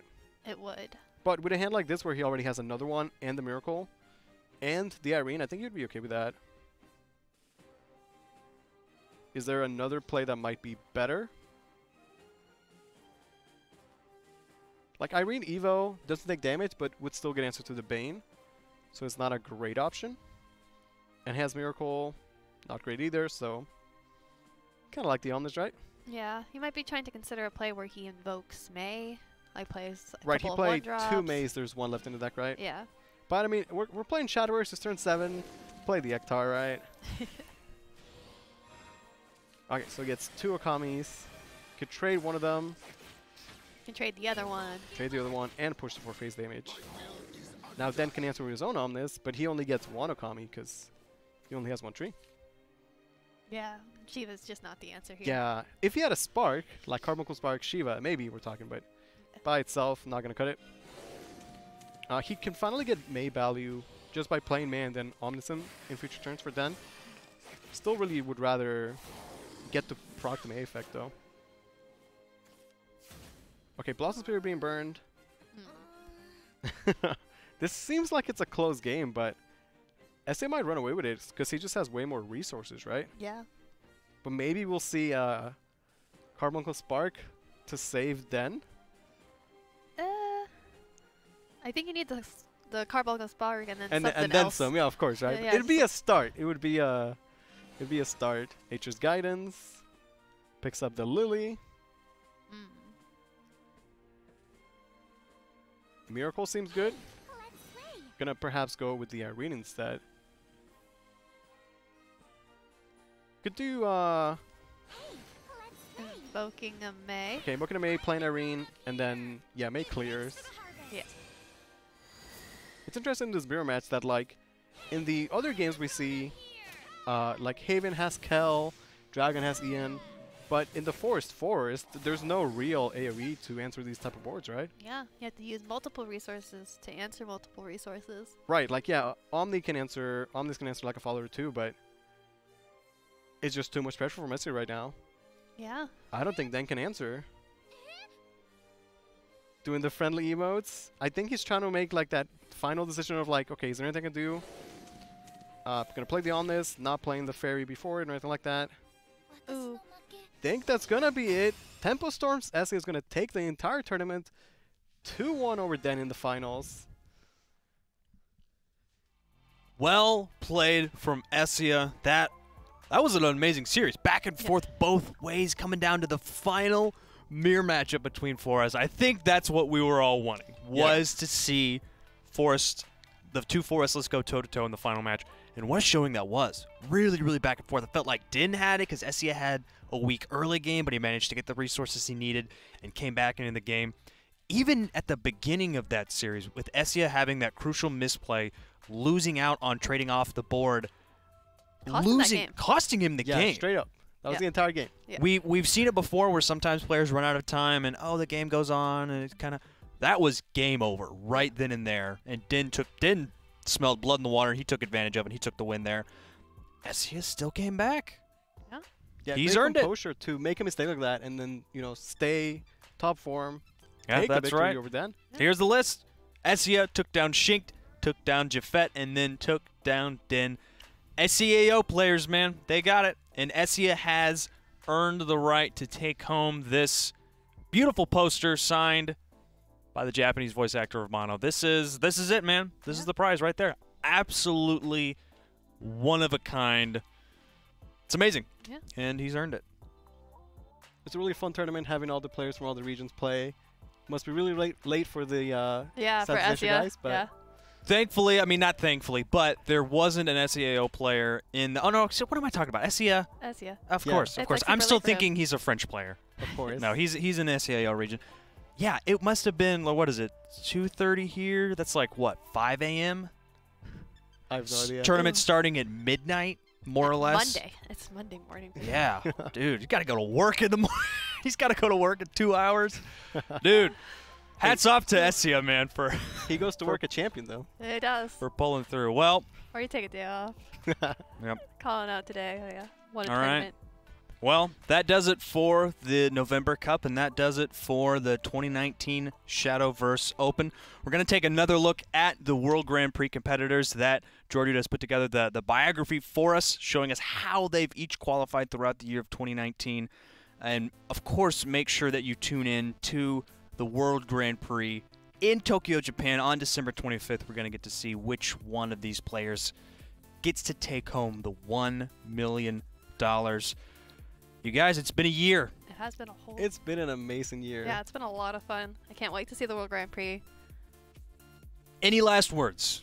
Any last words before we go? Keep playing Shadowverse. Yeah, just keep doing it. Like, can't wait for next year. Can't wait for more mini expansion hype. Yeah. Yeah, this has been such a great year for me. Yeah. Like, you know, doing this, got to meet so many amazing people, see California, just travel here. It's been a blast. I've really enjoyed it. Yeah. So thanks to you guys and the viewers and everybody. That's amazing. Yeah, thanks to all the players. Thanks to the viewers. Thanks to Side Games for putting this on. I'm Sterling. That's Momo. Lewis. And we're signing off. Jordy, take it away, my friend. Hey guys, it's Jordy here, and today I'm going to be introducing the World Grand Prix players that qualified through the Shadowverse Open. These players will be competing against 17 other qualified players in Tokyo, Japan from December 25th to December 27th for that $1 million grand prize. Let's start off with the SEAO region. First off, we have Yahiko from Team Twilight Knights. He was the #1 point earner in the region, racking up 65 points, which gave him a direct invite to the World Grand Prix. Gaining him 65 points, Yahiko got 3 top 8s in the Shadowverse Open Cups, including a 2nd place in April and a 1st place in July. Whenever Yahiko was not top 8ing, he was consistently getting 5 or 6 points every month. I think there's a really strong argument to say that Yahiko is the best player in Southeast Asia Oceania. Next up, we have Bene from Team Dawnbreakers. He was the number 5 point earner at 51 points. Bene got one top 8, which was his first place finish in February. With his 51 points, Bene was qualified for the SVO Contenders Cup. At the Contenders Cup, Bene took down a series of very strong opponents, which gave him the ticket to the World Grand Prix.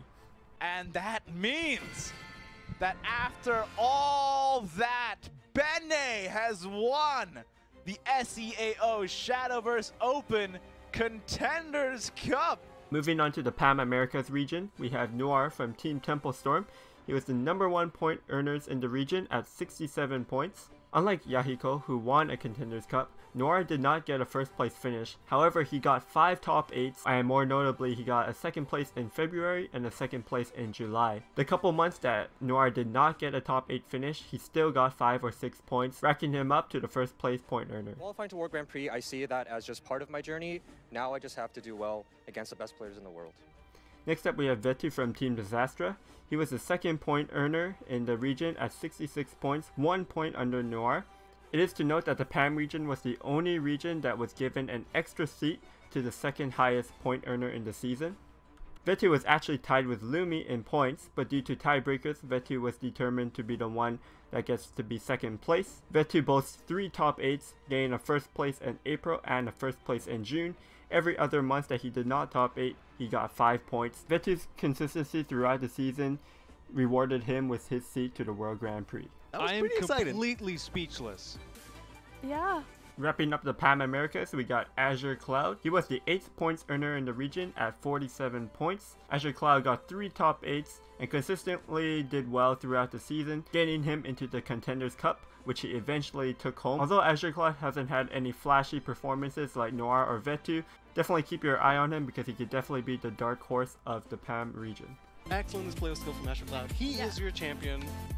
Going to Worlds to represent Pan America. Finally, moving on to the Euro region, we have Himarli from Team Disastra. Himarli is the number 1 point earner in the region with 69 points. Most points out of all the regions actually, and this earned him his spot at the World Grand Prix. Himarli boasts 6 top 8s, 3 of them being first place finishes, 1 in June, 1 in August, and 1 in September. Himarli is an absolute monster in the European region, so definitely keep a lookout for him in the World Grand Prix. Mari, you're a god, my friend. That was absolutely bonkers. Last but not least, we have Payne. Payne was the number 8 point earner in the Euro region at 44 points. He got those points by consistently grinding out every month, and he also had 2 top 8 finishes. Payne ended up taking home the Contenders Cup after defeating some very prominent European players. Will Payne be the one that takes home that $1 million grand prize at the World Grand Prix? Payne, excellent work all the way through.